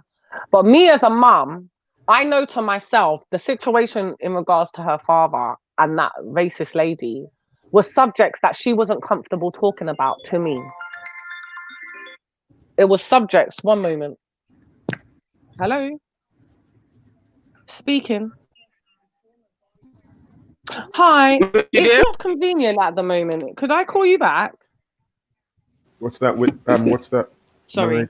Yeah. So basically, the mad British accent just now. It's not convenient. F you, I love it. yeah. I love it. No. Oh my God. That's like over here in the States. Everybody know how to throw in a little white voice. That's what they say. Don't want your voice. You gotta adapt, man. You gotta adapt to every situation out here. You better not. You better know how to do it. Yeah, so basically I was saying about the play therapy. So I knew personally there was absolutely nothing wrong with, there's nothing wrong with my kid. Some people, like friends, were even like, why are you putting her on that? There's nothing wrong with her. She's totally fine. And I'm like, I know she's totally fine, yeah? But you got to look at most adults in life, right? Now, most adults in life that have issues, it stems from their childhood that was never dealt with. And then as they get older with adults, more things start happening to them. So that adds on top of it. And then they turn out to be however they are: aggressive, angry, depressed, stressed, anxiety, whatever the hell's going on with these people, it happens. But it always stems from childhood. So for me, putting her to play therapy, like I said to her father, it's a thing of her lifestyle. Though the incident of the racist lady is never gonna affect my daughter's life, because she has more good and positive things happening in her life than bad. However, it's going to be something she's never going to forget. Do you understand? If she had more things in her life that was more bad than good, it could have a possibility of affecting her lifestyle. But because her lifestyle is more positive and happy than bad, it's not going to affect her lifestyle, but it's going to be something she's never going to forget. So it's something she needs to talk about. It's something she needs to get off her chest. And she's not comfortable talking about it to me because she feels maybe, she never said that, but I know as a mum, she's not comfortable talking about it to me because she feels that maybe it's going to upset me, or I'm going to get annoyed, or maybe it's going to make me angry. I'm going to want to go and attack the woman. Do you understand? My daughter's fully aware of the type of mum that she has. Do you understand? So for so many different reasons, whatever the reasons were, I know that's something she doesn't want to talk about. When I bring up the subject about the racist lady, oh, it doesn't matter now. It's over anyway. Quick, abrupt. That's it. Done. Oh, it doesn't matter now. It's over. But I know deep down inside, it does matter. There is still some things about that situation she wants to get off her chest and talk about. And the same with her dad. It wasn't a major situation, but she was struggling with the amount of time and attention and she was getting from her father. Anyway, cut a long story short, I put her up for play therapy. Now, why I mentioned it is because some people will look their nose down and be like, oh my God, you did that play therapy. You're trying to label your kid. You're trying to this, you're trying to that. Actually, in fact, what I'm trying to do is make sure throughout my child's young childhood that she gets and understands about talking and expressing her emotions and feelings so that she won't have an issue doing that. So as she grows older, she will always be able to talk and express how she is feeling and what is going on for her. So as she gets older and older into a teenager, then a young lady, then an adult, she shouldn't have any underlying issues. Do you understand? Major issues with her.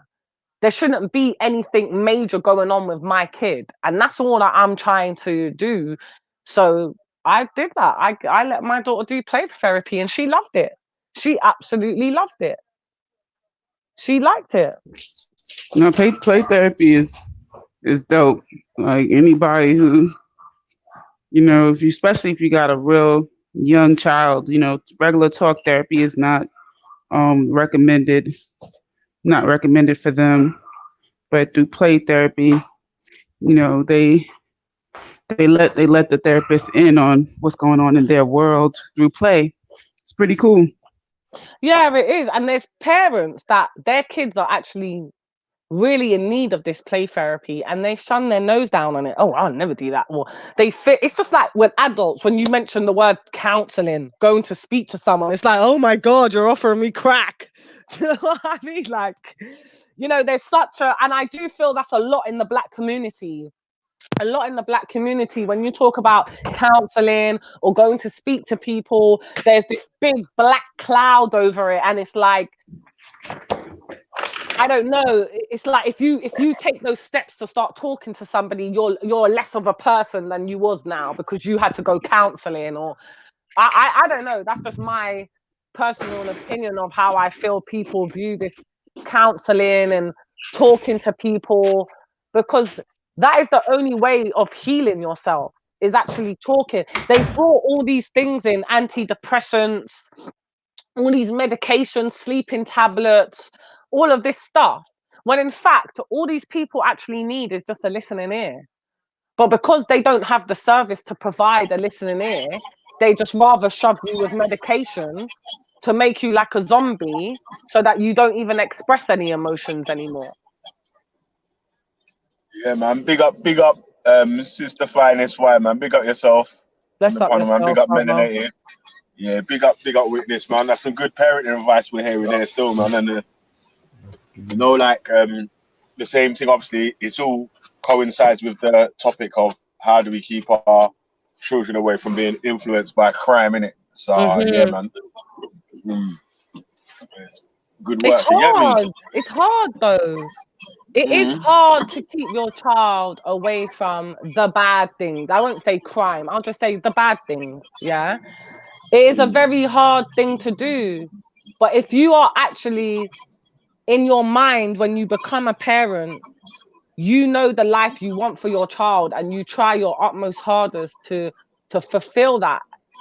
even though you're gonna have stumbles and hurdles, you should eventually steer your child away from that road. Because like I said before, when we're adults, as an adult, when you know you do something wrong, straight away something must come into your head about your something you've heard from a family member, or you think, shit, they're gonna have to come and sit. Like, straight away, if you've come from that good upbringing, you think something when you're doing something bad. Yo, I remember when I cut school. I left early actually, and I got a bus with one of my friends, and we walking in this neighborhood. We was gonna go hang out, and I'm walking, and then like a bus pulled up in front of me, like a city bus, and who comes out the back of the bus? My godmother. I'm like, oh my God. I just said hi, and my face looked like, what the fuck? What you gonna tell your mother? Oh, she gonna tell your mother she saw you. You're not in your neighborhood. I was like, I gotta go home, y'all. I told my friend, I gotta go home. Like, you're gonna get busted. You're gonna get busted. That's something like we was talking about earlier on in the stream, was saying that before your parents' friends could check you on certain things. You know what I'm saying? Like, that's right. So if your mum's friends see you smoking and shit like that, yeah, you're still going to be in trouble in it, because even if like they're going to hot you up and then they're going to bait you up to your parents as well. So but what you're saying is, because Witness asked me earlier, and that is the same for my kid. My kid knows any place, anywhere, a road. She gets caught. My kid knows, and it's actually so ironic. I've been installing it. I've been saying to her, you know, when you grow up, there's going to be people that you don't even know them, and they know mummy, they know daddy, or they know our family. So you better make sure you know what you're doing. I've been telling her for time. Yeah, she's thinking, oh, whatever, right? Anyway, I sent her up the top of the road. In the summertime, we was by my sister's house. I sent her to go buy something for dinner. But this is in our area, right? Where everyone knows everybody. Anyway, she's gone up the road, and my uncle's friend saw her. So he stopped her. So she's come back. She's like, oh, mummy, I saw that man yesterday, uncle's friend. I'm like, yeah. She's like, well, he stopped me. And the first thing he said to me is, what am I doing out here on my own? Where's your mum? And then she was like, she said, oh, my mummy sent me to the shop to buy something for the dinner. And he's like, okay, well, hurry up and buy it and go home. And I said, well, you see, I told you, you can't go or do anything without being caught. So when Witness was asking me earlier, how do I bring up my kid? Is it from what I was taught, or am I making it up? That's why I said, for me, 50-50. It's 50 of what I was taught, and 50, I'm teaching myself as I become a mum. I'm a new mum as I go along. Yeah. But I know for sure when I was growing up, that fear was installed in me. I had fear of my family being caught by my family doing things that I shouldn't be doing on the streets. I'm from Northwest London. So when my friends were going Stonebridge and Harlesden Youth Club, my ass was going home, right? Because if I got caught there, the embarrassment and the shame is just not worth the time and the energy. It's just not worth being caught by one of your brother's friends, your cousin's friends, your uncle's friends, your mum's friends, your granddad's. There's just too many people. You get caught slipping all the way over here. You live down there. The first thing they're going to ask, what are you doing here? Did your mum send you here? They're going to put you down and take you home. You see youth clubs, yeah? You see youth clubs, yeah? They need to bring them back though, still. No, back, they do. You see the local youth clubs in SE, yeah, is probably one of each other. Because obviously you used to go to the local youth club in your area, but then you used to go to the local youth club in the other man's ends as well. You know what I'm saying? Like what I'm saying. The adventure playground, local adventure playground. Yeah. No, I do believe, because we were saying it earlier, I do believe they do need to bring those things back in, because at the beginning of the conversation, I was saying, like, my daughter does boxing. She does boxing every Wednesday, so it's today. She does boxing. She does dance. She does acting. She does horse riding. She does a lot of things, but it costs money. The cheapest thing my daughter does is boxing, which is £5 a week. But even that, £5 a week, some parents can't afford that. It still adds up. They're thinking, God, I need to put money on your lunch card, but I got to pay for boxing this week.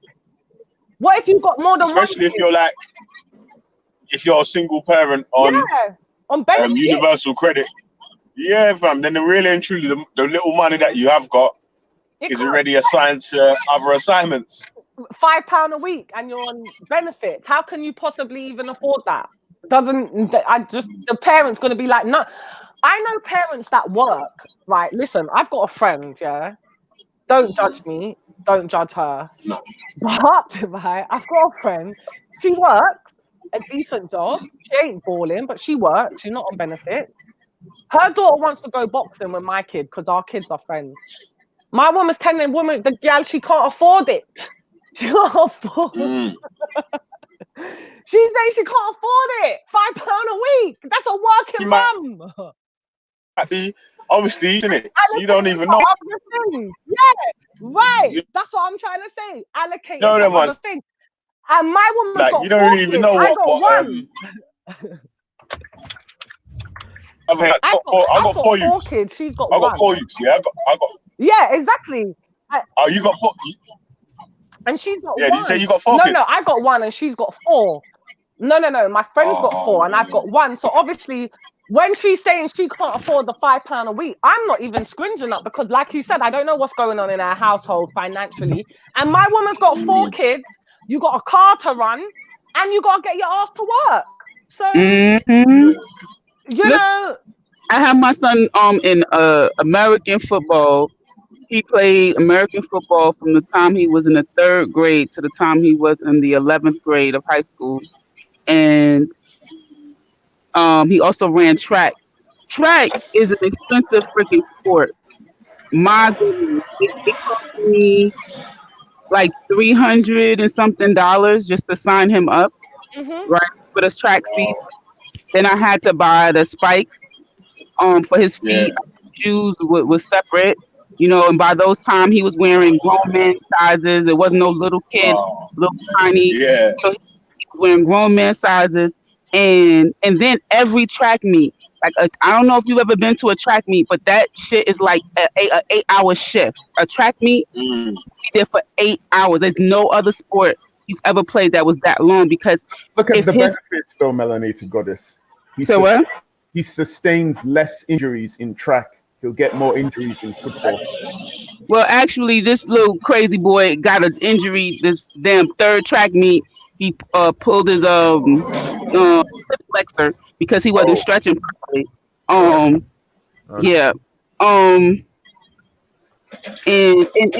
my son is a really like a slim kid, you know. So after he got to a certain age, they put him in the I don't want to say the less contact positions, but he just wasn't big enough to really sustain any kind of hits, you know.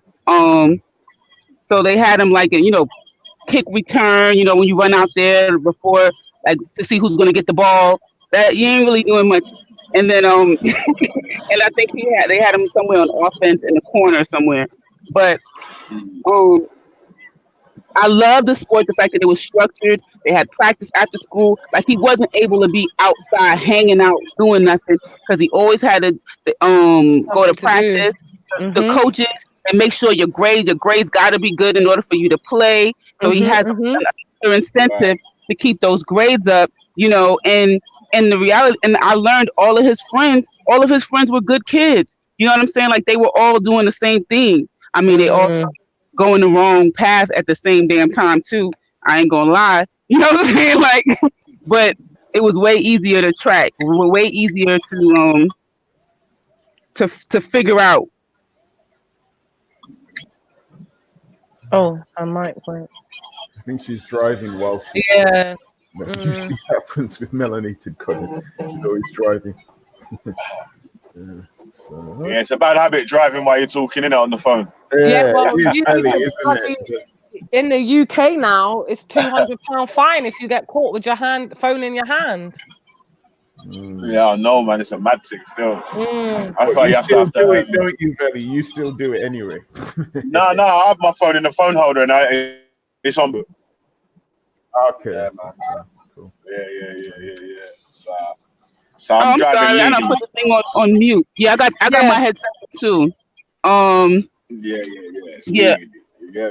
I was telling y'all I had to turn around and come back home because I left my damn work ID at home. I was midway to work, and shit. Yes, I was so pissed off. Oh no. This is not turning out to be my morning. When you have mornings like this, you're supposed to just call out. Call it a day. Tap out. I'm gonna start the morning over because right now I can't find my freaking debit card. The fuck. Oh wow, shit. Happy Wednesday. It's hump day. Happy fucking Wednesday. Ain't You better happy hope your Wednesday work for husband's me. at work, boy. You know what I'm saying? God. No, I They can got take a you for lunch. job. I got a new job. Ain't no work husband at this job. No. Oh, man. Ain't no work husband at this job. And this one man, he's a married man, and he keeps asking me, like bossing me around like I'm his freaking wife. I'm like, no. Like I guess he's from Tanzania. I don't know if he just used to like women just doing shit for him. But he'll be like, hey, my lady, can you pass me my laptop? What the hell is wrong with your legs? Like, it's always, hey, can you print something out for me? No, I can't print that out for you. Print it out for yourself. So, to all the parents on the panel, have you started buying presents? Well, Christmas presents. Yes. Yeah, man. I Yeah. Like I say, man, I got 4 kids, man. So you got to pre-plan everything, man. And then it's like every season it's one's flipping birthday or something. You know what I'm saying? Like, so, yeah. See, I got one I kid. wanted to find from all 3 of you, what techniques are you using to hide the presents and let them know it's Santa Claus? I don't.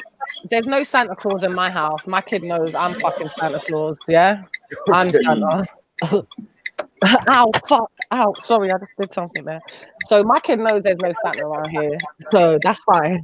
However, I don't need to do I can literally just put something in a cupboard in my house. I know my kid's never gonna go there. My kid isn't that type of kid that you go to the shop quickly, they're gonna start rushing through all the drawers in your bedroom and looking through your stuff. Luckily to God, at this present moment, I don't have that type of child where I gotta be leaving things at other people's houses. that's what boys do, man. That's not a girl's thing, but that's what boys do. Even girls do it. Yeah, I've man. heard people's daughters of doing that type of stuff too. I can't open it. Hey, yo, I used to, Bless up yourself. Bless up, sis. I used to the presents underneath the Christmas tree. I used to rip the corner of it and look inside so I could see. Yeah, I used to do that. But do you know what? As you said, for me, I just leave them under the tree for the whole time. Like every time I wrap one, I just pull it under the tree. I don't hide it around the house unless it's not wrapped. That's the only time I've got it hidden until it's wrapped. But once it's wrapped, it goes under the man, tree. it's got to be in the top cupboard. You know, obviously the wardrobe that the kids can't reach, the top of the wardrobe where the kids can't reach, the top cupboard. Yeah. Yeah, man, it's got to be stashed in there still because then man will find it. But man will come home from work and find them man playing with Christmas presents and shit, bruv. So you have to hide it. Listen, man, I've been out the arena. I've been out of that arena probably I don't know, 7-8 years. Like, I think my son was about 10, maybe. The last time he got a Christmas present or something. Why don't you buy Christmas present? No, I don't celebrate it. I just don't. Oh, right. Yeah, I don't celebrate Christmas, and I get to save money during that time. I still would attend festivities. You know what I'm saying? Like any kind of family gathering. I don't be antisocial, but I just kind of Why explained don't to you him just at make it into a different day? So instead of having it as Christmas, just make it into like a family day. I don't know, the day that you're celebrating with your family or whatever. You just give your son a present for being your son on that day or whatever. You know what I'm saying? No, we don't do. Or We you don't don't do have to make it Christmas. like. So what I did initially was, I told him that this is something that I'm not doing, and if you want to do it, then you know you need to holler at your dad because you know he's still on a Christian tip, and you know he still celebrates, he partakes in it. So for a few years, that's what he did. But then as he got older, he wanted to be with his friends, you know, started having a little part-time job and things like that. He just wanted to be home. And like right now, today is what, December 4th. If I see something on sale, I'll buy it. Like if I see a jacket in the store, I'll buy it and I'll just give it to him. I'll just say, "Oh, I bought you a jacket." So he really didn't feel like I'm not getting anything. It wasn't in the box, it wasn't wrapped up. He didn't have all of that, you know, and it kind of took away, you know, the whole like, yeah, man, I get you still. like him going like celebrating something that he really doesn't understand the meaning and all that kind of stuff. I wanted to remove that part. So like last weekend, I bought us 2 fire sticks for the house, so now we got movies in the house. Do y'all have fire sticks? Yeah. Apple, we got loads of fire sticks. Apple TV, Amazon. Yeah. There's I'm loads. late with the fire stick. I'm all excited. Y'all probably like, I've been had a damn fire stick. Android. I'm late. What's it? Is it Android? Hey, do you know what loads of them I used over to have, yeah? But it's locked off now, man. Showbox. I need to get an alternative for Showbox, bro. If anyone in the chat has got a Showbox 1, 2, 3 alternative, movie. 1, 2, 3 movie. yeah, 1, 2, 3 movies. What is it? Yeah. App? No. Yeah. It's on the internet. Yeah, I don't. Yeah, but Showbox was an app though. No, we shouldn't mention those websites. I think you could get copyright infringement because they're not legal. So please don't. Oh God, there's me giving it Yeah, out. right, No see that, man. hesitation.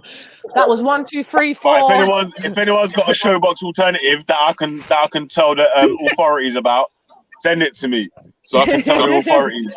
Yeah, we need to report these people. The bootleggers. The bootleggers. Yeah, but So what do you think, Feli, about like your actual topic? What do you think the kids need to? What do you think needs to be done? Is it a parent thing? Is it what is the issue? Stay away from crime, yeah. Yeah.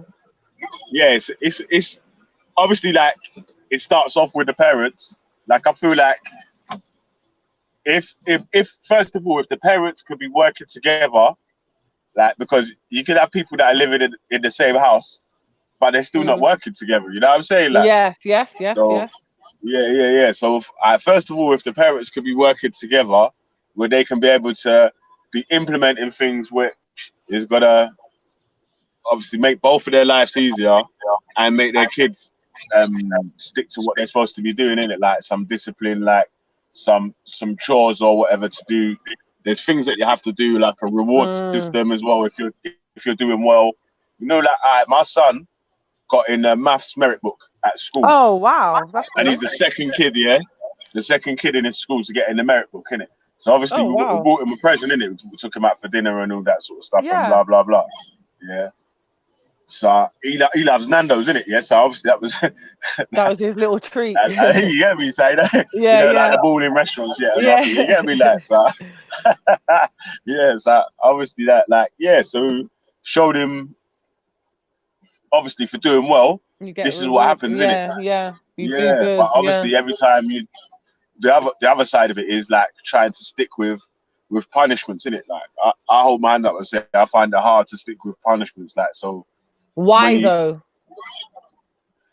I don't know, man. Because is it like, the age of your children? What is it? Yes, I think it's more the age, isn't it? Because the youngest, it's sometimes it feels like I'm being a bit harsher on the oldest son, because he's the oldest, innit? But what I keep trying to explain to him is that because you're older and the others don't understand as much as you understand yet, I have to tell you off first because you need to be setting the best example. Yeah. So it's like if I'm your dad, yeah, and I'm just doing stupid stuff all the time, and you follow me, then I can't tell you off. But if I'm doing what I'm supposed to be doing, yeah, and you're not doing what you're supposed to be doing, then I've got the reason to tell you off. So if you do the stuff that you're supposed to be doing when you're supposed to be doing it, you'll end up having more funds, getting taken out more, and less of me moaning at you, innit? But do you understand that not following through with the punishment is what is gonna mess you up in the long run when they're older? Yeah. Because man, you have to stick to it. Stick to like, obviously if you say you're gonna do something, you have to try and stick to what you're gonna say in it. Because like you just said, if I don't stick to a punishment, then he's gonna push the boundaries even more to the next level. Yeah. So Veli's a softie as a dad. So in your house, I think most dads no are. to ice cream, says no to ice cream. Yeah, man. Do you know what it is? Like, obviously, dad for ice cream. It's like, man, I don't even give my youths licks or nothing. You get me? Like, so, but they're always fighting anyway. So that it's like giving them beats is probably like playing a game for them. Do you know what I'm saying? Like, so that probably wouldn't even work anyway. So, yeah, it's more trying to stick to punishments of, say, like, oh, you can't go on YouTube now for the next day or whatever. Well, I'll say to you, if those are the punishments, if those are the punishments that you're not sticking to, you need to stick to them. Because I found that it's the smaller things. You know where they say the smaller things in life is what matters. Yeah. I found with my niece, my brother's daughter. Yeah. The small things my girl's getting away with, no one's following it through. Now she's big old 12 years old.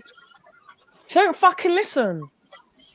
Don't fucking listen. And it's straight. It's my niece. I love her, but she don't fucking listen. She's naughty as fuck. And it's because when she was a kid, all the little things was being slid. Oh, it's only small. Oh, it doesn't matter. Oh, it's cool. Oh, blah, blah. Oh, rah, rah. Now... It's like everyone's looking at each other.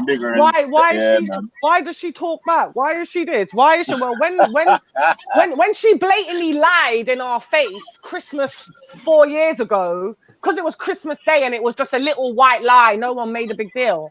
When I was growing up, if you even dared lie, your teeth would be falling off, Christmas Day or no Christmas Day. Yeah, man. You know what it was, yeah? You see, my daughter's 12 as well, yeah? So, but she like, obviously she can be naughty or whatever, yeah, but like, say she's like actually just a good girl, innit? So she just does everything that she's supposed to be doing at the time she's supposed to be doing them. So it's like, it's easy, innit? You know what I'm saying? That so cause she just done everything so easy, you didn't really have to tell her off for blah blah blah. It's like, it seemed like I was like, well, obviously it's just going to be the same, innit, when you have your other same with the but it's not. No. Yeah, it's going to be the same with the boys, but then, yeah, like you say, man, you do need to stick to the stick to what you're sticking to. Because you know what I said to my daughter's dad a few years back, when we kind of first split up. I said to him, you know, your daughter doesn't respect you. She don't take you seriously. Damn. Oh, what? Yeah, because you're too soft, innit? I did, and I wasn't joking. I wasn't trying to dig at him. I wasn't trying to do anything other than let him know the real facts. Your daughter does not respect you. She takes you for a joker. You're a joke in your daughter's eyes, and that's what her dad was a joke. My girl would do something so naughty, right? I'll be like, right, that's it. I'm calling your dad. Okay, yay! All happy, like. I'm like, huh?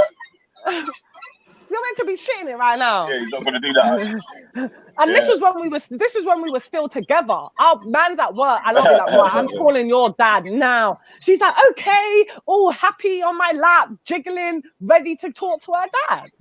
And it kept happening. And I'm thinking, hang on a minute. You don't respect your dad. You take your dad for a joke. Your dad's a joke man, because you're in trouble and you want to speak to your dad. That's not the person you should be wanting to speak to right now. And then I explained that to him. He's like, oh, whatever, or whatever. At first, he's like, oh, she's still little. She's still little. And I'm like, she's still little, but she understands what she's doing. So that means she is capable to get in trouble. Oh, whatever. And then he started seeing certain little things himself. And then he actually realized, yeah, this kid doesn't really respect my authority. She does just think I'm the fun dad. I'm the joke dad.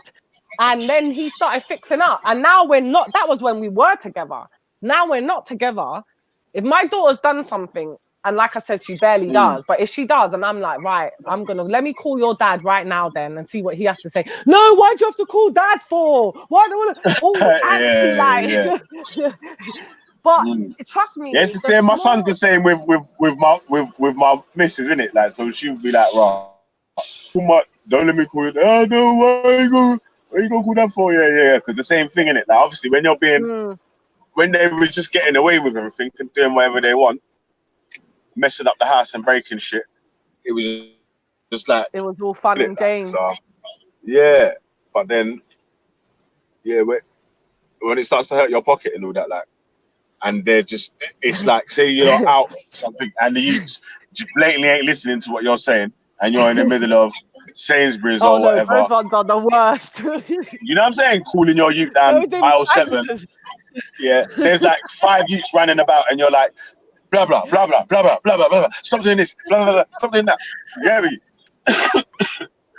Mad thing. Trust me.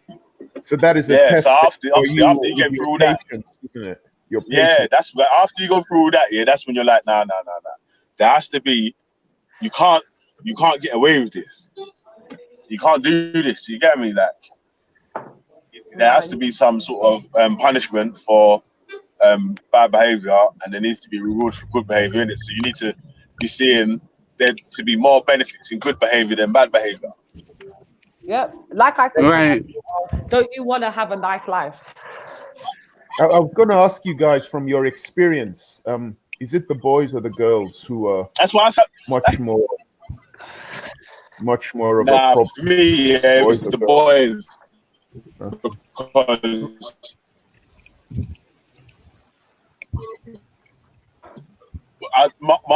with the boys, yeah, they're more like physical, but with the girls, they're more like try to work brains. So my daughter will try to work brains stuff. You know what I'm saying? Yeah. So yeah. I don't have a son, so I don't really know. You know that instead of asking you, so right. Instead of saying, yeah, I'm going ice skating there, she'll dial you in when she's in the ice skating already. Oh, no, could I have someone who's go ice skating? And you're like, oh, no, my kid wouldn't do that. What? Let me see. My daughter. Yeah, no, but she was do that. Right. Oh, yes, so that's different. I thought she lived with you, you, and your partner that you're with now. She could get away with a little a bit more like that. Yeah, you know what I'm saying? Like, nah, she lives with her mum, innit? Yeah, no. Can I ask you guys a question? Yeah. Maudi. Belly, you got a delay. Melanated. Oh yeah, can you hear me? Yeah. Yes. Okay, I wanted to ask about like what you all think about saying that. So in that, I would purposely say, because you try to Belly. Yeah, differently. You tried to ask me when you was Mel. Hello? I can't tell if y'all can hear me or not. Yeah, we can hear you. Belly was talking as well. I don't know if he keeps cutting in and out. No, the thing is, Belly is driving, so his signal is kind of flaky, so he doesn't hear us all the time. That's the thing. Okay, so I wanted to find out from you guys, like, your, like, I guess, background or your families. Hello? Yes. Sorry, it was cutting out, man. Yeah, you still a little cutting out a little bit. Yeah, it was cutting out, man.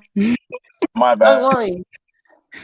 Yeah, I wanted to find out, like, what, like, how your concept on respecting and I don't want to just only say it kind of the father figure, because like let's say in the regard of if the father figure is inconsistent or absent, not the active present father figure, because obviously then the child would have a relationship with their parent, with their father.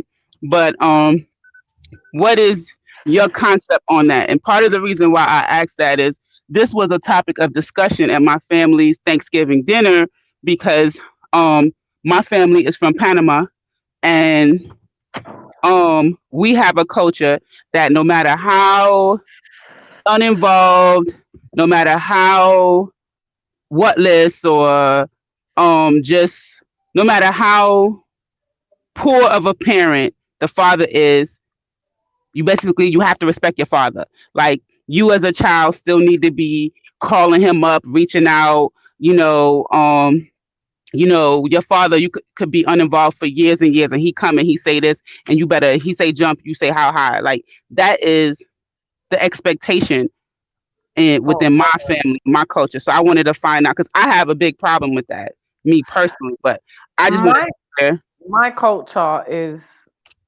peace, content. Oh, I don't know if you're leaving or saying. Anyway, sorry, I just saw something. Yeah, my my culture, my background, you have to respect that. That's one of the key things: manners and respect. But if you're not around and you're not playing an active role in this child's life, they don't have to reaching out to you or none of that rubbish, but they still have to have respect for you. So if you call, you see them, they have to show you respect. But for me, there's a thing of respect and the relationship that you have with your child. So your child will always respect you, but the type of relationship you have with your child is going to be on you, on how much you're involved in your child's life. But I would never encourage my child to not respect their father, unless I just don't know why you wouldn't respect your father. Even if you was an absent dad, my kid would know, right, your dad's never been around, but that's still your dad. That's it. If you popped up in 10 years, that's still your dad. You're not going to be like, oh, F off. Unless they're like an adult. I'm talking about a child here. A child. I do believe children have to have respect, but you don't have to reach out and be bending your back for an adult. That's your parent. No.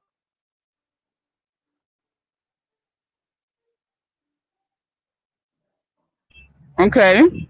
Anybody else? No, I'm not yet a parent, so I'm just listening and learning from you. Well, I was asking more so like generally from your culture, like how are the fathers regarded, and is it that he's infallible? So, as a child, the child must, like. Well, yeah, it is very traditional in the culture. It's very patriarchal. Mm-hmm. And so, yes, what the father says goes. The wife gives advice, and they try to work, but it's the man who's leading, the father. What he says goes, and how he issues out the punishment is how it works. I mean, I personally don't like to subscribe to that, but that's what it's like within that culture that I'm coming from. It's very patriarchal. The father is infallible. He makes the decisions, and it can be detrimental to some kids, because they might find that their father's too robotic in the way he handles things. He's not really coming to a compromise. It's like, this is the way it's always been done. I'm in charge. It's like an order. It's not like a discussion. This is the order. Like the military, I'm telling you, do this, do that. And if you don't, there's a punishment, and that's it. So I don't think that always works, but that's the way it is in the culture that I'm coming from. Hopefully it's changed, but yeah, that's how it is, unfortunately.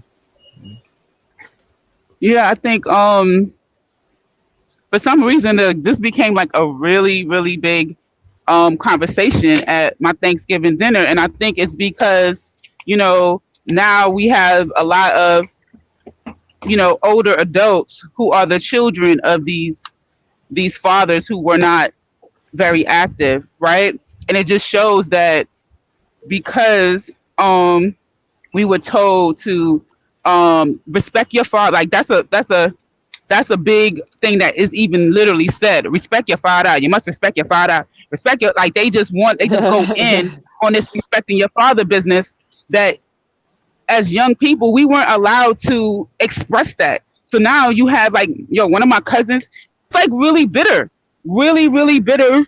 You know, he's 42 years old and just not over that. And like the topic of his father comes up and it's like, fuck that dude. You see what I'm saying? Because he just never was able to be like, express how he feels. No, she's what happened? Oh, she'll be back. Her links. I do get what she's saying though, in terms of like respect your father, because my kind of culture is like you're seen and not heard. And that was one of the things that I definitely didn't want to do with my child, that you're seen and not heard. You will be punished, you will be told off, but you will always be able to speak about how you felt after. Oh, really? I've always done that as well. Yeah, with my kid, I've always, even when I've told her off, even the next day, or if I don't get time on that day, even the next day, I will bring it back and I'll be like, do you understand why I acted the way I did yesterday, or I spoke, or I told you off the way I did? Do you understand why I did that? Because I do believe with kids, you can shout and scream and da-da-da-da-da, but do they understand why they're in trouble? Do they really understand why you're acting the way you're acting? Because if somebody doesn't understand, you have to try to make them understand. If somebody doesn't know how to do something, you have to teach them. And I find with parents, with what Melanie is saying, it's a lot of you're seen and not heard. You respect your mother, respect your father, respect. And yes, you're going to respect, but you can still be like, oh, but when you shouted at me, it really upset me. I didn't like that you had to shout that loud. My daughter said that to me before, and I'd be like, well, I shouted that loud because you weren't effing listening. You weren't listening. If you was listening, I wouldn't have been shouting. So it doesn't make it right. It's still not gonna, she still might not be happy that I shouted, but now she has a bigger understanding of why I shouted. Rather than me just shouting, you're in trouble, and that's it. So the way your daughter has the confidence to be able to have a discussion with you and let you know that you shouting offended, scared her, because that's a big deal. Because certain, I'm just looking at my youth, certain families, if the parents shouted, the kids wouldn't dare then later on then ask their mother or father why their mother or father shouted. It was a case of you just kept quiet, and that's how I was brought up. All right, I see. Yeah, I was brought up like that. You couldn't dare say anything back. You couldn't even breathe while you're getting in trouble. That's another beating. Do you understand what I mean? Like I was brought up on that. So that's why for me, becoming a mother and a parent, I really understood that you should be able to express how you feel. Whether it's right or wrong, whether your parents going to agree or disagree, you should be able to still say, well, that really upset me.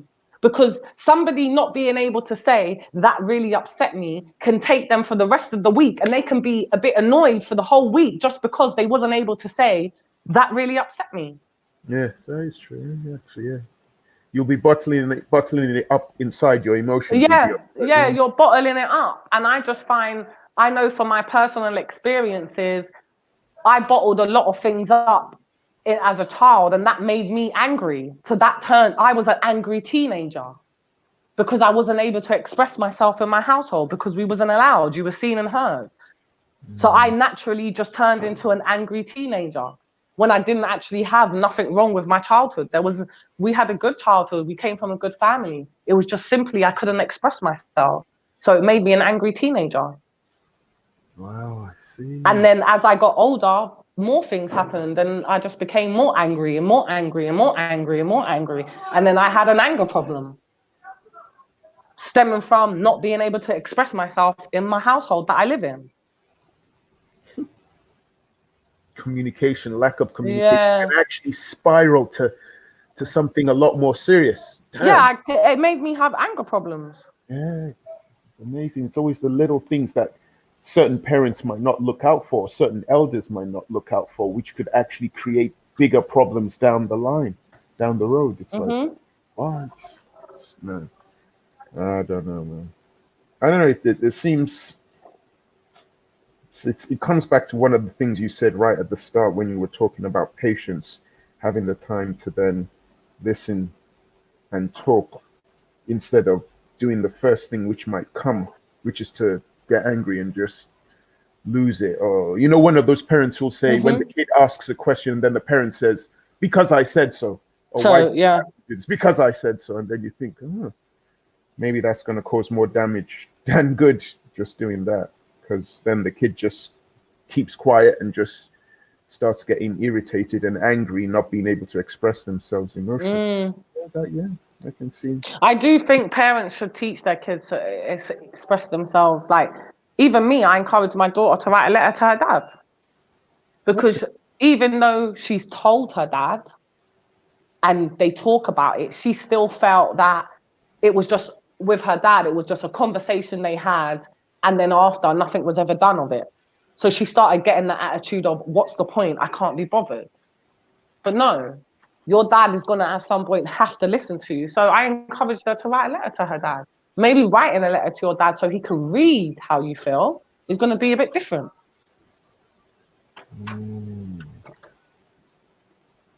Sorry, go ahead. I was going to ask because I don't know, how should I, could you ever see yourself from your experience as a parent probably having more children? Oh, most definitely. I want to have more children, 100%. Okay. For sure, I do. And theoretically speaking, it'll be easier in the sense that you have experience with your daughter, so you will know what to do for the most part. Yes and no, because every child's different. Okay. I'll most probably, I've got a very well-behaved child. I mean, like from birth, she's slept through nights. You know, she's always been a good child, a good baby, a good child. So I've not really had a hard job as a mother. I've always known it. Your kids are never the same. So like Veli said, when he had his daughter, he just naturally thought his other kids were going to be like her. Me personally,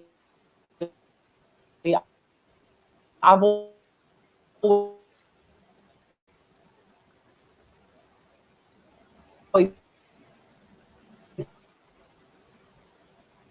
known that's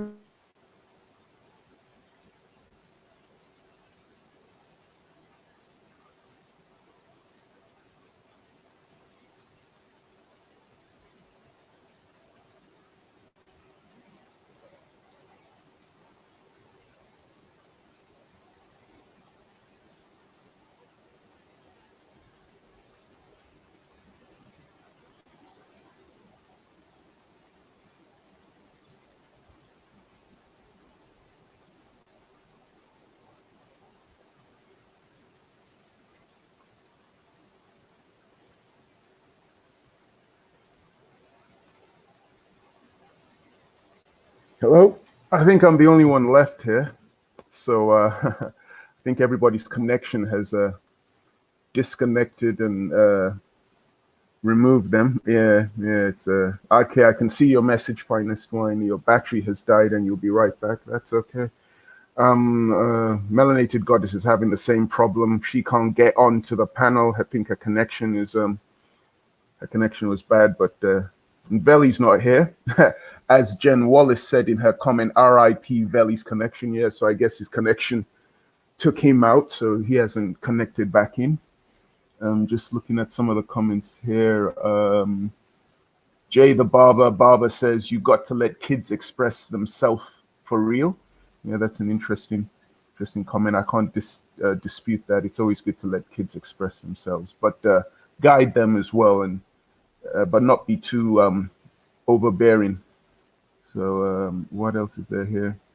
Jay the Barber also says, I feel, say, as parents, we don't want to follow the punishment side of things.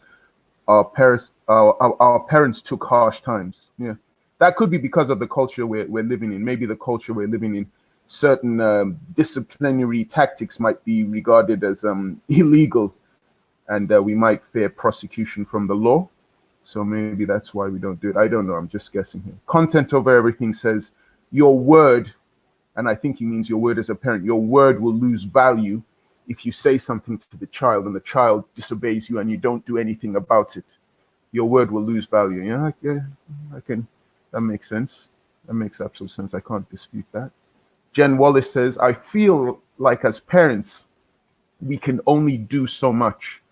After a point, we can't physically restrain them. The outside influence is horrible.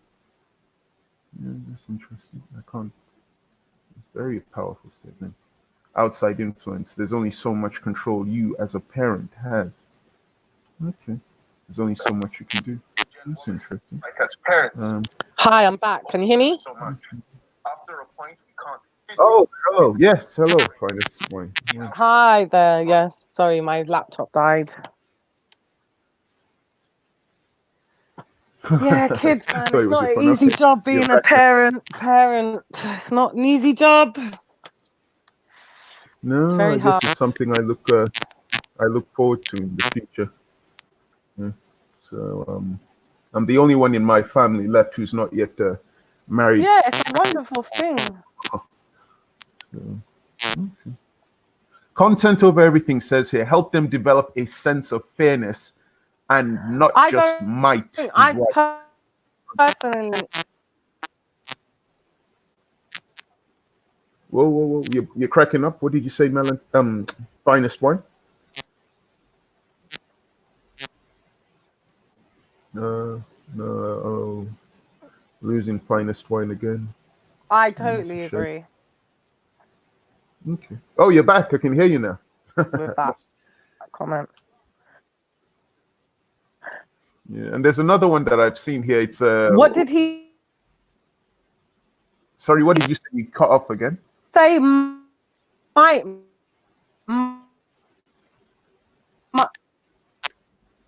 You're breaking up, but I think what you're talking about I is said I content of totally it. agree with what here. Oh, But you're what the right? okay. Yeah. Can you hear me? Okay. Yeah, I can hear you now perfectly. Yeah. No, I was just saying what content said. Could you just sorry?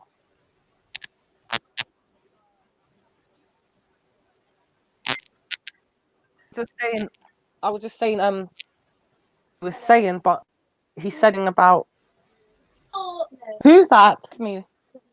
Sure. That's phone to me, right? This hello? Who's that? Hello? Oh, it's Tamara. Oh. Right. Mom. Hello? Hello? Sorry, my daughter's off school ill. Okay.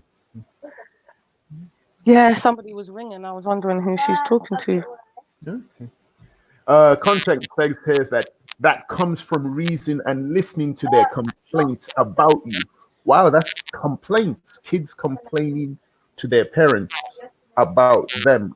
I don't know. I guess I come from an old-fashioned background where kids never complain to their parents about their parents' disciplinary tactics or behavior. So that's going to be hard for me to.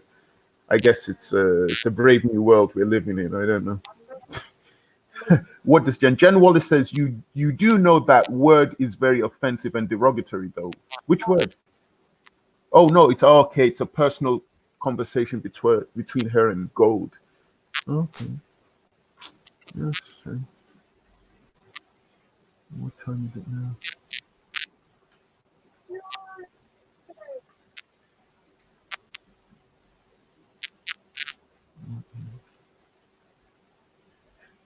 Well, I didn't want to.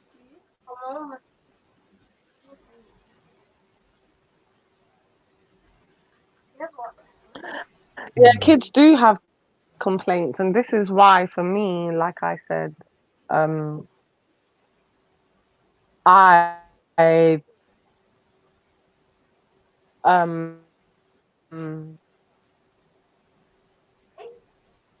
give my daughter the chance to come back to me and we have a discussion, and I like to know, for me, I am not satisfied until I know that she understands why she was spoken the way she was spoken to, or the punishment I delivered was delivered, because kids will be like, oh, my mum's so annoying. Oh, my dad. Of us are coming from a culture where you're so you don't have the right to say that. Give a shit. Like, when I go back to my daughter, and I'm especially after a punishment or a telling off, and I go back and have a conversation with her, to be honest, I don't actually give a shit what she has to say, but I will give her the opportunity to say it. But I really don't give a fuck. I generally don't care if your feelings were hurt, I made you this, I made you that. The point of the conversation is you being able to let me know that's how you was feeling at the time and getting it out. But really, I'm not bothered by it, because the punishment or whatever I said was said for a reason. But I won't take away your opportunity to be able to express how that made you feel. Yeah, that makes absolute sense. Makes absolute In my sense. head, I actually generally don't, and that's the God's honest truth. Okay. I've got to say, I mean, it's Melanated my get- first time. I think Belly needs to let her back on, but unfortunately, I think Belly, when he lost his connection, he hasn't really connected back. So that's the problem. He has the permissions to let people in, but he's not about. So Yes, I don't know. I everybody's don't even saying know if no he's still. Maybe disrespecting. he's still Oh, listening. I don't know if he's still listening. I don't know. So anyway, finest one. It's my first time talking to you. It was very informative learning from you about being a parent. So take care. I'll speak to you later. I've got to go. I should have left an hour ago, but I was just really intrigued by what you were saying and what Melanated Goddess and Belly were saying about parenting. So if you're still there, you can hear me. I'm out to the people who are still watching. Please like and subscribe to the channel. There are 39 likes. It was a pleasure reading most of your comments. So over and out. Peace.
Yes. Hey. God, that was so crazy. I cut off, you cut off, and but he came back at the right time. Big up yourself, Ellie. Yes. He came I back at was the like right. sending mad messages. Valerie, where you at, yo? I mean, the good thing about this StreamYard stuff is that random people can't just be popping in, you know, Mm, and stuff. it's more protected, isn't it? You said what? It's more protected. The live show. Then the hangout was, but it's very, to me, this, at least on your cell phone, is very sensitive. So sometimes if I like use another app while I'm on, it just kicks me out. Where on the hangout, you could I could put my phone in my pocket. I could use my GPS. I could do everything. Yeah, yeah. It is handy and not handy at the same time. Hmm. Yep.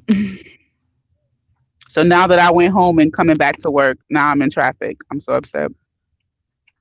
Oh, so you're on the way back to work now? Hmm. I ain't want to take the day off. Yeah, yeah. I'm not using my time now. I'm gonna wait for it to be cold, or snow on the ground. I'll be like, sorry, can't make it. Yeah, Yes. the snow is dead.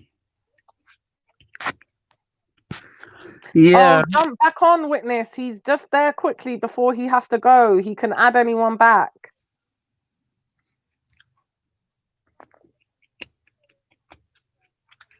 Oh, Witness said he coming back on? Well, he said if the sisters are back. Cool. So I'm telling him to come back because basically my iPad, my laptop died. Stupid me.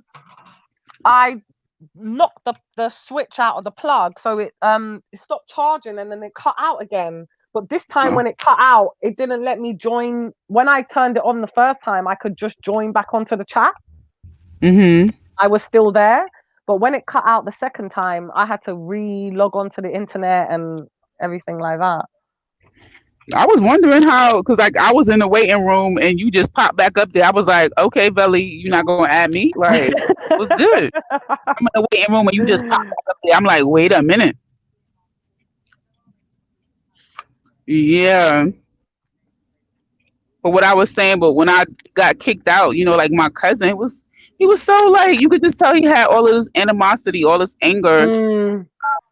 Like, you know, when he was younger, you know, like he was just told, oh, you need to respect your father, you need to respect your father. And it's like, not to say like be disrespectful, but I think that like, I don't know, it's just something especially like with the women, how, and like the matriarchs of the family, how they pretty much excuse misbehavior or inadequacy in a man.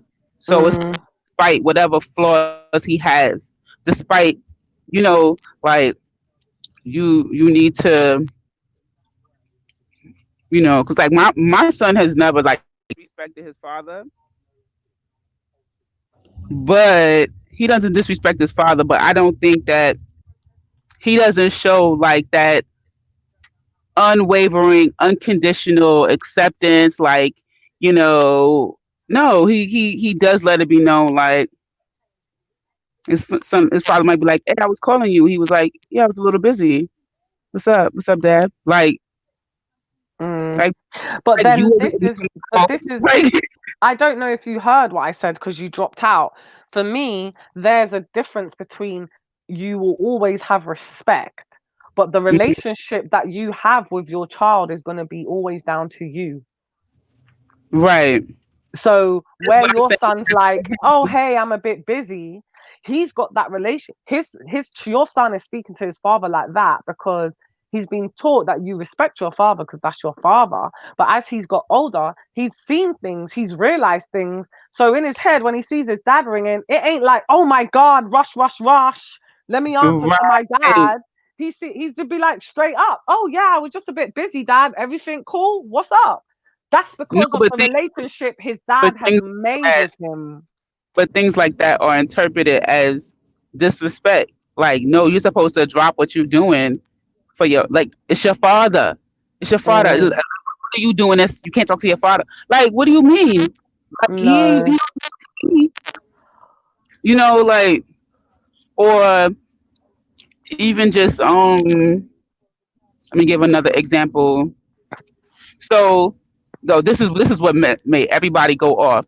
So not only is the father, like, you know, he's always known him, like, always, like, he spent the holidays with him and all that kind of stuff. So it's not like you just went out for milk one day and disappeared. You know what I'm saying? But just not like you said, like, your daughters wasn't satisfied with the level of involvement, and you could tell it bothered her. So, like, my son wasn't satisfied with the level of involvement. Well, not only him, but the grandmother, the father's mother. Right. You know, she probably, like, well, believing whatever the father might have had to say about me, or she just whatever. She just wasn't the most involved grandmother, right? So you hearing from your grandparent once a year, twice a year, some crazy mess like that, you know. And on my side, it's full involvement. Okay, so you know who has a stronger relationship. So one day, she texted him. So she been had his number. She texted him, and she said, "What's your address?" Like that. Oh. So my son said, "Why?" They thought that was disrespectful. Oh. They thought that was disrespectful. Right, yeah, because they're just like, right, I've asked for that, you just send it. Like, I'm your grandmother. Like, this whole Yeah. title. Bruh, why you want my address? Like, I was just like, do you understand that he only said that because there's no relationship there? Like, you're just not going to take ownership on the fact that you don't have a relationship with your grandchild? Like, you're not going to take it. You're just going to say, no matter what, no matter how horrible of a grandma I am, whatever I say, you know, like, I'm sorry. I didn't raise my child that way. He didn't tell you, bitch, what you want? He didn't hang up on you. He didn't ignore you. He just asked a question. He said, why? So what I told him to do next time, right? Because even though I don't see anything wrong with it, of course I'm going to correct my child. I told him, next time, just tell her to text your mom. Yeah, That's straight. it. Just straight like that. He was like, all right. He was like, but I mean, probably, he was like, I really want to know, like, why does she want it? Like, what was going on? And yeah, he was genuinely concerned. Like, what are you? Because he's not used. Why would you want the address? You don't. First of all, you don't ever text him or call. So there's somebody then be asking for address. And yeah, that's kind of personal. Like, I don't know, but see that. So this whole thing struck a whole conversation because some of the people there who are from the same country my family was from, they also felt that was just no man, that's some grandmother. I'm like, okay, yeah, okay. So why she don't look for her grandson? Okay, then. So it's only the child. Like, they just act like the child's supposed to, and you doesn't make him call him grandmother. You don't make him call him what? Make him call. Yeah, but this is the thing, and I don't understand when I hear things like that, because I remember when I was a teenager and my aunties would be like, oh, you don't call us, you don't this, you don't. I just turned around and said to them straight, you lot have contract phones. I have a pay-as-you-go phone. Why don't you call me? I'm your niece. If I see that you contact me and you're making a relationship with me, I'll go out of my way to do the same thing. But as the niece, I ain't just going to be randomly rushing her. Oh, let me call Aunt blah blah. Oh, let me call. What the fuck for? Like, exactly. That's what this is what was like confusing to me. Like, you think a teenager's going to be like, let me call my auntie? Yeah, like, no, I ain't thinking about something else. Do you know what I mean? You need to put that foundation in. You need to put that work in when they're younger, so that they actually want to. They think to themselves, oh, actually, let me call Aunt blah blah or grandma. I ain't heard from them for a while. you know, like I do understand what you're saying. It's just a bit, I don't know, I think it's like an old school, it's just an old school way. That's all I could say. It's like a very old school way, and it's very, you're seen and you're not heard, and it's respect, but we don't need to respect you. Listen, I think that at a certain age, right? I think it's completely wrong that you don't ever treat your parent like you and them are the same age, where you cussing them out, carrying them on, or whatever. But I think when you get to a certain age, you definitely can't say, you know, mom, you know, you wasn't really there for me. You know what, mom, I'm bothered by this happened in my childhood, or you know, whatever. Like you could say, you can express things, but in a respectful way, right? Let the woman get free to their yard in peace, man. What's wrong with you, man? Don't come around and Yeah. get up. Then got mad. That's Belly? No. Sorry, that was Oh, just okay. something I pressed. Yeah, you can do that in you know, kind of in a respectful way. But for me, I think like in my culture, you're just not, they just don't want you to say anything. Yeah. And that's just, I don't really see that as helpful. I don't see that I would love to have an older generational person on the panel to ask them what do they think they achieved with the upbringing of Seen and Not Heard, because I don't personally think it achieved anything, because I know for me being brought up in that household, I had anger problems and it made me very angry and aggressive being seen. I would love to hear from somebody of that era who practiced that Seen and Not Heard. How effective did they think it really was to our lives? What did it really do for us? Because I don't think it did shit. I think like the some of the things that you were saying earlier about like, you know, you just really need to raise your kids and things like that. When you have a child and they get to a place where they know a little bit about manhood, they know a little bit about womanhood, and they could look at their parent and not respect the decisions that they made in life. That's a real tough place to be in, right? Because yes, as a child, as a parent, you could say, well, you fresh, you judging me, like, wait till you get in my shoes, such and such, like, you need, you know, stay in your place, don't be disrespectful. But at the same time, if those criticisms are real criticisms, then it is what it is. You know what I'm saying? Like, I know older generation women who made certain choices that they felt they had no choice but to do, and X, Y, and Z pertaining to the lifestyle that they lived, right? They raised their children, those children end up having children, and they're like, yo, my mom was tripping. I would never do that. I would never expose my child. You know what I'm saying? Or like the mother would be like, well, why you don't let the child do this? They're like, no, this is my kid. My kid is not doing that. Like they have a whole different standard because one, they knew what it did for them, you know, how it affected them, and they don't want that, you know. But then that could be considered disrespect. You see, everything is disrespect. You can't tell you nothing. Nothing. You're disrespectful. Yeah, anything's being disrespectful. You're disrespect. And then don't have no manners. Yep, no manners. You're rude and out of order. Yep. Yo, you rude. Oh, Jesus Christ. I'm gonna rinse that rude word, boy. Yeah. So rude. Or you fresh. One of the two. You fresh, you rude. One of them two. And it's like, come on, man. I don't know, but that's like, for me, that's why I always say with parenting and raising children, there's no handbook. I might highly, highly disagree with your parenting skills, but it doesn't give me the right to be like, oh, well, she's a bad mom or they're bad parents. I might definitely disagree with how you're bringing up your child and your parenting skills, but it doesn't, because who teaches you how to be a parent? Nobody. There's no handbook. There's no, where can you go to learn how to be a mum or father? You can't learn that anywhere.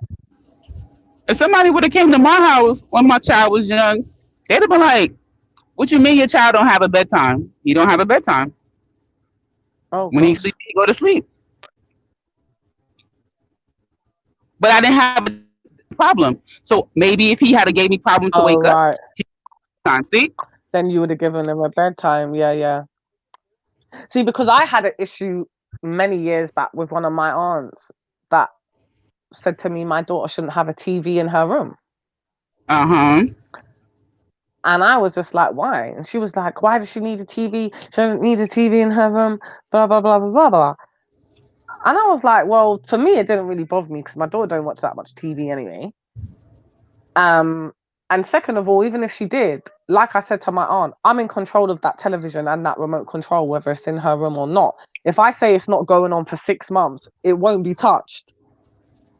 Do you understand? If I'm in control, why is the issue of her having a TV? If I'm not in control and she has a TV, then that's a different story.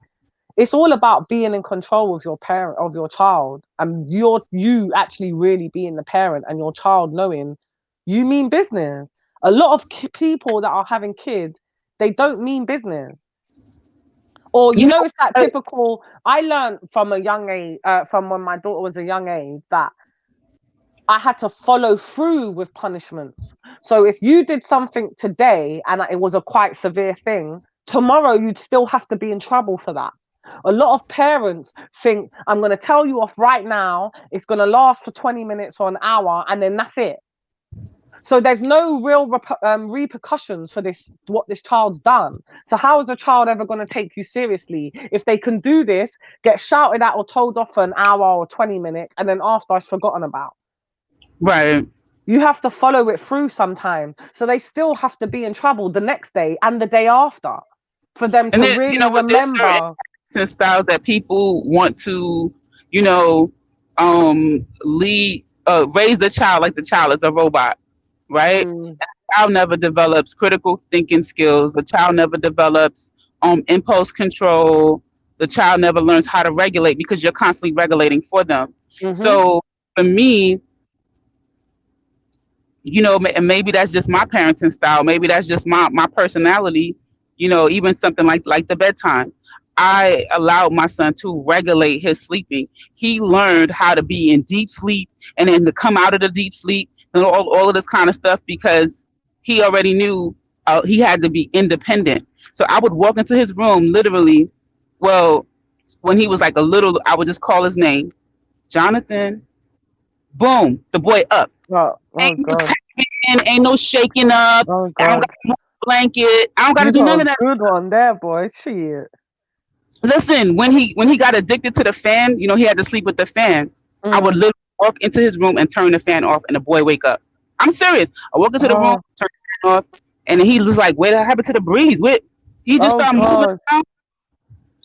Oh gosh. And he get up.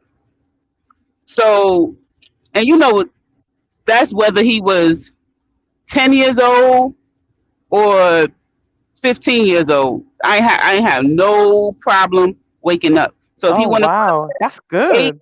He want to go to bed at 8 o'clock in the evening, 8 p.m., or he want to go to sleep at 2 in the morning. All you know is 6 o'clock, 6:30, you're getting up. Whether you go. So for him, he'd be like telling his friends, I gotta go. I'm going to sleep. See, he would. I didn't say, give me your phone. I got to take your phone from you. And because all of that stuff leads to them sneaking a phone. They all that other stuff. Like, look, if you want to be on the phone all night, tomorrow you're going to pay. You're going to feel you're going to be tired. Yeah. When he had a little girlfriend, one time the boy FaceTiming the girl. The two of them sleep. You know how he woke up? Her alarm clock, he could hear it on the iPad. Oh my God. I was up getting dressed, I hear her alarm, and she was like, "Yo, get up. I could hear her saying, "Get up." I say, "Oh, sleeping on the iPad." I said, "Look, I'm not gonna be no mommy's boy. You need me to wake. You getting older. You need to learn how to wake yourself up. Set your alarm. Get yourself up." I had to teach that to my daughter because my daughter has a quite like my daughter can cook and things, but I don't really allow her to do much cooking, if you know what I mean. Like it's just, I don't know, I think it has a lot to do with my upbringing as well. We, like, our meals are always made for us. The most we would be making is maybe like a lunch, a sandwich, or you know, quickly putting something in the oven because you're in the house on your own, or you got to start the dinner because mum's not back from work yet. But most of the time, breakfast, lunch and dinner was always made. It was always made for us. So she has that type of upbringing, and we were always woken up for school. But I had to teach her that now you're older. If you're late for school, you can't say to the teacher, "Oh, my mummy didn't wake me up this morning on time." It's not my responsibility. It's yours. It's your responsibility to make sure you wake up, you get yourself ready, you sort yourself out, and you get off to school. Right. It's true. But it's just, they will rise to the occasion when you put that pressure on them, when you have no choice. But when my son had a job, the boy responsible as hell. He up. I mean, he would be hanging out late with his friends, come in, sleep 2-3 hours. That uniform is on. He out the door. I was like, oh, you look for a paycheck now. All right. Okay. He ain't need me to do nothing. Yeah, it's hard though being like a mum. Like, it's especially in this day and age, how it is, especially in the UK. Oh, excuse me. It's not easy, man. I salute all the mothers and fathers. I really do, because it's not easy. You know, you be thinking you doing. You be like, what? Like, especially if you're a proactive mum. So you're cooking, you're cleaning, you're working.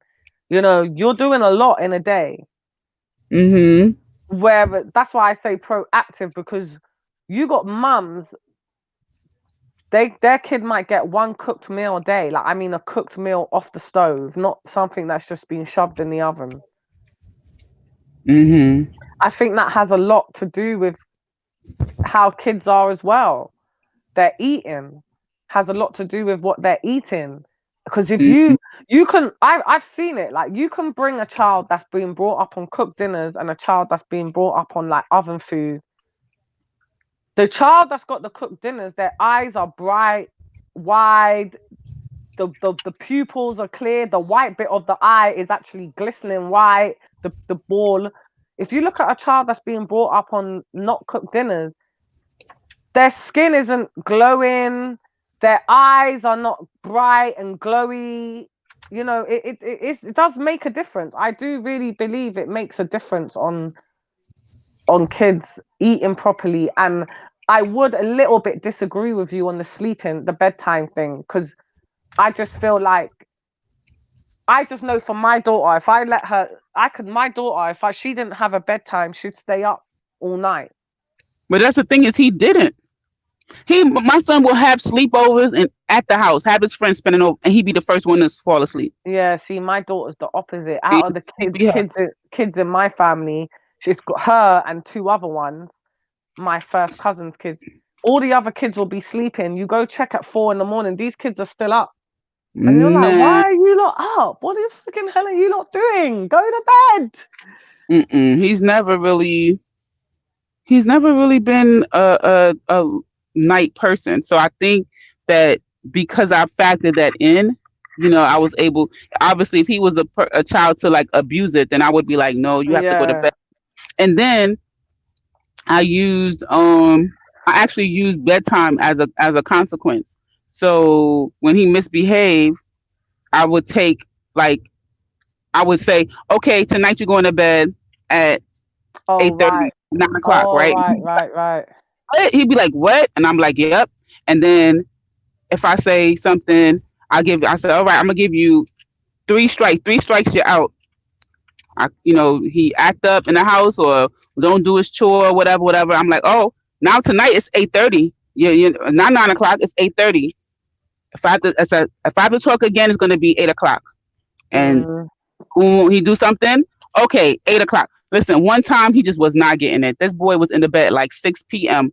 I didn't even have food finished. I didn't even have the dinner finished. Nothing ready. He was going to bed. And I made him lay in the bed. It was bright. The sun was shining outside. I made him lay in the bed. I said, you could stay in the bed, and then I will tell you to come out when the food is done. Food was done. I made him eat, shower. And that was it, bed. Yep. Boom. He was upset. He was like, I'm not even sleepy. I don't care. I'm not even sleeping. Yep. He was mad. Oh, well. But what we going to do? What we do?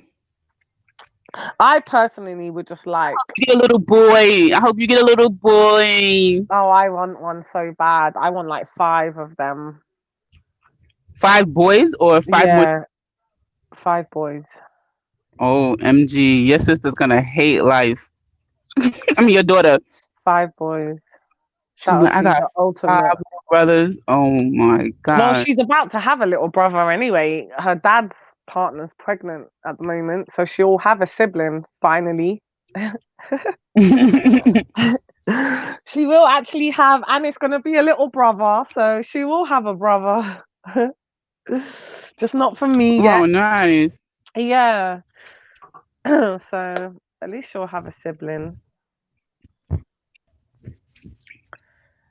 Yeah, I do, but I'm not rushing it, man, because we was talking about this yesterday. Like, I just feel that when you make that conscious decision that you're about to become a mother, you have to know now, this is it. Like, I'm gonna be a mum. So from now on forward, you have to mentally prepare yourself for the bottles, the nappies, the everything. Like, you have to mentally prepare yourself. Oh, I'm gonna have to go take my kid to playgroup. I'm gonna have to go, I believe that when you're having a kid, you should be living and breathing everything to do with your baby. What does your baby need? What does your baby want to do? It should be all about your child, nothing about what you need to do. And I don't think a lot of people have that mindset when they're bringing kids into the world. It's just that, oh yeah, I'm having a child, baby on the way. And they don't put no real deeper depth into, actually, I'm going to have to raise a little person. Yeah, you need to make sure everything in your environment is the way, conducive for them. Even like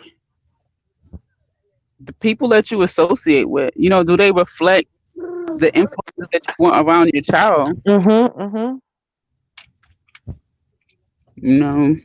Like it's any of the type of job you take.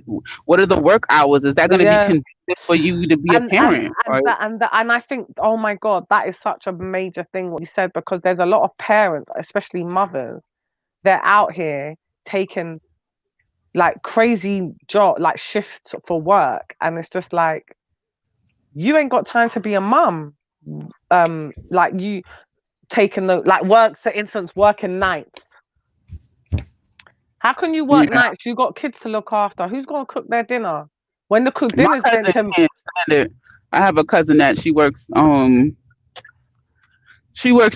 The only thing about it is that she does get a good amount of time off, and she goes in later, so she does all of the morning activities with them every morning. Like, she takes them to school.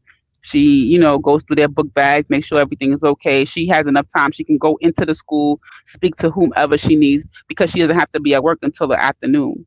And then their dad is with them in the evenings. And then she does have some weekdays off. Yeah, so but your cousin sounds like an exception where she still has her partner. I'm talking about, I know somebody that's a single mum. She has 4 kids, but 2 of them are dependent on her. The other 2 are old enough to get on with it, right? Now, her 2 dependents, the job that she has, she shouldn't really have that job, because the kids are basically looking after themselves with the other two older siblings. No. Yeah. Like, do you understand what I mean? Like, they're not. It's for me personally. I couldn't have that job and be looking after. It just wouldn't work. Me as a mum, that those Is she hours. working it like permanently, or like? Because sometimes, like in the case of my cousin, she definitely plans on applying for a transfer or a different shift. You just see what I'm saying? Like, No, this lady I'm talking about, she has actually even taken a new job somewhere further away, right? So she's not going to be back in time for the school run. She ain't going to be back in time for bedtime, dinner time, homework time, that quality time that your kids need after school. She ain't gonna be there to do that. The brothers are gonna be picking up the kids, taking them home, doing what they need to do. I personally don't agree with that. I don't feel. Me personally, I just don't agree with it, because you're never really getting a chance to talk to your kid properly and find out what's really going on with them. if you don't have your partner, that like the other parent being the person responsible, that sounds crazy. And to be honest with you, the oldest kids are not able to like have their youth because they're pretty much parents at such an early age, and that can make them be resentful. That can make them, when the time when they're supposed to be mature, they could be reverting back to childhood, trying to regain that. You know, you ever see like real mature people, and you wonder why they're so damn immature? Is because they never had childhood. And I do think, like, I know I don't have any other kids, but I do think that's another selfish thing that some parents do. They go off and have more kids, and they don't think about how it's going to affect the children that they already have. Yeah, like if you want a large family, you have to put in the investment into the union that's going to produce that large family, right? So that other partner, that's your support network, not the kids. They're not supposed to be raising the kids for you. So you're just like a hosting the baby in your belly, and you pop them out and give them to the kids to raise. That's not cool. My friend, she was a twin, right? And she's one of 8 kids, I think, one of 8 or one of 7. So she ended up having 2 kids, but her twin sister had none. She said she tired of raising kids. And she was talking about her siblings. Yeah. She said she's done. She's already raised kids. Oh, Ultra, yeah. Pick up yourself. What's up, Ultra? What's up, Nine? What's going on? Bless up, bless up, bless up. Oh, bless up yourself, Nanifa. Come on, wine, walk on, girl. Come on. See, you've been spitting some shit today. Look at yourself. What, was you listening from the morning? Fuck's sake. Nah, not from the morning, but I got to tune in a little bit in between plantation settings. You get me? So, yeah, man. I heard, So your baby. daughter knows what it is, then, wine. Yeah. Wait, wait. What are you guys talking about? What does Wine's daughter know? Yeah, what does she know? What does she know? I need context. Wine's baby. No, I'm saying wines. Finest Wine was just talking about some of her parenting skills and that. You know what I mean? So I heard some of that, because I literally just jumped in. I ain't heard nothing. Oh yeah, no, we're basically the show is obviously about how can you stop your kids getting into crime. So I was obviously just saying what I personally believe, like what I think to steer, because like I said, you can never steer your child away from that road, because most kids that are in crime, I can't speak about these younger children, these drill artist children. I'm talking about the older 20s, the guys in their 20s and things. Those guys past 25, guys in their 30s that do crime, most of them come from a very, very good background, a very, very good upbringing. Their family don't promote that. Some of them, it is passed down the family line to be a bad man and to be that way inclined, but most of them are not brought up like that, and that's just the road and the path they chose for themselves. Yeah, I mean, for me, yeah, sorry, go on, man. No, I mean, for me, because I heard some of it this morning as well. And my thing is just going forward in it. I would just like encourage the road man them. Say if you're a road man, don't make your son a road man. Do you know what I mean? Want better for him or her, man. Because I get very frustrated about the intergenerational shotters. But don't you think that a lot of parents do what I know a lot of shotters. I can't say any one shot. If I called them now and put them on speaker and said, yo, would you want your youth to be a shotter? They'd be like, do you want me to come and meet you now and box you? Do you understand? Like, I hear that, but then they've also got to put things in place for that not to be the case. Do you see what I'm saying to you? And just going back to, do you honestly think can be put in place to stop this? Well, I guess again that goes back to some of the conversation this morning, because I think Bigger asked, was it 5 things that you should be encouraging them to do or whatever? So I don't know, man. I'll just use the mafia as a little example in it, because I know, like, say one generation they were mafia, bad man, killers, all the rest of it, but then they made sure that their children, their children's children became the lawyers and the doctors and the accountants and whatever. You see it? And I would just like to see if we can follow a little blueprint like that, man. It might be, you know what I mean, pie high in the sky. Because you asked the question, how do you prevent it? Which is a good question, don't get me wrong. But, like, so for one, I think as a community, we need to be more vocal about education. You understand me? Even the bad man them. Because back in the day, bad man them used to make you go to school. You see what I'm saying to you? You know what I mean? Bad man, if you see a youth he's not in school, he will run the youth until tell the youth to go to school. Whereas now he sees you out of school, and do you know what I mean? Like they were saying, you know what I mean? He might then, you know what I mean, use that youth to do whatever, man. I don't know. I'm having a bit of a ramble, to be honest, but you know what I mean? I do. I think it's a level of some selfishness that goes on with that too. I think that, because they were talking about how the younger generation are actually groomed for this kind of stuff. So, you know, if a younger person gets caught with drugs on them, you know, they kind of know that they're going to get a lesser sentence.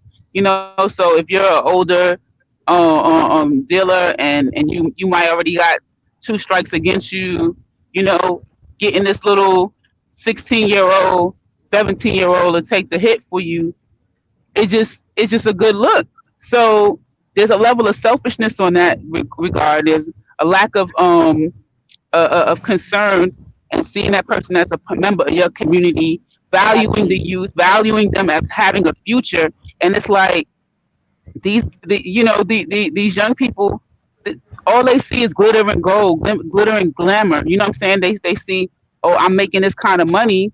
They're an easy target.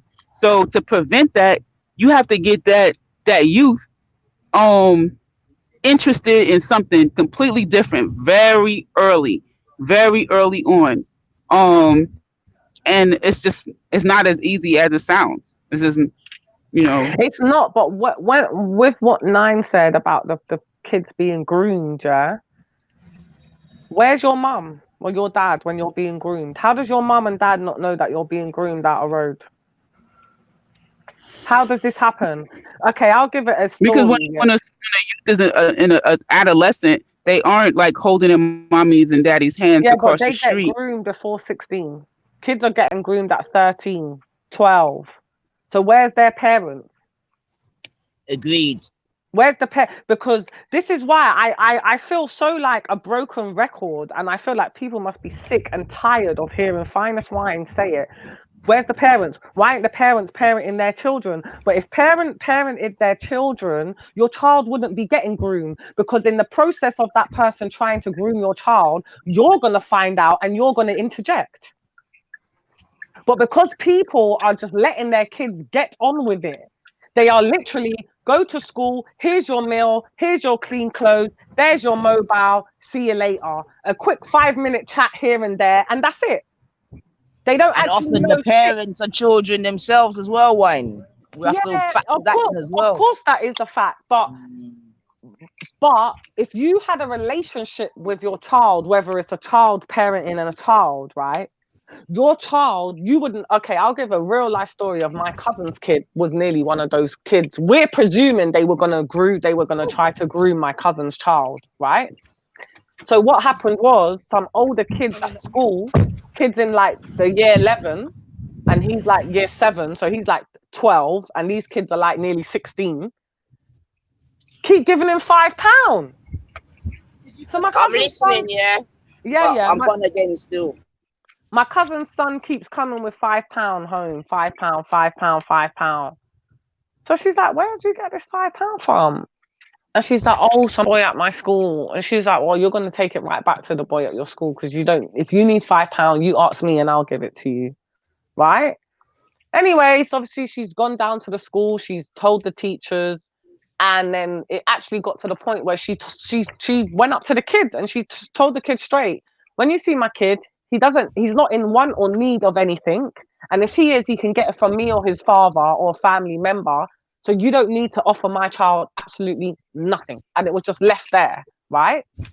But another kid in his school was the same thing. They kept giving him £5, £5. And then eventually they gave him a big box and was like, we need you to take this home and look after it. And he did, like a child that don't have no brains, don't know nothing better than whatever they're being told. And he's gone anyway. He's took this box home. Then they've asked for the box back. And then so said, so done. When they get the box back, apparently what's in the box is missing. So now this boy's got to work for them. If the mum was like my cousin, the box would have never even got in your Ross Clark yard. Because you would have known someone's giving your kid £5. I don't know who was just on the panel. My daughter's off school sick.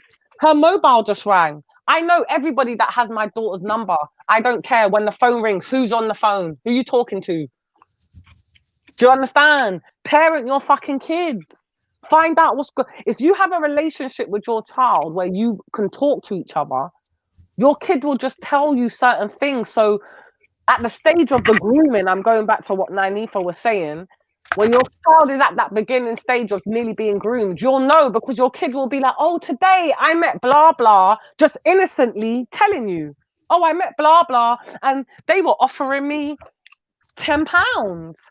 Or do you understand what I mean? But if you don't have that just basic relationship with your kid where you can just have a little basic conversation, you're not going to know the stages when your child's being groomed because you're not involved in your child's life enough. Yeah, I fully agree with everything you just said. Fully agree with everything you just said. Like I can't even. I'm trying to like put a hole in your argument, but I can't. Oh God! Trying to be typical ultra, then. Yeah, I'm trying to be anti, but I can't. To throw. Yeah, I literally can't find a hole in the argument. It's like the whole thing is like your cousin took preemptive action. Right? She didn't just sit there and hope and wish. She got off her ass and did something, right? And now your cousin's baby ain't the one that's having to work off some imaginary debt that you can never get out of. That was never even there. It's mad. Yeah, it's mad. It's mad. But the point of how my cousin was able to do that was because the type of relationship she has with her kid. Where did you get that £5 from? Because she knows she didn't give you. She knows she didn't give £5. Do you understand? So it's like, where did you get that money? Who gave you that? Do you know what, as well? One other thing I will say, actually, I will just add, is that I think money in the home should be played down. Like money shouldn't even be a thing. Like even if you're brassic, the children should never know. Never know. Oh, thank God. Yeah. Thank you, Lord, because I'm sure there was times in my household where things were going crazy wrong, but I did not have listen, to my knowledge, we were living. We had a good childhood. We were going on holidays. We were shopping at Marks and Spencer's and Sainsbury's, and that was my childhood. Do you know what I mean? But I'm sure there was shit going on. I'm sure my family might have been dodging the bailiff man here and there, or you don't. Yeah. But that's the thing. But you as the baby should never know. I generally, Exactly. I'm 30 now, and I generally can't give any type of story of knowing any type of adult's business. I call it adult's business and children's business. Children need to be children, and adults need to be adults. And I totally Big agree with Ultra. Totally agree. Because I'll tell you the truth, yeah. Like, for like, obviously, you know, my boy's a footballer, and potentially he's going to be earning stupid money, right? So when I realized his football career is getting serious, I showed him my savings. I showed him my bank account, and like he lost his mind, and he was like, "Oh, no, all I want is two pairs of trainers, that's a clothes, da, da, da, da, da." And then I said to him, "Do you need everything you just asked for?" Right? He's like, "Yeah, you know, just 2 pairs." And I said, "Listen to me. Do you need everything that you just asked for?" And I looked him dead in the eye, dead serious, and he was like, "No, nah." And then I said to him, "Right, you see all this money here? Can I go out and buy cars and flash clothes and all this stupid shit?" He's like, "Yeah." I said, "Do I?" And he said, "Nah." And I said to him, "What's the last thing you saw me buy myself?" And do you know what he said?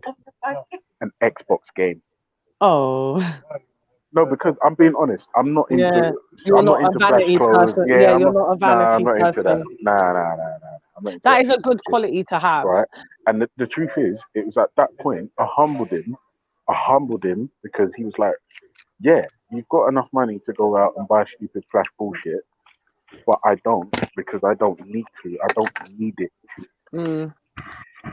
Right. And again, and I said to him, even this year, he's 17 now. I said to him, "What do you want for Christmas?" And you know what he said? "I've kind of got everything I want." See, that's the thing. Now, that is an amazing child that you and your child's mother have done a great job, because I'm kind of the total opposite to you, where I am a vanity woman. I am into all my nice things. I definitely be lying if I said anything otherwise. And I realized that when my daughter was a very young age, that I need to show her something different, because on her mum's side, on her dad's side, together when we were a partnership, it was just a joke.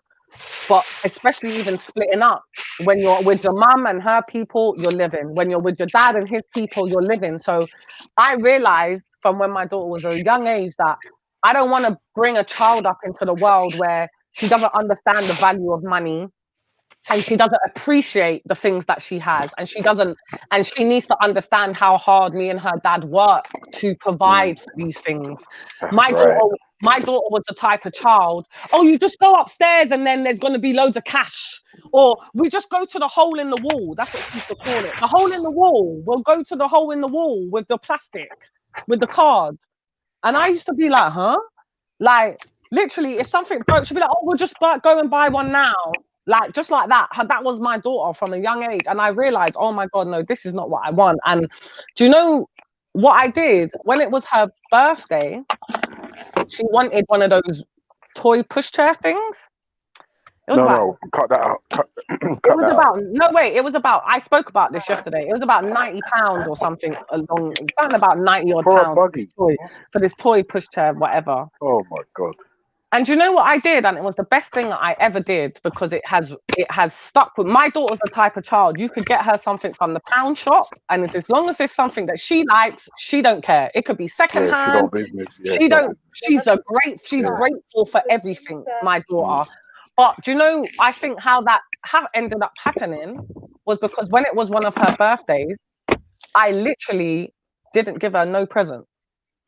No present. I had the pram bought, I bought it, I paid for it, but I didn't give it to her till literally like 2 days or 3 days later, because I just wanted her to understand that you will get what you ask for, but sometimes you might have to wait for it. The type of lifestyle my daughter's had, she don't have to wait for shit. If she wants that, we can go and buy it twice now, maybe 3 times. That's her lifestyle. So I realized she has to understand that It's not Yeah, everything. you have to It's not earn yet. this stuff. You Yeah. have to earn it, and it's not everything you ask for. You're going to get because, like you said, you don't need it, and you have to appreciate. Now, she's always appreciated, but it was the factor of earning it and understanding that it just doesn't come at the click of a finger. What she was used to. I'm not gonna lie to you. One thing I will say though is that obviously me personally growing up, I was brassic, yeah, like brass bad. So, but birthdays and Christmases was the 2 days of the year where no matter what, you was getting shit. You know what I mean? Like, but I won't lie to you. The one thing that I do have to say is that I think just making children understand that money's garbage. Yes. Like when you spend £60 on trainers or £250 on trainers, it's all the same shit. It's all the same shit. It's all the same. Like, I mean, don't get me wrong. Everyone's got tastes, different tastes, and and some wear Nike and some wear Skechers and some wear Gola and all this shit, right? But if you make a child understand that it's nonsense, like it doesn't, like Yeah, it money doesn't mean make anything. you Yeah, it different. doesn't make you who you It are. doesn't. It doesn't define you. It just And not helps even you that, to it be just able makes to sure guide you it. understand that money is not actually important. Yeah. It's really not. Like, I mean, of course it is, because I can't pay the rent without this shit. Yeah. But, You but gotta for have a a child, balance. Yes. yes, like for a child to just want material wealth and material gain, and they're like 8 and 9 and 10 and 12 and 15, we're just like, wait a minute, hang on a second. I'm going to tell you what my parents told me. Go and get a job. Yeah. You want big? My daughter, I'm not gonna lie to you. She tried to work brain on me. I love this little girl so much. She tried to work brain on me. You know what she said to me yesterday? What? Oh, daddy. Oh, blah blah blah. I got some commendation from school. Da, da, da. I was like, oh, that's great. Blah blah blah. And then she said, I really want an iPhone 11. Oh, okay. And I said to her, you've got an iPhone 6. And she's like, well, yeah, you know, but blah blah blah. I said, well, an iPhone 11 is like £1,000 worth of kit. So, yeah, you know, you're gonna have to get a job, darling. Like, oh, but daddy, I can't work. I'm only 12. I said, That's what you think. I'll get you a yeah, job tomorrow. yeah. I was like, yeah, Yes. but I said to her, listen, I'm not spending that kind of money on that kind of foolishness, because Not if you at can all. tell me 5 things that the iPhone 11 does that your phone don't do, then I'll discuss it. Consider it. No, I said I'll discuss it. I didn't say consider, I said I'll discuss. Yeah. And then, you know what she said? Can't think of anything. Actually, yeah. Can't think of anything. Yeah, you gotta give your kids a balance, because you see, like That's what you it. said about your 17-year-old. My daughter is very much like that. Like, even for this year Christmas, I'm like, what do you want? And she's like, nothing, to be fair, mom, just a few new clothes and that will be fine. Yeah. Like, she But I'll tell you, they're getting big. I swear, I was gonna buy these, but I'm gonna leave it. Sorry. Yeah, I'm gonna leave it. Yeah. And no, that's the thing. My 17-year-old, all he gives a shit about is some clothes, and even that. This is the thing. Imagine, finest line. He gets paid more than I do, and he's 17. That's good. In fact, my wife just qualified as a driving instructor. Once she starts, I'll be the lowest earner in my house. The house. Imagine Oh that. shit. Fuck's sake. Jesus Christ. Imagine that. But this is the thing. Imagine, even though he's earning money, he's not splashing out on all this shit. I'm like, But you've dude, listen. taught him. You've taught him We the said, right we way. said to him, your first paycheck, spunk it up the wall. Just fucking go nuts. Go and blow that bitch all up the wall. Go on. And then guess what he did? He bought himself the AirPods, Apple Pods, AirPods. I Yeah, don't know what the fuck the it's called. wireless ones. Yeah, I know. He bought that, a tracksuit, and a Nike bag. And that's it. And then I was like, "Is that all?" And he's like, I don't want any. I've got. Yeah, he sounds Yeah. like, even though your son is like a proper teenager, my daughter's just 12. It's so weird because they're so similar. Like my daughter at the moment, she has about £300 just lying around, like from the summertime, where she got £100 from this granddad, another £100 from that granddad because she was going on holiday. And then aunties and And nanas. then, yeah, and yeah. literally because of how I've tried to teach her about, I've taught my daughter about saving from a young age. About Make sure. like when she Make was sure. young, she's never had sweets. So when she used to get £1 here, she'd be like, "Oh, let's go and get some strawberries." It was so cute. She'd be like, kids normally would like get sweet. She'd be like getting some fruit. And then as she got Yeah, older, good girl. she'd be Good talking girl. about, "Oh, let's go and get some fruit, and we can buy like 10 of these, mum, 10 fruits." And then I started saying to her, "Why don't you save your money? We don't need any fruits. We've got shopping. Just save it."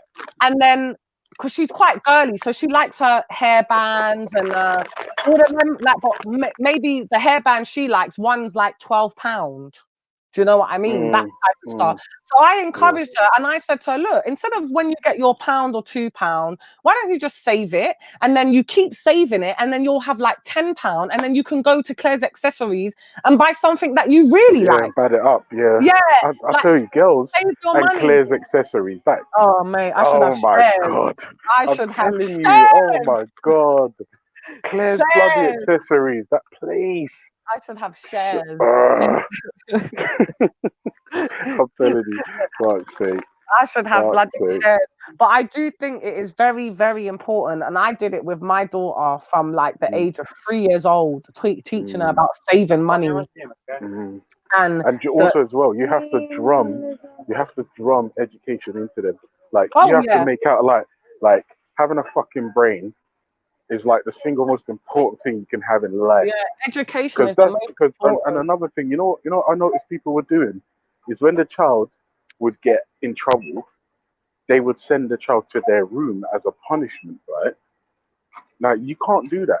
You're supposed to make their room a sanctuary and a place that they want to go to. Do you understand? Nah.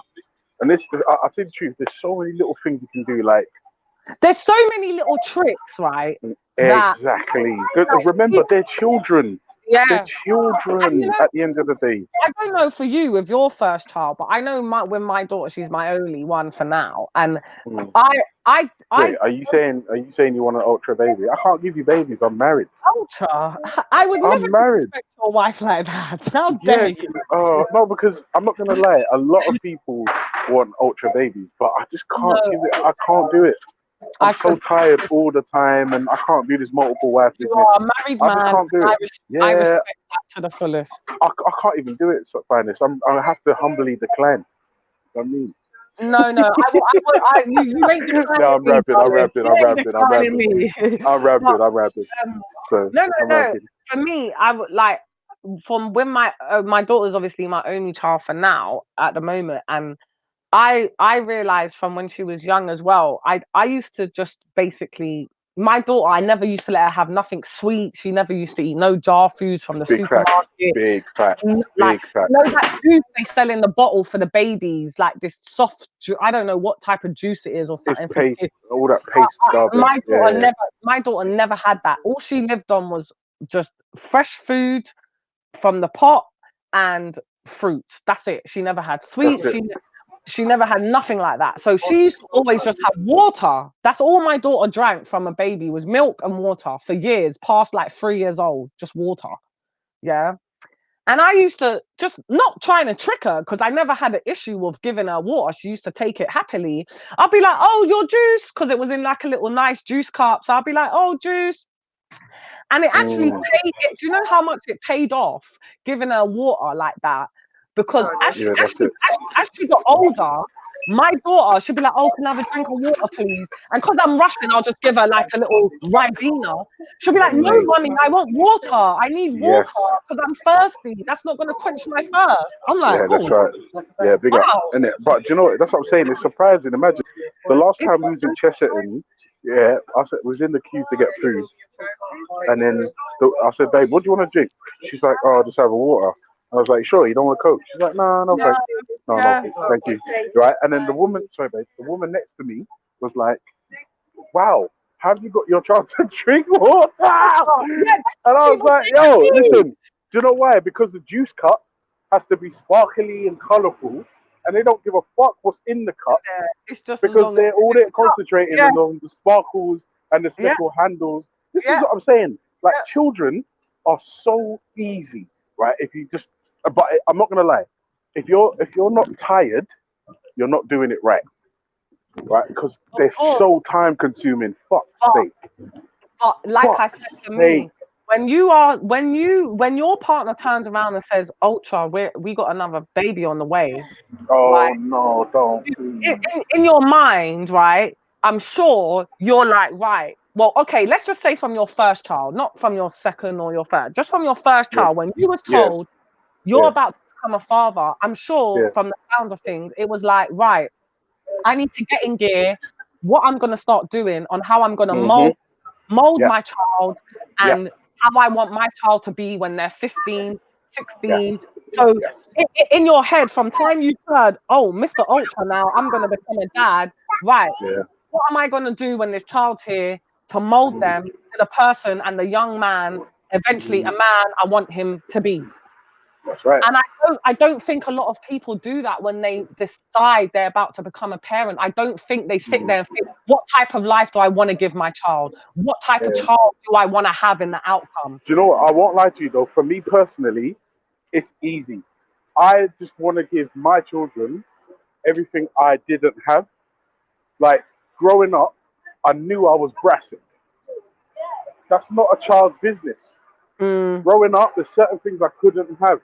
Yeah. So growing up, there were certain school trips I couldn't go on, and all this garbage, and there was certain places I couldn't go to because my parents were embarrassing, and I just said, all right, that's the benchmark. What I won't do is any of that shit.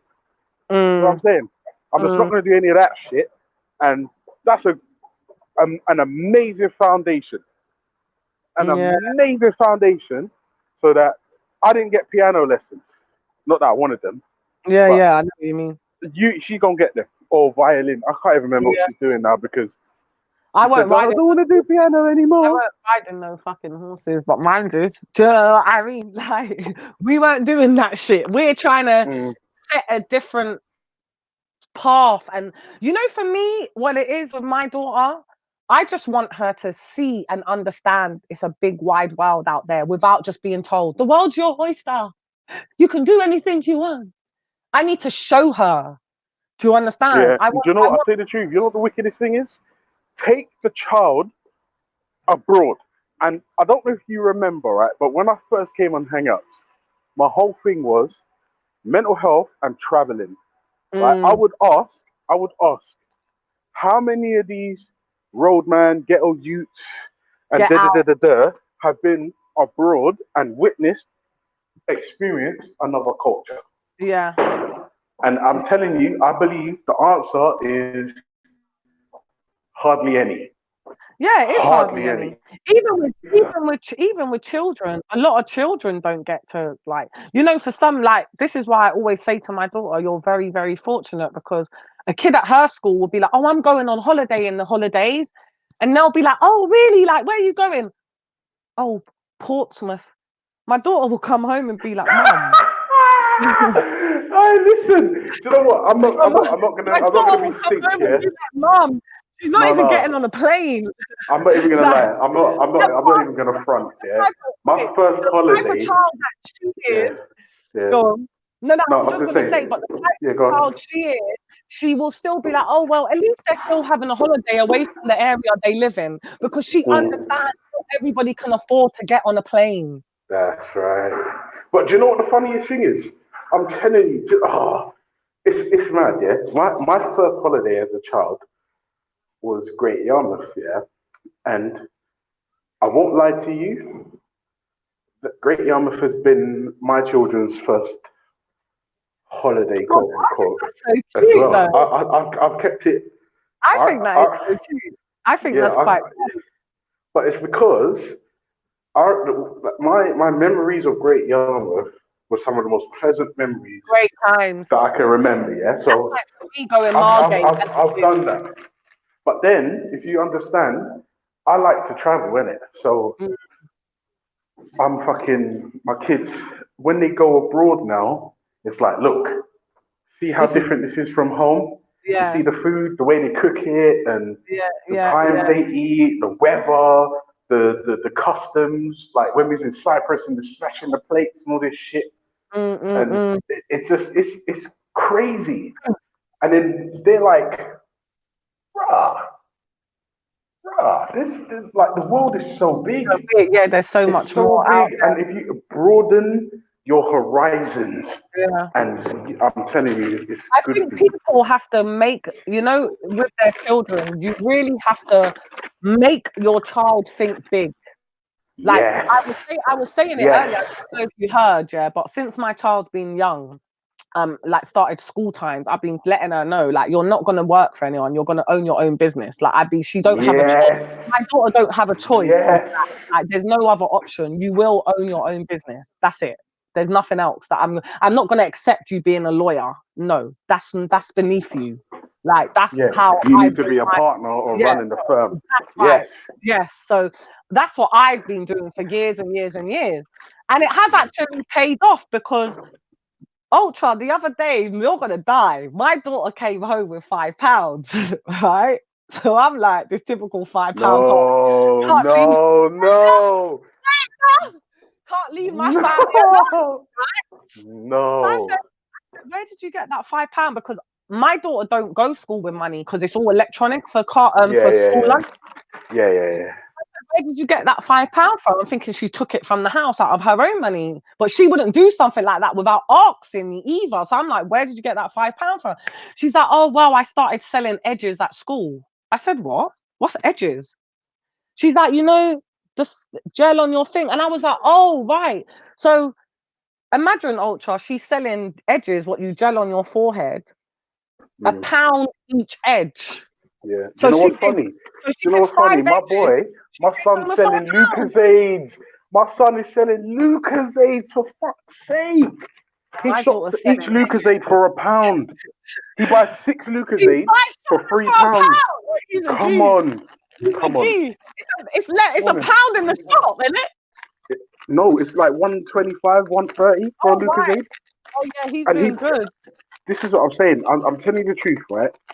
You just have to make them think big. Yeah, you make have them to make your understand child think that the big. world is humongous. Mm. The world And is humongous. anything, There's you have no to limit. also install in your child. The only person stopping them is themselves. So whatever you want to achieve, you can achieve it. You just have to work hard. And that is what I truly believe Yeah, people hard need work. to. Hard work. Hard work. Nothing comes easy in life. Nothing Mm. comes easy in life. You have to keep, like I used to say to my daughter, practice, and I'd let her finish it. Makes perfect. I'd I start won't it. lie. And I'd let her Like finish to move the conversation just a little bit.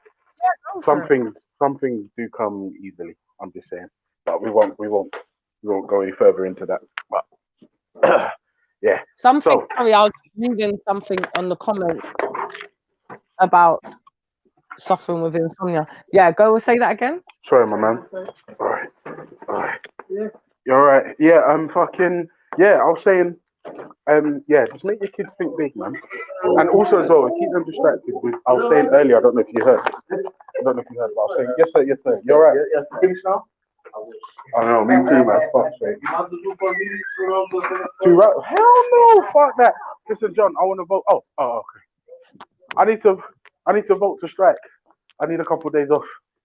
G, I need to vote, please. I don't care what they're offering me. I want more. And if they don't give me more, I want to go on strike. Yeah, I don't give a shit, man. I just want to go on strike. I need a couple of days off. Come on.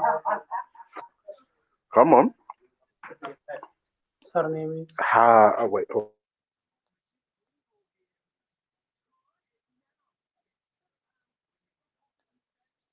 Yes, people, you got to make your child's mind think big, man. That is definitely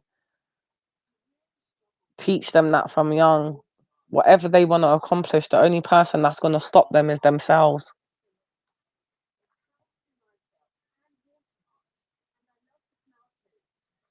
I agree. Just give me 1 second. I'm Yeah, gonna yeah. cast my vote. I'm gonna cast my vote. Hold on. Can I have a pen, please? Thank you.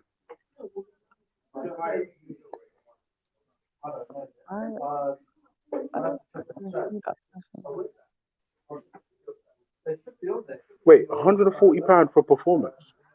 You know the £100 for attendance and performance to be Yeah, but who the fuck gets that? No one. Like 8 people. 8 people I in the never whole miss a company. single one. You ain't missed a day of work. And I don't. you're never late. Nah, you're not black, man. I like that.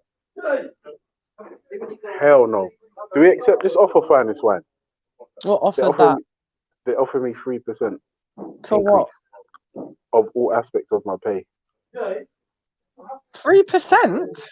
Yeah, I'm saying, hell no. 3% Hell is quite no. low. Exactly, and this is the thing. They're taking a piss. For a Man. multi-million-pound company, that's very steep. They're nasty sons of bitches, man. I'm telling you. That's But listen, I'm not gonna lie. I voted. Wait, G, how many times do I have to fold this?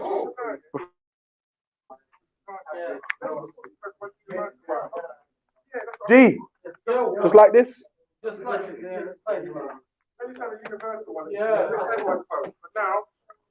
Yeah, all right, I'll vote. Listen, make sure you cast your vote, yeah? Make sure you cast your vote. Say no, man. Let's go on strike. Have a couple of days off. Fuck it. Fuck it, man. Don't bend. Be strong. Yo, sorry. No, that's fine. Do you know what? To be honest with you, I'm just a fucking troublemaker, man. If I hear strike, yeah, if I just hear strike, I'm hearing days off. Yes, please. Yes, please. Oh, yeah. Oh gosh. But I'll tell you the truth. One thing I don't like is like fucked up parents. Like every day, you know, I drive buses. I see parents with their buggies in the road while they're waiting to cross, and I think, what the fuck are you doing? I don't know. What the fuck are you doing? How can your buggy's wheels be in the road while you're waiting to cross? Are you a fucking moron? I'll tell you, I see bullshit every fucking day. I see bullshit every fucking day. And I'm just like, I don't know. I don't know. But big up all the kids. Big up all the parents that are doing it right. Because it ain't easy out here. Yeah, man. Big up all the kids and everybody. It's not an easy job being a parent, mate. It really isn't. It's not. It's not. And I will say to you as well, the football thing that my boy's doing, like if he does make it, in my head, I'll be like, no, it was deserved. The reason being is what people don't know is that it took a tremendous toll on my wife because Yeah, I have to work. So it was her that would have to. What does he go like 4 days a week, innit, or something crazy? No, he at the time it was training midweek and then a game on a Friday, game on Saturday, Sunday, and game on Saturday or Sunday. It's mad. Yeah. And from Battersea to Enfield, where the Tottenham ground is, the training ground, it's a mission. And then she had to come home and cook and clean. Bro, That's like people don't realize it's madness, man. It's a hard job, and the only reason why I know so much about that because my cousin's son, the same one that they tried to bloody groom, he signed for Watford. He's been signed 3 years in a row. 3 years. Nice. And I know, like, she's got 3 kids as well. So the oldest is the one that plays football, and then the other 2 are the youngest. And she works, and it's literally. It's a lot. She's always cracking me up about her car because she's like, "Oh, we live in the car. We live in the car. Yeah, we that's live right. and eat. We live and eat and breathe in the car because that's right. Because that she'll have her and her 2 kids in the car after school doing homework and eating, and the other one's running around. Running around. That's it. Yeah, do you know what? How many times do the kids have to do their shit in the car or while the older one's training? I'm telling you, it takes a toll on you, and all them freezing cold mornings. Listen, people. Listen, It's it hard ain't work. all. When your kids in football, it's hard, and I've seen that from my own cousin. She's up and down all week. I think it's like 4 training days a week, and then a game on Saturday and Sunday. Madness. And people, this is the thing, people don't know. They think, oh, it's all Fun glitz and games. glamour. It's But not. like for me, it's those freezing cold mornings where my wife's left the house at the crack of dawn and she's standing in the middle of a field with my baby daughter. It was just my baby daughter at the time. It's a lot. It's a lot. But then at the same time, she got to see where my daughter's seeing her older brother perform in a way where he's becoming successful. And I'm saying to her, you don't have to be a footballer. You need to be successful in your respective field. Whatever it is you're looking to do, you first need to feel the muscles between your ears. That is the most important thing in life. You know what I'm saying? Yeah. It's just success breeds success, isn't it? Like, you know what I mean? No, it does. And I do find that I was told this as a child, and I do believe it. And now I have my own child. I do think it's very effective. Even though it's very hard to follow it through, when you're trying to teach something to your kid, it's better for them seeing it. So you see like how you and your wife are married. That is amazing for your children to see that. So when they grow older, whereas me, I say to my daughter, you're going to marry a man. You're going to get married when you're older. She's looking at me, oh, you're single was hell, mum. Where's your husband? Do you know what I mean? So we see when you're trying to teach your kids certain things, it's better for them to really understand sometimes, for them to see you doing that. So I pushed to my daughter about running her own business. I've got her involved in my business. She's the one that picked the business name. She's the one we brainstormed about what the name of my business was going to be called. And you got to really involve them if you can get an opportunity to involve them so that they can see it for themselves.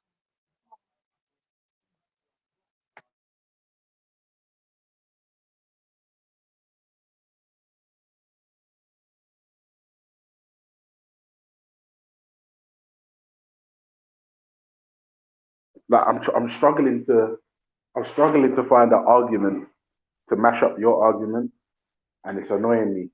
Everything you're saying is just fully on point. It's so dead. You know what I mean? No, it's just on point. It's on point, and it's just like, yeah, fuck. Like, I mean, don't get me wrong. Like, in an ideal world, like at the end of the day, mum and dad are human beings as well. They've got feelings, they've got thoughts, they've got worries, and sometimes shit gets on top, innit? Right? But I believe, as a parent, you should forego all luxuries for your child's development and future.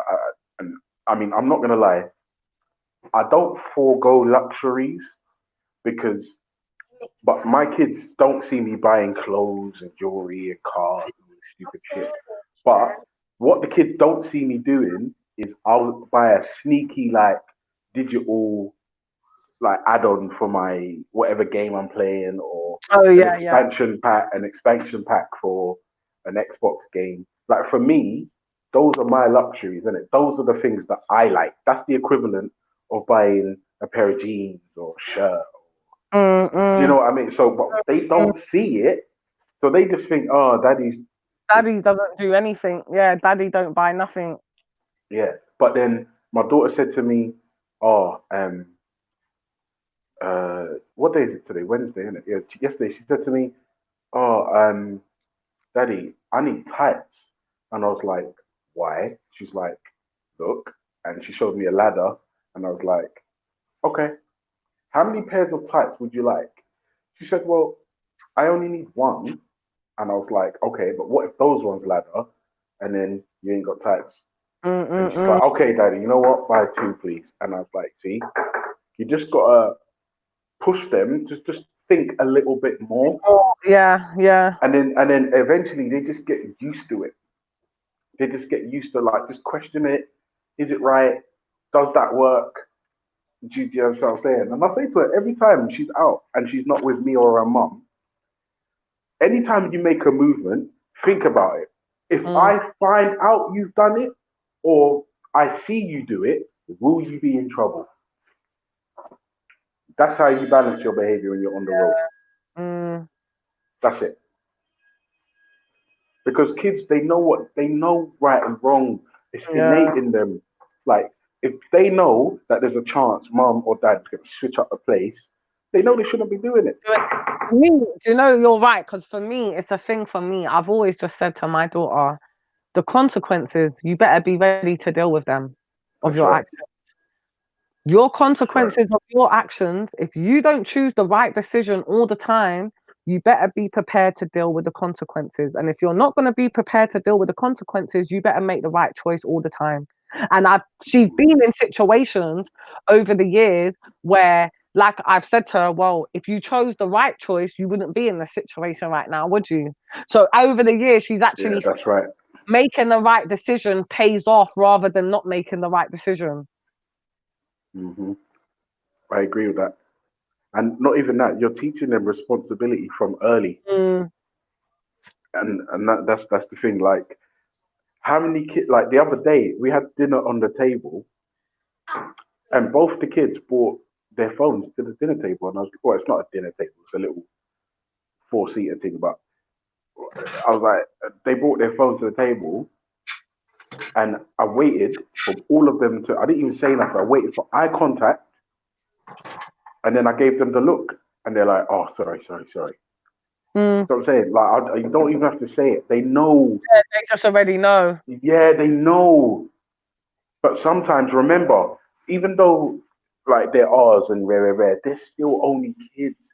Even my 17-year-old, he's a big fucking footballer, yeah, and he still wants me to carry. He still wants you to what?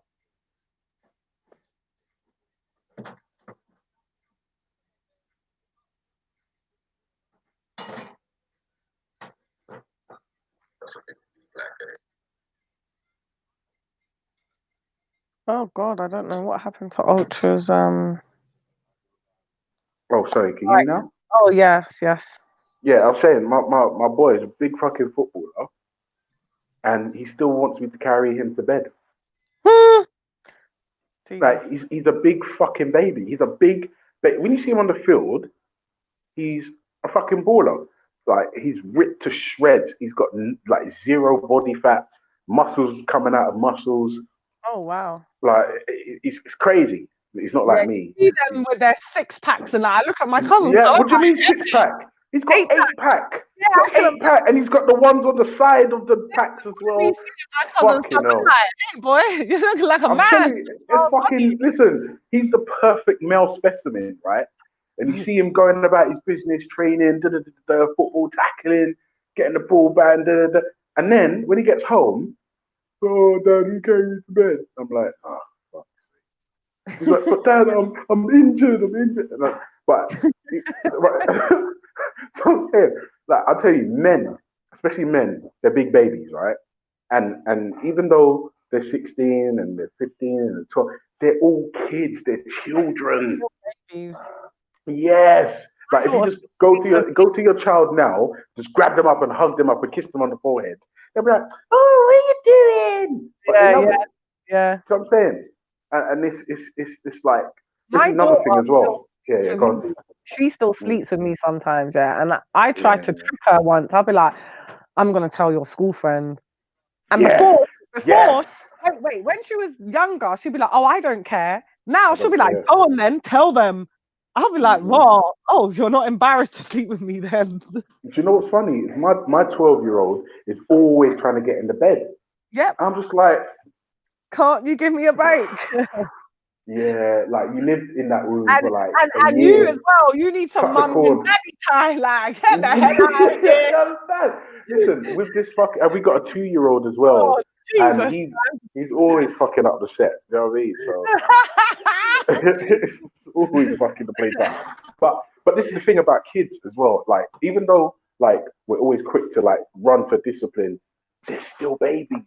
Like, even when they're up to 17 years old, and I'm saying to myself, you see these roadmen and all these drillers and like, I'm not gonna lie, this is just an assumption. I'm not saying it's true, but I suspect they weren't showered with love and affection and like they weren't told how important and how successful they could be. I don't think they were. Some of them Because wasn't. Some of them. yeah, because I'm trying to think, right? If you're surrounded by a parent, even if it's just one, or auntie or grandma, whoever you live with, if they're telling you, boy, you know what? I see you do da da da da da. You need to apply that because you could be fucking successful. Come here. Let me give you a Yeah. hug. Let me give you a kiss. Let me give you an embrace. And people underestimate the power of a random act of kindness.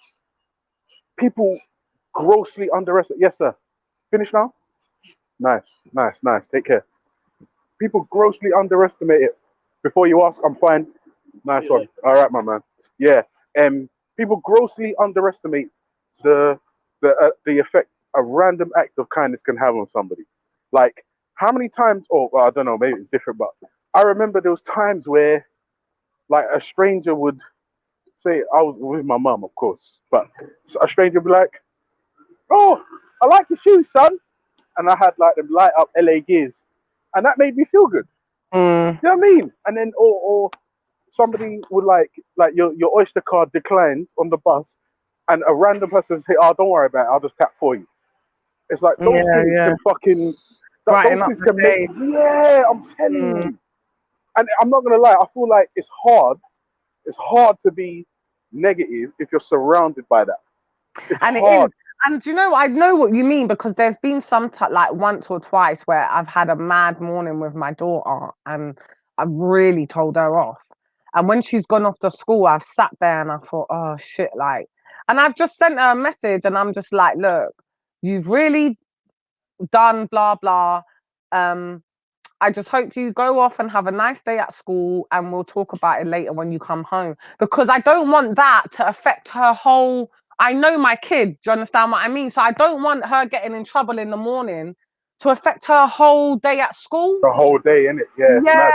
So it's just Yeah. like, I don't have a chance to talk to you because you've gone off to school now. So I just send her a little text and just say, basically, what happened this morning happened, blah, blah, blah. And we'll talk about it when you get home. Have a lovely day at school.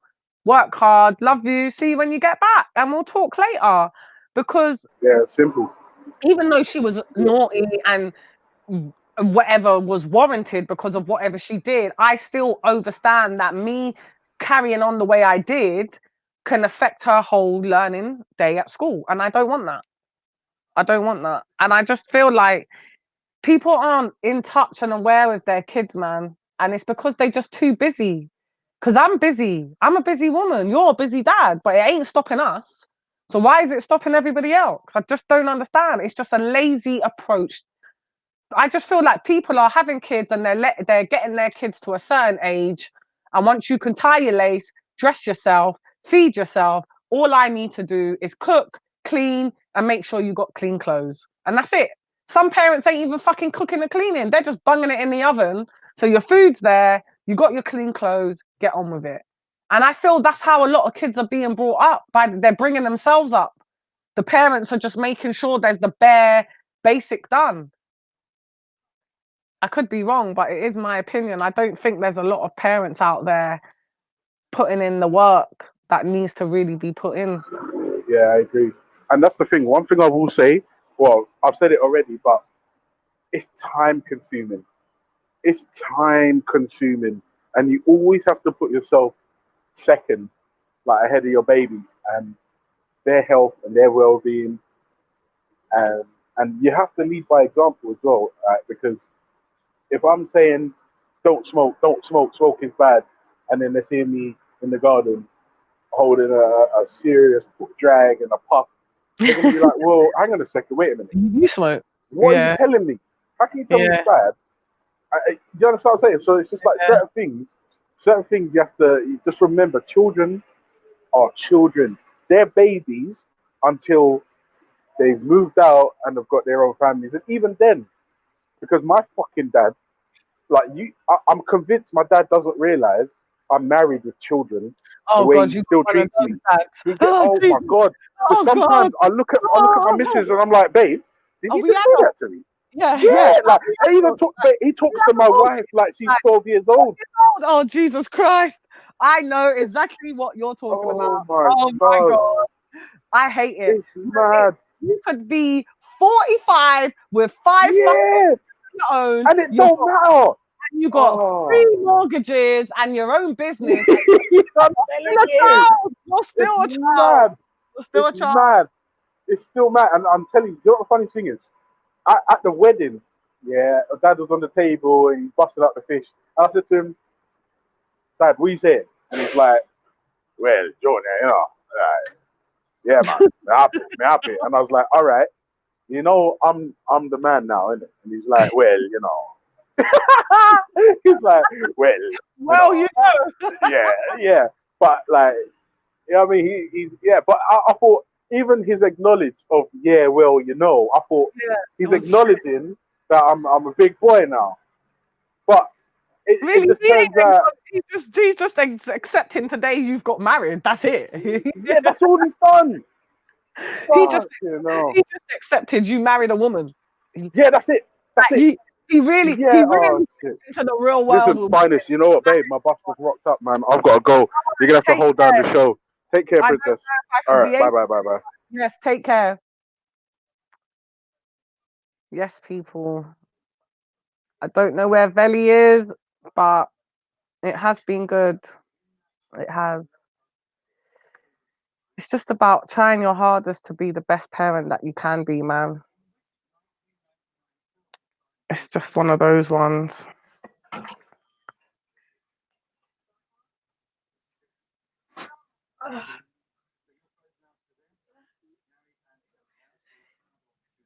Yes, people. Trying to join the panel while StreamYard mashed up my battery. At Veli in the comments and tell him you're trying to join the panel, because I don't think he's about, but if you at him, I think he can get it somehow.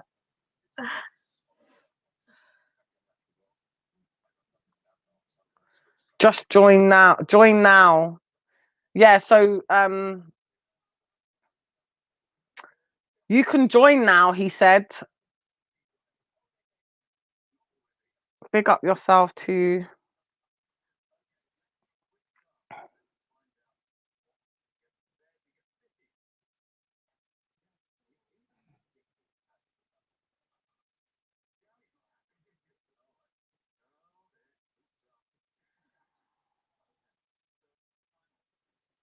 Quick 5 minutes fixing the boiler. Fix away. Hello. Hello. What's happening? Nothing. I'm just having an easy one. My daughter's not well, so. Same. My son come in this morning. He was like, "Dad, I just vomited." Oh God, I was there's like, a crazy. "You got any evidence for that?" Oh, He's like, "You've been on Raspberry's panel too long, Dad. What do you mean? God.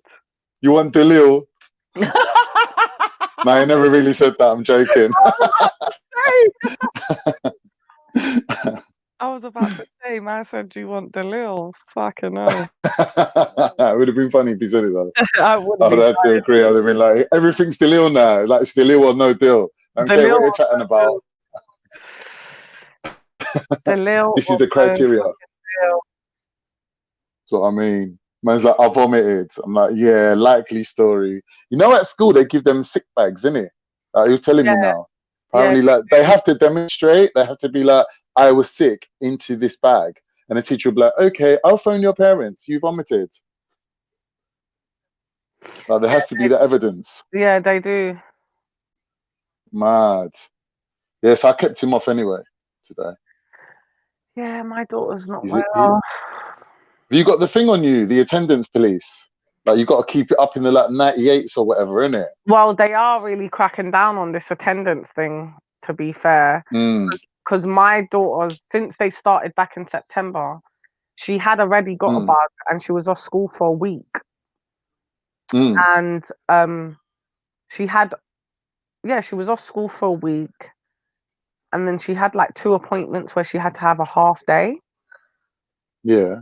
And they've already sent me a fucking letter talking about her attendance is whatever percent. I just fucking threw it in the That's bin. what I'm saying. As soon as it drops past 98, they're on you. I just threw it in the bin. I just said, you can shove it where the shove. Yeah? You carry on with your bad self. I don't do it. I've already made it very clear to the school. In the winter months, my daughter gets ill. It's like her immune system goes very low in the winter months, and she gets like tonsillitis. She picks up bugs from other kids, and Yeah. I've just made it clear, if she's ill, and that's it. I ain't gonna, because their thing is send the kid to school and we can see they're ill, so we can send them home. Long. Do you know how long my school drive is? I'm not doing that. When my kid's ill, I they're ill. can't do that. It's waste of money. That's it. My kid stays home when they're sick. They can't. If I'm putting petrol in my car to bring my kid to school, yeah, you got to justify that shit to me, man. One time I was on my way to pick him up. 20 minutes to the end of school, they're messaging me, "Oh, your kid's got detention. He'll be an hour late out of school." I phoned him up straight away. I was like, "Listen, do you know how far I have to drive? You're telling me this 20 minutes like before the end of school? Are you joking me?" Oh gosh. I was like, "Listen, he can have his detention tomorrow. I've done that. I'm picking him up. Yeah, make him ready." They were like, "Okay, mister." Make him ready. Make him ready. Yeah, make him ready, lad. Make sure he's got his coat on and his bag. And then she turned her story around, boy, that receptionist. "Okay, if he does accidentally go to detention, I'll just go and get him out and pull him out of detention for you. Don't worry, I'll have him at the reception for you." I was like, "Yeah, you done know." Telling you, man, where I'm coming from. Like, I ain't from your local ends, you know. Like, I ain't one of your local residents. Like, I'm from the ends, love. You best know. Oh shit. Have his kid ready. You get me? Make him ready. He's gonna come for your ass. I'm outside the school, like, "Beep, beep, come outside." Tunes like blaring. Shit. How many kids do you actually have? 2. Oh, okay, that's nice. One of them still lives with his mum though, so I'm waiting for wait till he's about 12 as well. Then he can make his own decision. So, do you not live with your son's mother that lives with you now? No, I'm on my own. Oh, that's I separated from her like a while ago. Yeah. Has he always lived with you since you separated, or just No, it's recent. It's been about like 4 weeks now. Oh, okay. What Yeah, he just made his decision. No, because when we first got together, we kind of made a decision to have children. So I set some ground rules in it. I said to her, this ain't gonna be we fell in love and we had a kid, and if we break up, then you're booting me out, and then the kid's all yours. I'm making a conscious decision to have a kid with you. It's gotta be equal, innit? You know what I mean? So she sort of stuck with that until she met someone else. Then when she met someone else, it sort of changed. Oh, because obviously she can't be showing the new man that me and the old guy's on good terms, because he's going to be thinking do I really want to be getting into this three-way relationship? Do you know what I mean? So she had to show him that yeah, me and the guy's on argument mode or whatever. But we weren't really. But she made the arguments out of nothing, and then pushed me out of the picture properly. So then I couldn't criticize her. But obviously to catch a man, she had to be going out as well. No, I wouldn't be agreeing with her going out, getting drunk, coming home all fucking paralytic and shit. So we did have a few rows, to be honest. There was a few legit rows. But anyway, cut a long story short, she took me. I had to take her to court to see the kids eventually. And it's a 3 months thing, yeah. But she longed it out for 1 year, because the first one, she made a row in the court. She started rowing with me. The judge was like, nah, you lot ain't ready to make no peace agreement. Go away and put that who's that? Now. Sorry, I'm talking to my kid. Put that on the table. Yeah. Yeah. So anyway, she longed it out for a year, and then through that process, then I got to see my kids again, and I was telling them everything what I learned. So I was saying to them that at the end of the day, you're never really gonna be in a position where you can say, I'm an adult now and I can see my parents equally, because by then the deal is done. Do you know what I mean? It's what's the point of me waiting till you're an adult to have acting or whatever? So the whole when you learn the whole situation, really what it is the the parents don't even have no rights. It's the right of the child to see the parent. So the child has the right. Yeah, you see. So yeah, so it's the child's right. So it's the European Human Rights Convention, Child Act 19, or is it 2001 or something like that, 1999. From then, like, I think it was about the same time they started saying that dads don't need to actually be on the birth certificate to be the dad. Like, I think there's a way, like before, if you weren't on the birth certificate, you just weren't the dad. Do you know what I mean? Like, ever. But now, Yeah. So like you're seeing changes filtering through now from that. Still Like, stand though. If you ain't on the birth certificate, you don't have no rights. no, but you could. It takes a little while. Like you have to go court. Yeah, you have to go to ask for permission to get put on the birth certificate. Yeah. It's changed from where you had no rights totally to where now the courts will actually listen to you and you can prove it's your kid. Yeah, so there's like a process in place now. Yeah. It's long still, but yeah, it's there. So like once you do that, then you're on the birth certificate. And then like I think now the precedent is 50-50. So even though like the resident parent, be it the mum or the dad, I think it actually goes by whoever lives closest to the school, because the schooling is their priority. They don't give a shit if you get to see your kids. As long as your kid goes to school, that's what they care about. Because really, the ultimate goal for them is to assimilate your child into the system that we're living in. And them going to school, that's what they're not even teaching them nothing at school. It's just you got to be in the system, basically. Do you know what I mean? So that's their ultimate goal. So for them, the priority is that your child attends school and you live close to the school. So the resident parent is the one that lives closest to the school that gets them to school. So even though you get 50-50, what's it called? 50-50 in the custody of the child, the time that is split up usually is like Monday to Friday, they'll be with the same parent. So the other 50% of the time, they'll make it up out of the holidays and the weekends. Yeah, the So weekend. you still have 50% of the time, but you wouldn't be the resident parent, because the resident parent is the one that gets them to school. Yeah. Do you know what I mean? So I said to the barrister, like, how long does that go on for? And he goes to me, well, basically, until your child's old enough to make his own way to school, and he can walk out of a school gate and decide for himself whose house he's going to, then it's on him then, isn't it? No one can drag him kicking and screaming, and a court ain't gonna enforce no law that can't be like upheld. Like they're not gonna like put a law down, because basically, like we know, like when you tell, like, you know, when you ain't got the power to tell someone what to do, and then you tell them, you look mug, innit? So the courts never do that. Like they only enforce laws that they can back. Because the courts, when it comes to kids, they can't. They can only advise you what they think is best for your child. They can't tell you. They can only advise you. So if you turned around and said, "Well, I only want to see him every other weekend, or once every 3 weeks," they would which is what was happening. They would strongly advise you that's not wise for your child. Your child needs more time and attention. But if that's all you was willing to do, they wouldn't be able to force you to see your kid more. Yeah, it's true. Like I know there's dads. Like I met this guy in the park. He just come out of prison, and he was saying he gets 1 hour every other weekend. Oh gosh. And he gets to take his kid from the door to the park, play with his daughter, and then walk her back. And that's like, that's the minimum like they can do you. And like that was better. Like, he accepted that, because the only other option was nothing. What's it called? Them centers called? Supervised. Yeah, supervised. And he was like, nah, I want quality time with my daughter. I don't want anyone watching me. I just want to jam with her, have fun with her.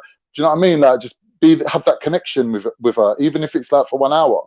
And I was like, do you know what? You're actually a good dad, you know? Like, I don't know what you got sent down for, but you're a fucking good dad. Do you know what I mean? Like, that's the thing when you're out with your kids and you're doing the daddy thing. You always bump into other daddies. Like, I remember even one time I bumped into thing, you know, Asher D. Yeah. I was in McDonald's, like I was looking around, I was thinking, you know what? Today's the day where every man brings their kids to McDonald's, isn't it? Like, I'm becoming like a cliche. And I look around and I see Asher D bowling in with his youths. I was like, oh my God. Oh shit. It's like everyone's on this fucking McDonald's thing. I've got to find something different to do now. It's just too much. Shit. Everyone's at McDonald's with their kids. All the dads are like looking at each other like, hey, what's happening, daddy? Yeah, I see you. No. Got to find something to do, man. Take him trampolining or something like that. I don't actually take my kid there. if you didn't see your kids for 2 weeks and then someone dropped some kids on you, you'd be sitting there in the car thinking, shit, what am I going to do with these kids right now? So I know, kids, you want to go to McDonald's? They're like, yeah, let's go to McDonald's. No. Like, kids never say no to McDonald's, innit? Kids in my care not being fed McDonald's. That's for sure. Yeah, no, not for nutritional purposes. McDonald's is more like a fun thing, like rather than a nutrition thing. I know, but I'm just not going to be giving that to the kids, man. I don't care how fun it is. I'm going to be that's when I turn into the mean mum. Do you? Yeah, I'm not feeding the kids that shit, man. Never. Yeah. It's not So, like, good. do you play like good cop, bad cop together? Like you do, like manage to balance off both the roles as one? I suppose I do, because things like McDonald's is a no-no.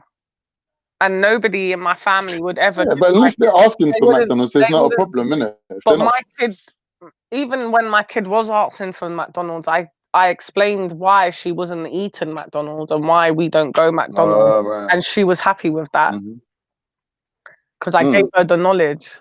So why does she want to eat bad food? And then even one time, she tried a chicken nugget from somebody, and she was like, "Mom, it was absolutely disgusting. It doesn't even taste like real meat." Yeah, she's right though. Because she knows, because she doesn't eat that shit. Yeah, like if you're, I've noticed that like when I'm eating clean, when I'm like eating healthy, my taste buds change after a little while, and then even if you wanted to, you couldn't eat junk. Bullshit. Yeah, because your body would reject it. Yeah, that's it. Your body rejects it. Yeah, that's true. Your body rejects it. So even another time, I think it was my sister. You know, they just think trying to be the cool aunties or whatever. Gave her a bite of a Big Mac. This was last year. This wasn't actually even that long ago. She had a bad belly. Yes. She had a bad belly. But there's two reasons. There's two reasons for that. Like a couple of bites. There's two reasons for that. Number one, McDonald's is actually sterile. Like it doesn't contain any like healthy bacteria to help digest out the food.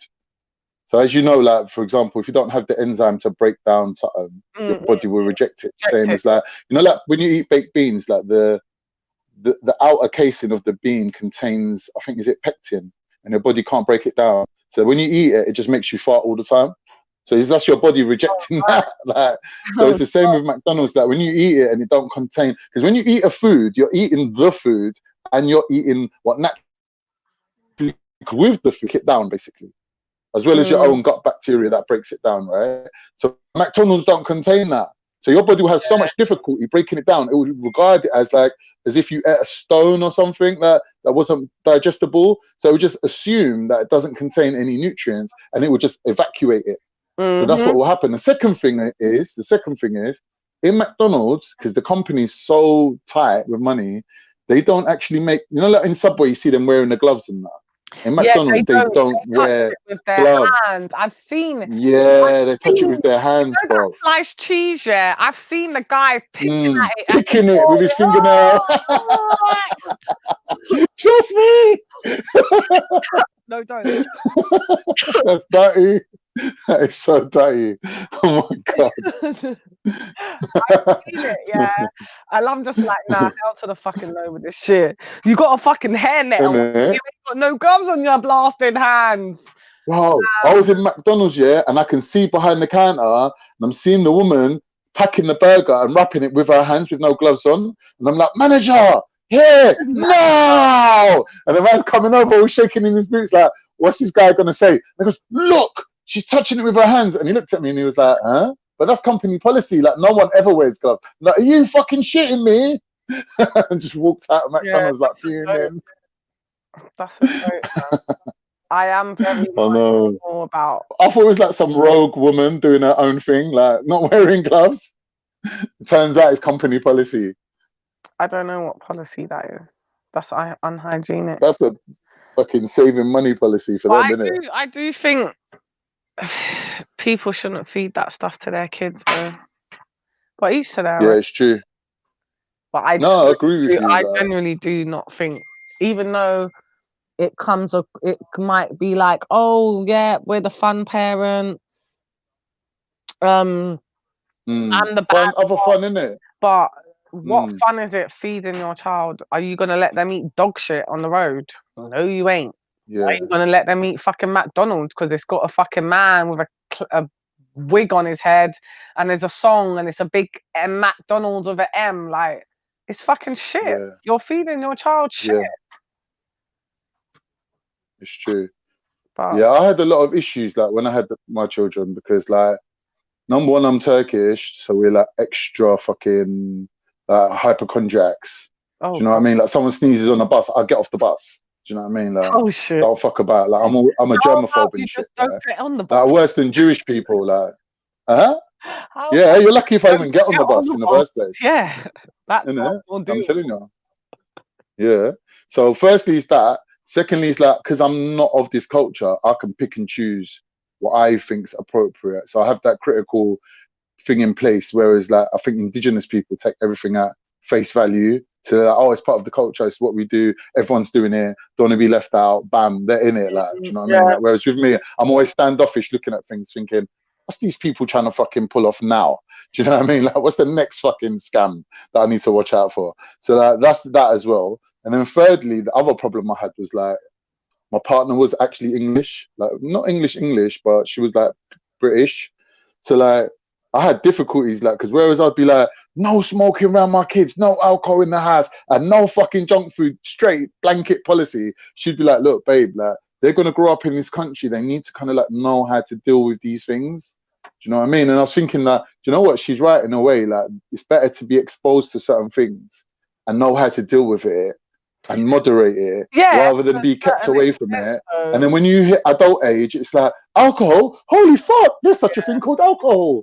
Do you know what I mean? So like, I did understand where she was coming from. And I was thinking, no, that's one of the advantages of having a child with someone who I would call indigenous.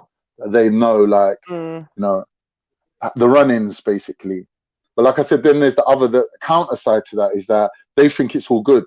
Whereas with me, like, I'm like, really? Yeah, like, that's the certain thing. things don't fly with me. Like watching Hollyoaks with your kids. Oh, do you know what I mean? Like, why are you watching Hollyoaks with your kids for fuck's sake? Into all You of know that. what I mean? No, So I'm not into all of that stuff. I did have a lot of difficulties. I think that all actually did contribute to the fucking breakup and shit. Because I was well too much for her. Like I didn't like let her smoke at all during the pregnancy, which I'm sure she was having like sly little fags here and there. Yeah, but I was thinking, do you know what? Even if all of that. Yeah, that's what I'm saying. Like, but I was proper like, know what you would call it in English? You'd call it being anal. But like, No, I was actually like well over the top. I am English, but I'm not. If that's what being English is, Yeah, obviously. Because I heard somebody saying the other day about, oh, when you're pregnant, smoking, and I'm just like, I heard them say, oh, well, if you want to smoke a bit of weed, it's all right, but if you want to smoke fags, lay off the fag. How about you just don't fucking smoke at all? Do you care about your child's life? Like, is a fag... Mate, these lot are smoking, drinking, and tooting. They don't give a shit. Their kids coming out fucking ill, and you're like, yeah, but you were smoking while you was pregnant. Yeah, but it's not that. My mum smoked through the pregnancy, and look, she had 6 kids, and we all turned out fine. I'm looking at you thinking, but are you fine though, really? Yeah, you know what I mean? I just don't agree with the smoking. I'm a smoker. I was a very heavy smoker when I found out I was pregnant. And the minute I was told that, that was it. I just stopped straight away. No questions asked. Yeah, you're right. It wasn't like, oh my God, I can't. Okay, I'm not going to lie. During the end of the pregnancy, I was dying for a spliff. Dying for a fucking spliff. But I don't like, you don't smoke. You know what? I ain't going to lie to you. I did enforce a 0 cigarette like policy on my partner, which I'm sure she just like, I'm just popping to my mum's and all that was like her going to have a little fag and that. But I was thinking every one fag that she doesn't have because of me being a cunt is still benefiting my child. So I was still, even though she's going behind my back having a little fag, it's better she does that than be sitting there smoking 20 a day in front of me. I don't. So it was a bit hard. I would love to speak to a woman that smoked through her pregnancy. I would love to speak. I'll tell you something. When we were going in to have the baby, yeah, it was going to be a cesarean because she had the back problem. They said to her, like, it's going to be spinal block, innit? It might be a situation where you're having this baby, we're cutting you open, and there's going to be no anesthetic. Like, be ready for that, because it could come to that. And I'm like, is this real? Are they seriously going to cut you open, no anesthetic? Like, what the actual fuck? And she was like, I need a fag, babe. And I was like, fuck it, man, have your fag, innit? Because I couldn't face that. I don't know how she faced that one. Nah, man, I just don't believe. I just feel like smoking is a mental thing. Yeah, it's a mind thing. And at the end of the day, when you're told you're fucking having a baby, smoking should be the least on your mind. You should be thinking about where's your folic acid. Let's get the baby all the vitamins and nutrients they need. Yeah, it's true. Not no fucking cigarettes or weed. Folic acid needs to be in place well before like the folic acid. This is a long-term one. Even omega-3 fatty acids. I was chatting to someone yesterday saying that the baby's brain forms before you know you're even pregnant. Yeah, before you even know you're pregnant, like the parts of the brain's already formed. And that's the thing with the brain, like the way the brain's set up. There's a blood-brain barrier. You know, like your brain is separate from your blood. So like your blood pressure, like imagine your blood was like going in and out of your brain all the time. If your blood pressure went up, that cause brain swelling. So obviously the brain has to be independent from that. So there's like a blood-brain barrier where the blood, like nothing really can enter the brain. I think apart from glucose, even I think can. So like obviously that's because the molecule is small enough that it can go through. But like there is that, like that's like that's an important thing. Like so once that brain's formed, it's really happen the same way. So certain parts of your body that are sealed off from blood, because the blood carries the nutrients and creates the healing. So it's hard to heal certain places. Certain parts of the spine, the brain and the spine obviously is actually, what people don't realize, is one thing. So the spine is actually like connected. It's just one thing, isn't it? The brain and the spine together. Yeah. So I know a girl. She fell down some stairs and damaged her spine. Oh God. And yeah, it was really bad for her. Like, and it took like years and years, like over like I think 10, 15 years for her even to get any slight healing to it, because there's no blood going to that area. It can't heal. The damage just stays there. So it's just swelling that you get there, like liquid just swells up and then goes down. And like they had to give her this thing that, like, you know, like electric shock to your body to make the muscles to contract. Her one, it was just directed towards the nerves, and they were trying to like divert the pain signal away from her brain. So even though like nerves were touching and sending a pain signal, because there was no point in the body receiving that signal, they were just diverting it away for her to not feel the pain. But like, poor woman, like she was suffering a lot. Like when you see people suffering like that, it does make you grateful that you don't have that. Like we were in lectures, like, and she was like lying on the floor, like she's put her jacket on the floor and just lie there. And like she still used to be asking questions, putting her hand up. Obviously, she was ginger. She was like fiery as well. Like we're not them fiery redheads. Like she was like on it, like in the front, asking questions, arguing. Like, and I was like, wow, you're lying on the floor. Like I'd be embarrassed. I'd be at the back of the room, lying down, like, oh shit, I hope no one even notices me here. But she was in the front. I was like, you know what? There's a reason why people like you, they got that thing inside them, man. That like resilience.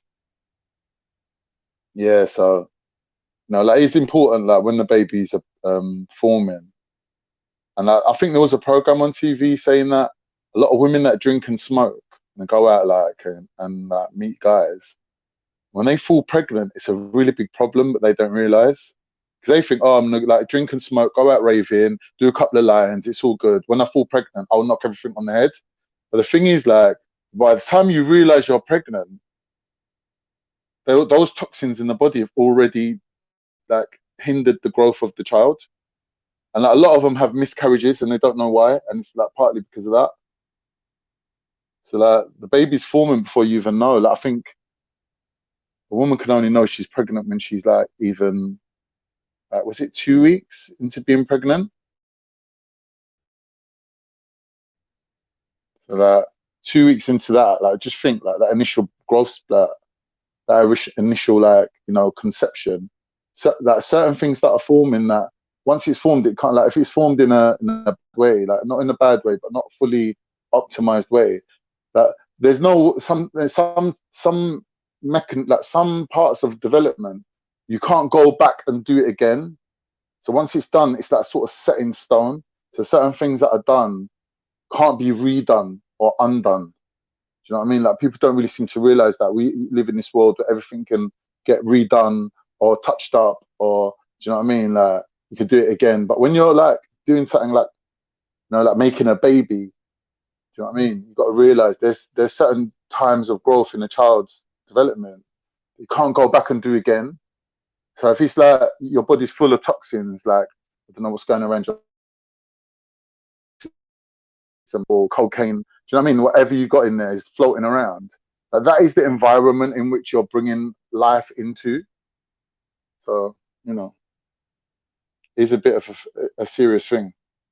Like people don't realize that. Like, and a lot of this culture of going out and drinking is actually how people do meet their partner, the person that they're going to have a child with. And like everyone's on having fun. So people really only want to settle down once that line's been crossed and they are pregnant. And then like, okay, so I've been sleeping around, I've been seeing about 5 guys. One of them's the baby daddy. I'm going to be settling down with this guy. And that's sort of like the thought process. Is like, well, if we get caught out, then we have to get responsible. Until then, we're like having fun. As if there's like sort of like this binary mindset where you're either having fun or you flip into parent mode and then you're being serious. But the child is conceived somewhere in between them two things. So the damage is done, isn't it? So even if you want to be responsible, you might end up like in a situation where how you got there, how you got to that position is already like having a knock-on effect onto you. Like that karma is pouring over into that next environment, that next situation. So a lot of people end up like finding out they're pregnant and they're like, oh shit, but we've been smoking, doing all these sorts of things. Like you said, like, you're not even there, but like Finest said, is that some people don't even think of stopping. They're like, oh, okay, well, I'm a smoker. That's what I do. I smoke. So I'm just going to carry on smoking. Yeah, but you're damaging the baby. They're like, yeah, but how much damage is there really? Like everyone does it. So like this idea of everyone does it is quite bad. Do you know what I mean? So if you ain't got that critical element to your thinking and you're like, everyone does it, trust me, it's not good. So man's all holding up the show on his own. What's going on? I'm gonna have to draw some inspiration from the chat here. What's the chat saying? Finest dipped out on me. Quick fun, 5 minutes. What's that? Okay. Everything is everything. Big up. Jamie 1. Big up Jamie 1. Yeah, so what you lot saying in the chat, man?